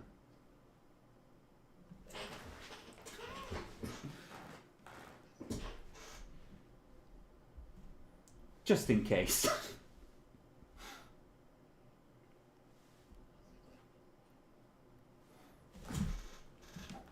Yep.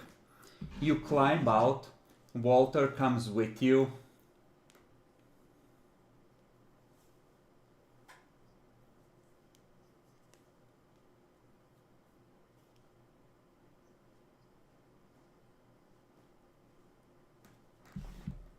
Okay.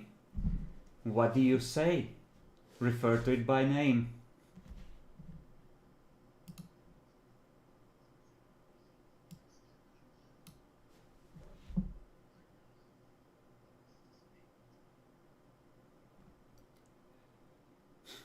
Proceed, supplicant. I listen.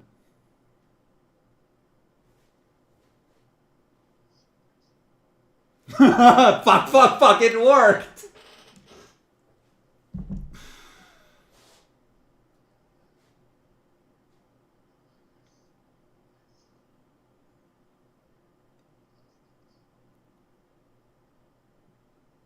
Cain Spawn! You lived!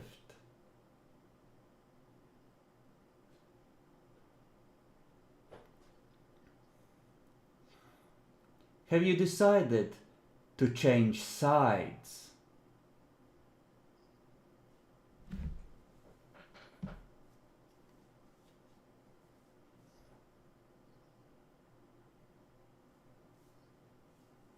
I have been told about you, Clara. I could free you of the curse of your bloodline, restore your mind, bury the madness where it cannot touch you.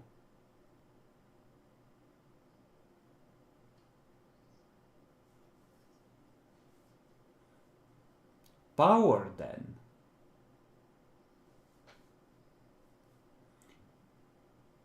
Freedom from the ravages of the beast. It cannot be enjoyable to have control seized from you. You agree, then?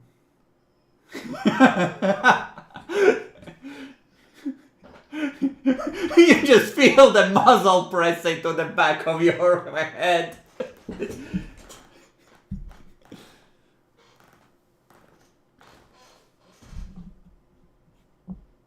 Well, you could ask it to, you know, betray its mistress.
Give me a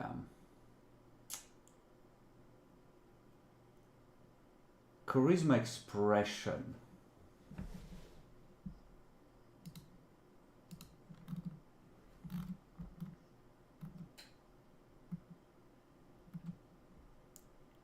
Sure.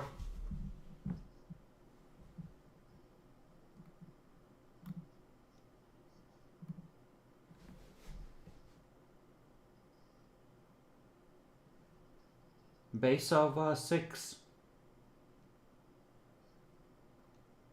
So yeah, goes to 5.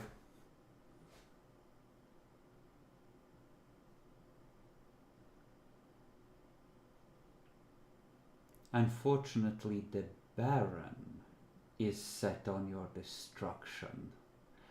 I have spoken to some of the lesser servants of the Baron, and one of them tells an interesting tale of her name being out on the wind, as it were. Unfortunately, the Baron is rather upset about this, and I was wondering if you could confirm this news with me or not.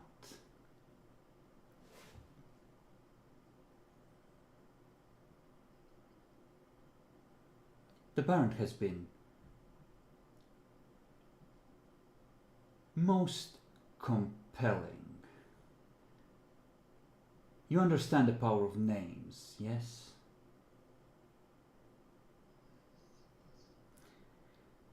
The Baron, not only having the unfortunate possession of my name, has bound me within the body of her mortal daughter, trying to tie me with her with confusing mortal memories.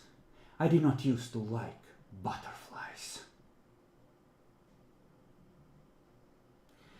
It is most vexing.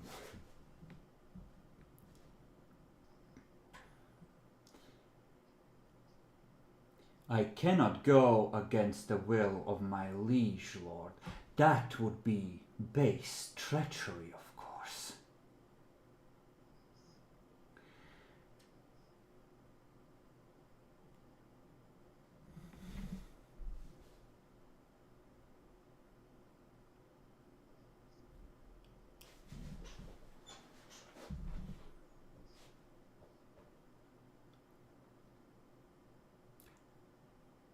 Let me put it this way.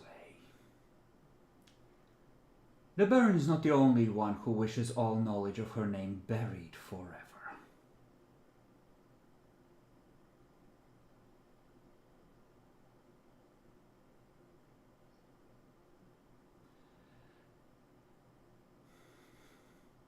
The Baron was most insistent that you be kept away from her plans. So you need not fear her and strike out at her, if you understand. You could stay away for a good while without any personal danger to yourselves. You understand? I am encouraging you to stay away.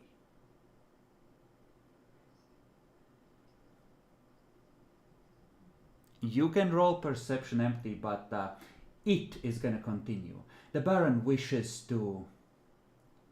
The Baron is summoning more from the pit, but she does not intend to have more demons walking the city, so that too should not be a cause for fear and retaliation.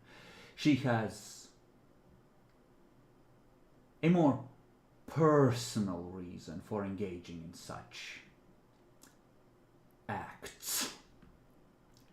And reading it, and they're trying to hint at it while staying within the confines of orders. You're starting to get the vibe that the demon is speaking of these summonings in the same emotional sense as vampires speak of diablerie.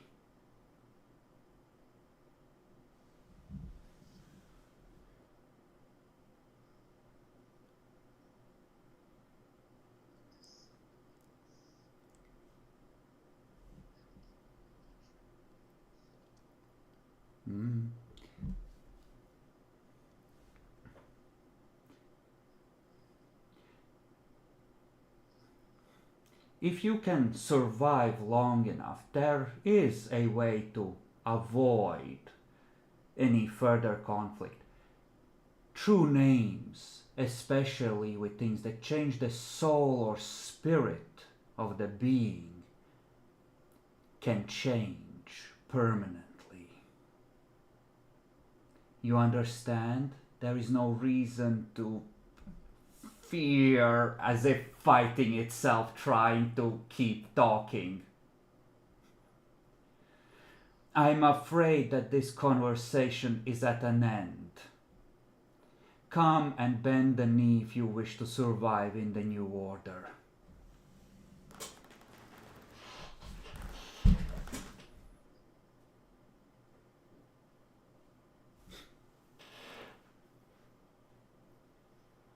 Yeah. He does not try and keep the communique open. Dan, are you gonna follow the orders to read Clara's mind?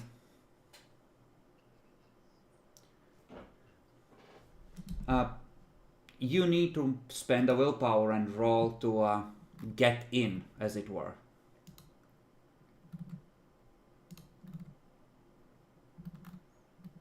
Roll at 3. Clara is low on willpower like everyone except, I think, Adalbrecht. You look and no, shut that down, close it. For a brief moment, you see like an endless twisted mirror stretching into infinity, a vast mind spread across countless thousands, and then, no, not there, never that way. You shut it off, you kind of miss the initial shock of it actually working for Clara, but the rest of the conversation you hear and you can draw your own conclusions of what the Baron is planning next and what alternate solutions she has in mind for fixing her problems and limitations.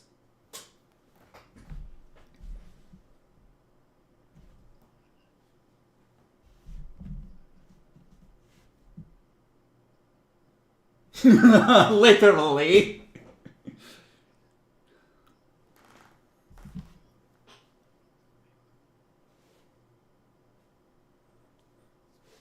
This one doesn't seem to be dead set against you, apparently. Maybe none of them are.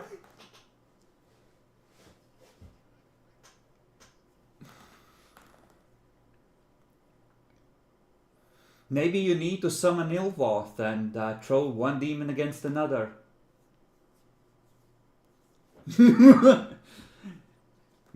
Maybe you could get a malefactor and have demon weapons.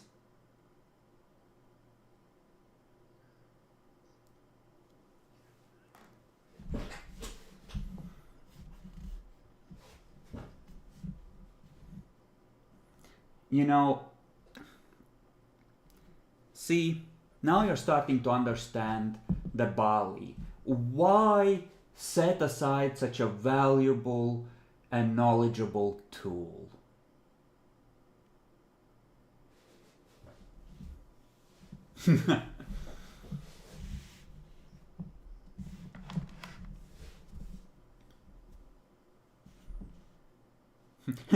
We're all Bruja, watch our presence.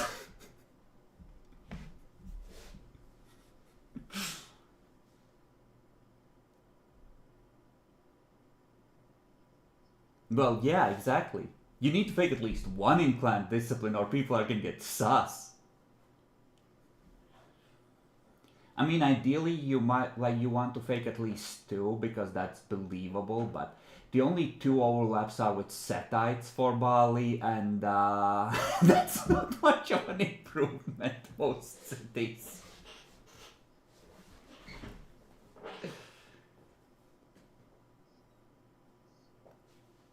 Okay, but you can go inside and report. The regent looks at you, Walter. Well,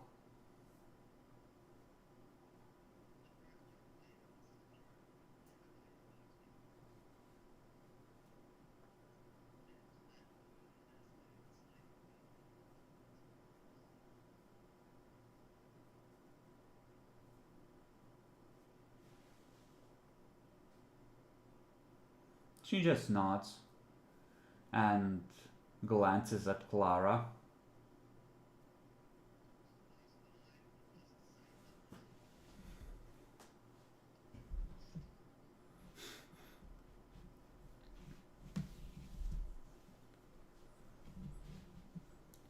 Flips over a third page and makes a note.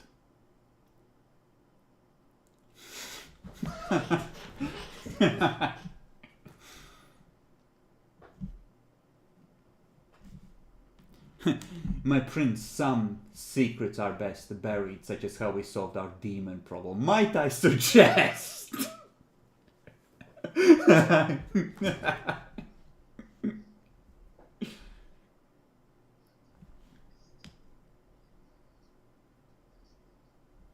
night has just begun.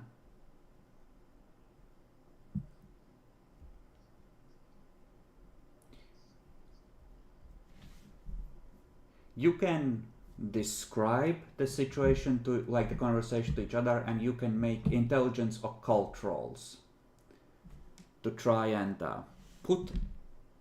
connect some more dots.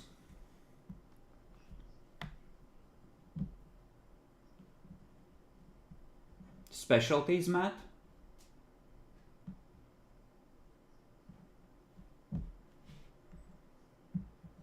You're not researching right now. You're just trying to logic and... Then what about you? One last roll for wrapping up.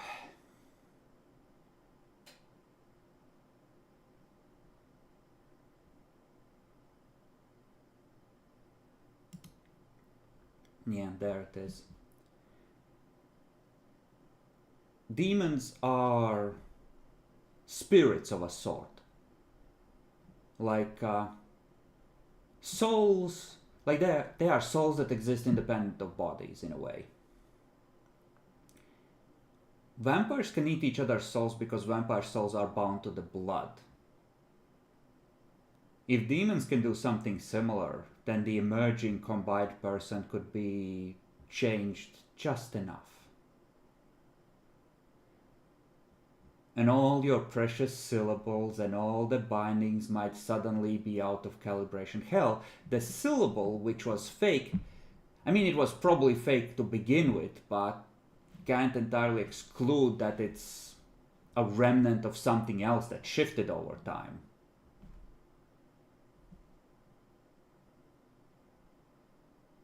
So if, like, you might not be in immediate danger, but perhaps the Baron has, if you had to guess, the Baron has developed a plan for breaking the bindings and neutralizing what threat you still represent to her over time. Provided you... Like, at this point, it's kind of like, okay, we've bloodied their nose enough, they're going to keep their distance. We can't touch them. They won't really come after us because too costly.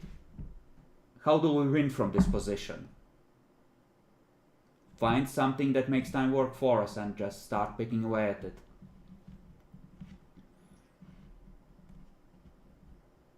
And actually, 3 successes, it's also flooding, like, her power is locked away, but if she floods new powers in there, like if she picks up a dot or 2 or 3 of lore she doesn't have yet, memory is more like a web than it is a single connection. And if she makes new memories that connect to the memories that are buried, or it's someone who has the lore she used to have, right? That could be enough to force her way past the subconscious blocks, or overwhelm them, or twist them out of alignment, or some other way fuck them.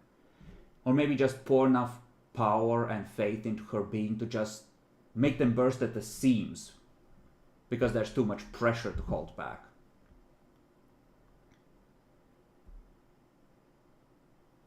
Of course, she still has to succeed at eating another demon, which is not a guaranteed feat, but... Imagine you escape hell, you're finally summoned, you're finally free. You see your Baron standing there and just shaking her head like, sorry, little one.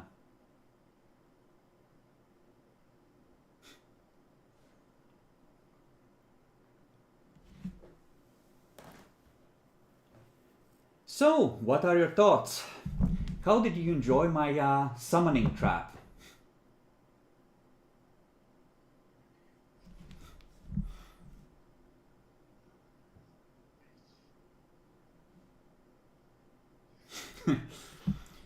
How do you meet a special condition of its rise must be witnessed by its enemies?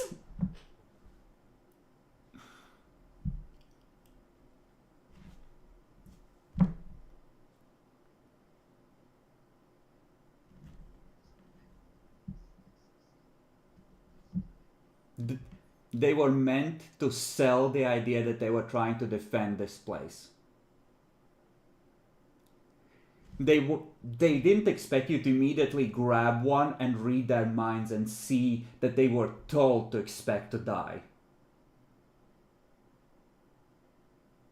They were supposed to act out like defying the forces of evil, brave last stand, that sort of thing, which those who are still inside try to do.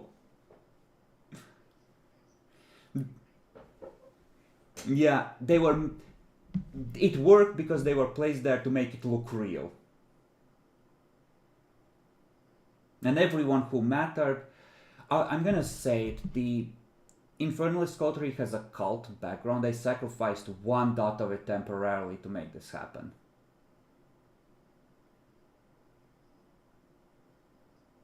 Yeah. They have a bunch of normies that are Kali mine for them. Like it's... I think it might even be their highest shared background. I know, right?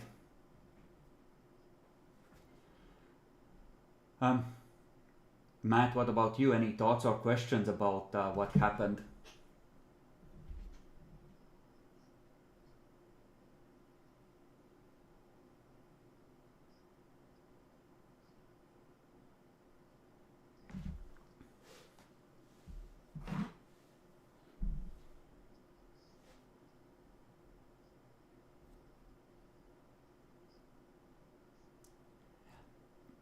Outright killing and banishing all the demons is difficult. Ending them as a unified threat, on the other hand, is a lot easier. There's one person holding them together and working as a team.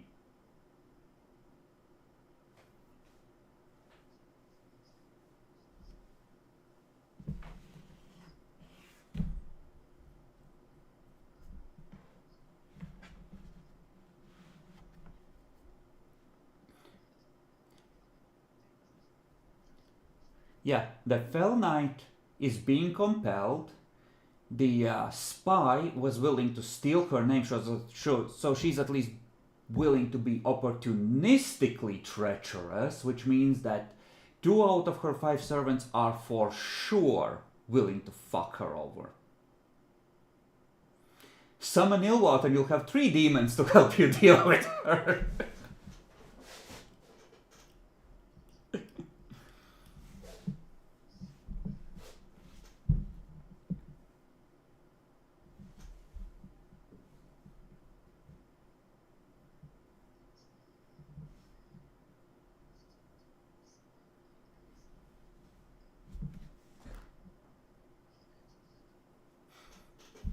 No, that is a Scourge ability to touch from afar, and it's like the 4th or 5th level of it. To, you know, cast lore from miles away. And it's like a difficulty 9 roll as well. With a mortal name, so it's fucking hard. You need a lot of faith to try and... I mean, she tried a couple times to kill Walter and Adalbrecht, but she just didn't have enough juice to finish the job at such a distance.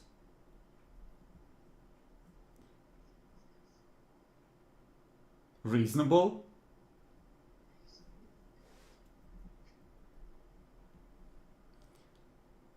And apparently, weirdly fond of butterflies, to his own disgust.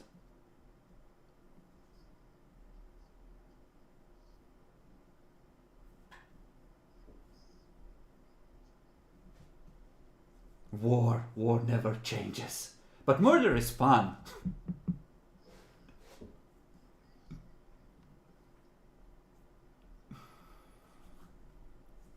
Dan, what do you think about developments?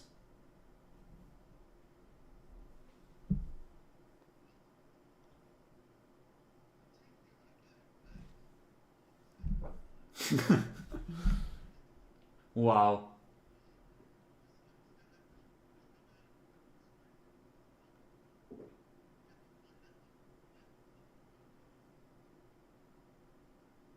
Man, you have a lot of practical knowledge. You could cobble together a summoning ritual at this point. Which is why the regent might be getting a bit concerned about just how much you fucking know as a coterie.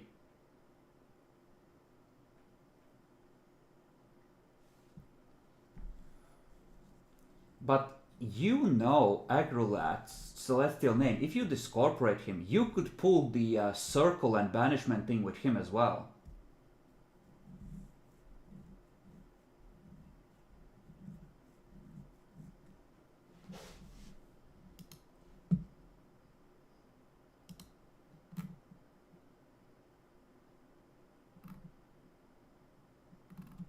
Fell Knights start with a minimum willpower of 8. Beautiful.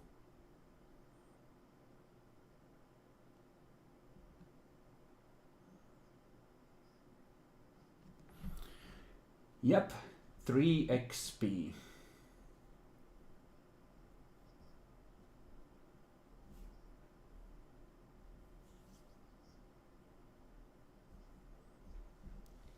Officially when the next decade passes in-game.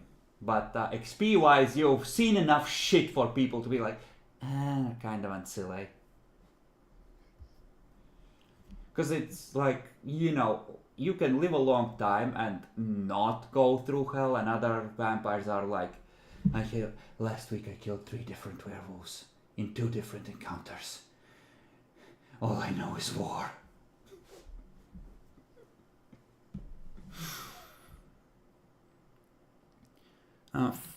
Okay, so a Fell Knight using a celestial name to summon and bind it, it's a difficulty 7. According to the book, summoning a Baron using their true name is difficulty 9 and a difficulty 10 using a celestial name. But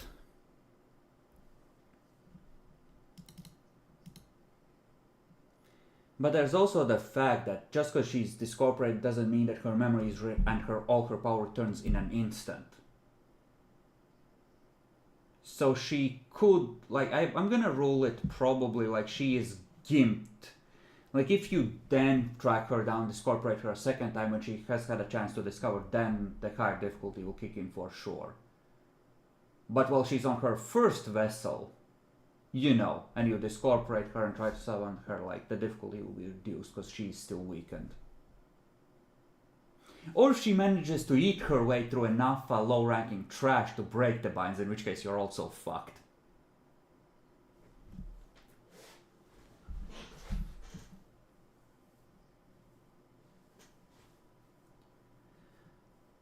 Yes. Successes by being a conformist then. When did going with the group help you?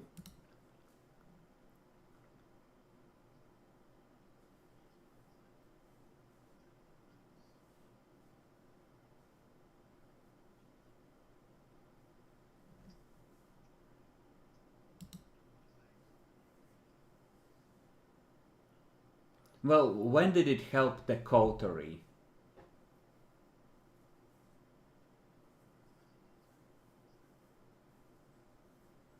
Yeah, because like the way book describes, you need to have a positive result from going along, not just going along. Like, it has to pay off in some way.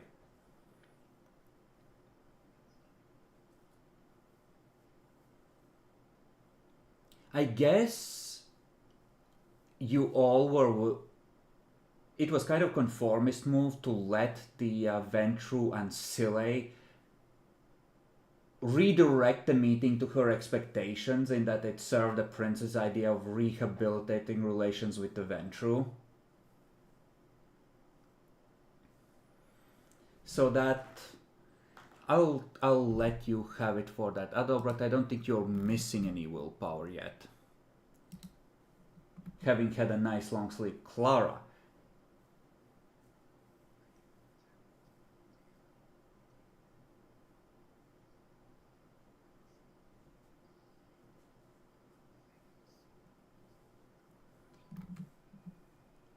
I mean, he showed up there. It was just already over by the time he did.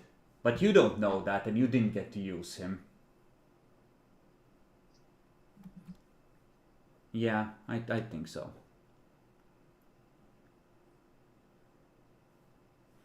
It also raises an interesting question. If you could force a demon to change their true name in some fashion, you could break more of her servants away from her. Possibly.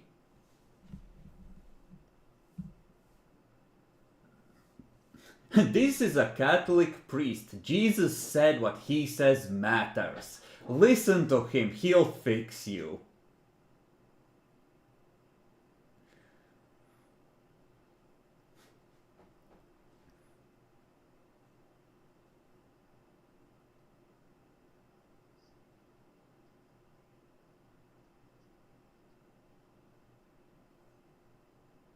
Just buy them up with XP.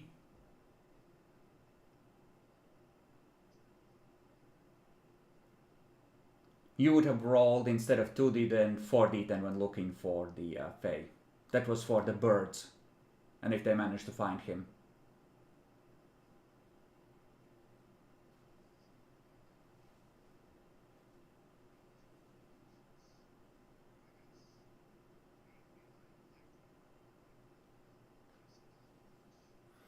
You could also buy up status, like you are in the center of events. Any of you could justify going to status too.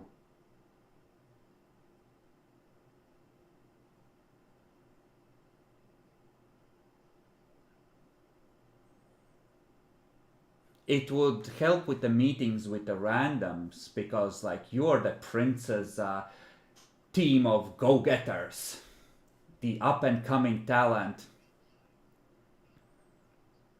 It would help keep you alive, because you might want to make yourself too important to be easily disposed of, Mr. Infernalist, at this point.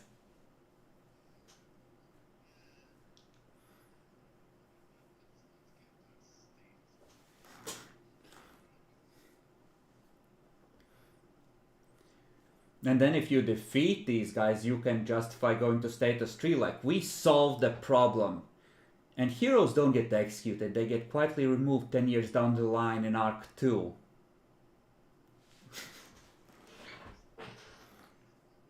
Yeah, absolutely. Matt, what about you? You want status? Are we gonna be important boys again?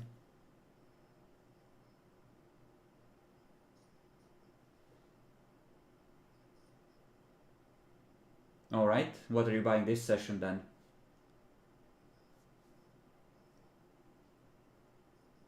Ah. So no.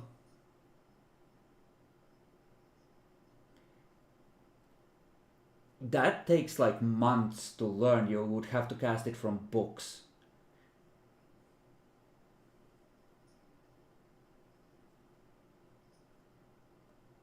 Yeah.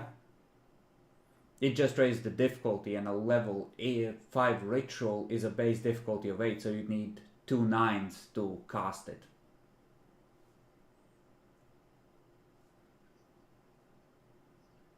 Uh, 3 XP per background thought.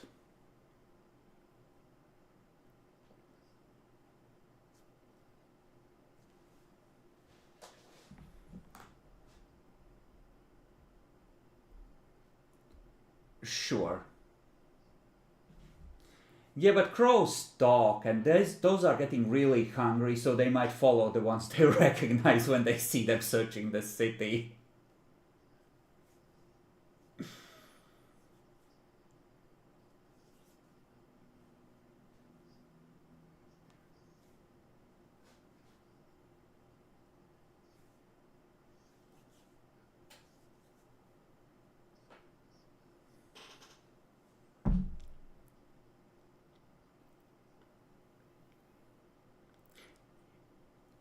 you're gonna find something really funny when you run into something in the next couple of sessions after saying that.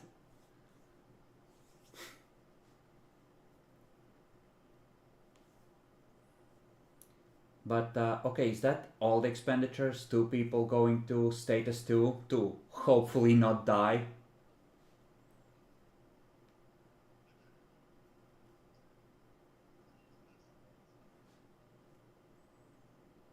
Merciful. Yes, merciful. Yeah. What would the cultists have done? I guess their brains short circuit because they didn't expect to live, but they watched from where they were tied up the figure in flames come from the church, so the ritual worked.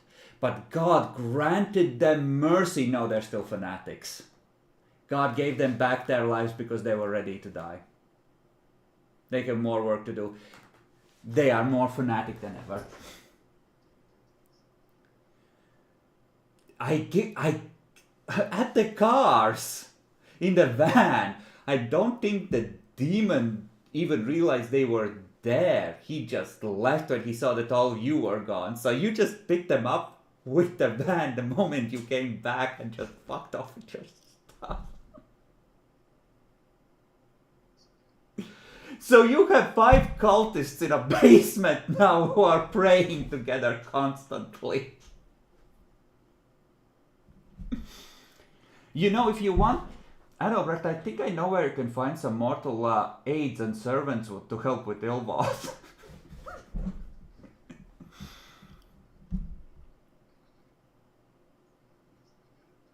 You just need some carpentry tools, which are now very easy to acquire, unlike when Ilvoth was around, and build a makeshift altar with Home Depot supplies. Hell, oh my god. Mara, it's even funnier than that. He just needs to buy an IKEA shelf of some kind where he can put the cups of wine, and he'll have assembled it with his own materials and tools after buying it. The condition is fulfilled and the pact is sealed.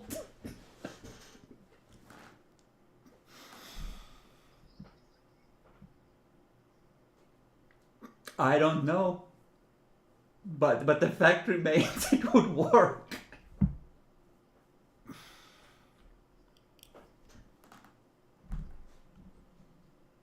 Yeah, but is there one in Dresden? First IKEA in Dresden. Yeah, you don't even need to buy tools or saw wood. You just need an IKEA set and assemble it with the fucking special screwdriver thing. First IKEA store in Dresden opened in 2001. So you're gonna have to go out of town to... No, you just order it by post. Courier yourself an IKEA set.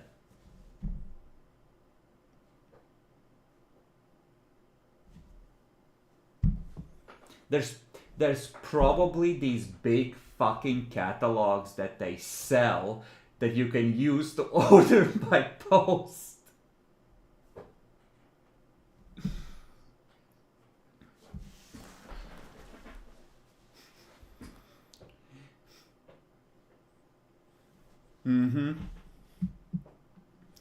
Fuck me. But you could summon a demon. You have a name, and it will provide you with instructions, Matt.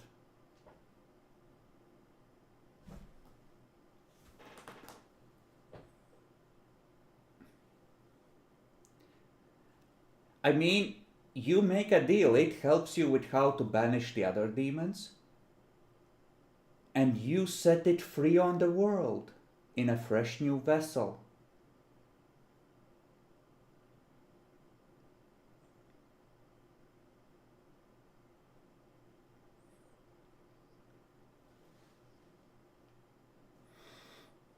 Yes, but that has consequences.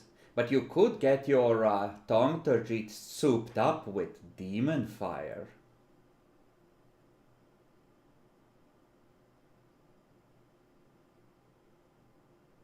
What do you mean 10 or 5?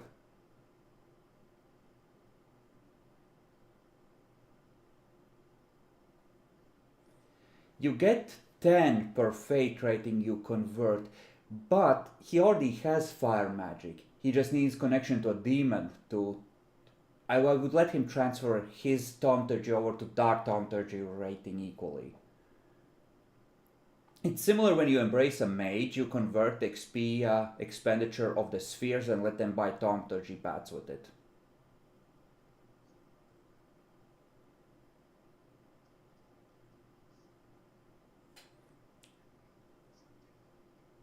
Well, for one, his aura would constantly burn with hellfire, with fires of the inferno.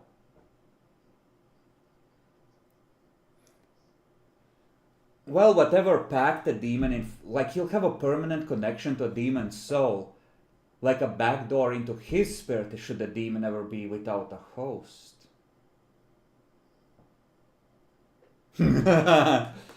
At least the demons in this city seem to be using their trolls in this fashion. Potentially. You saw temporary possessions from the Baron already to her trolls. She seems to be able to temporarily project her will into them.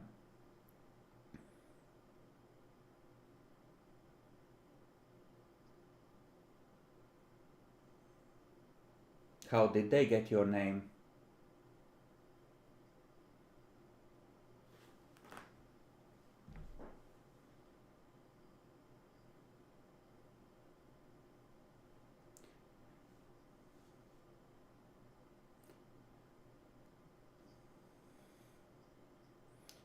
Well, presumably, he has met with the Baron.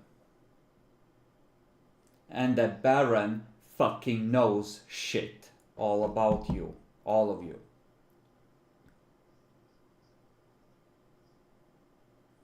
She literally has a defiler specializing in the mimicry lore.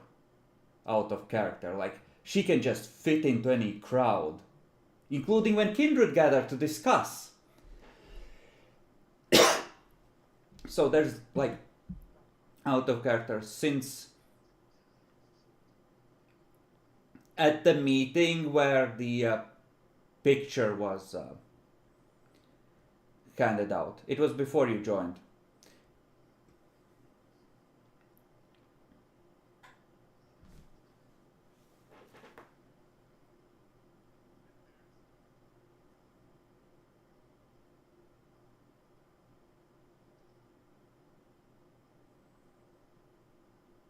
Well, what do you mean? That like the meeting showdown with the Bruja?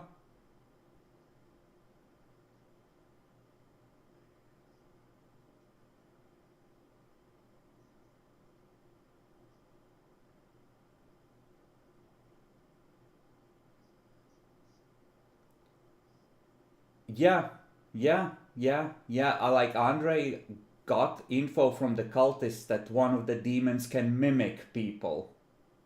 And he was like, I'm not falling for this. We've been compromised, we're leaving.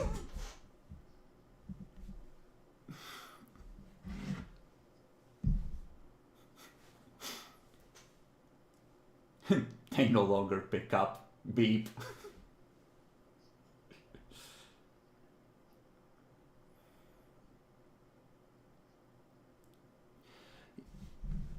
Yeah, it's late. Congratulations. I'm glad my trap worked. And I I I thought it was such I thought it was an inspired idea, honestly, to be like, they can't summon the demon unless you're there to stop them.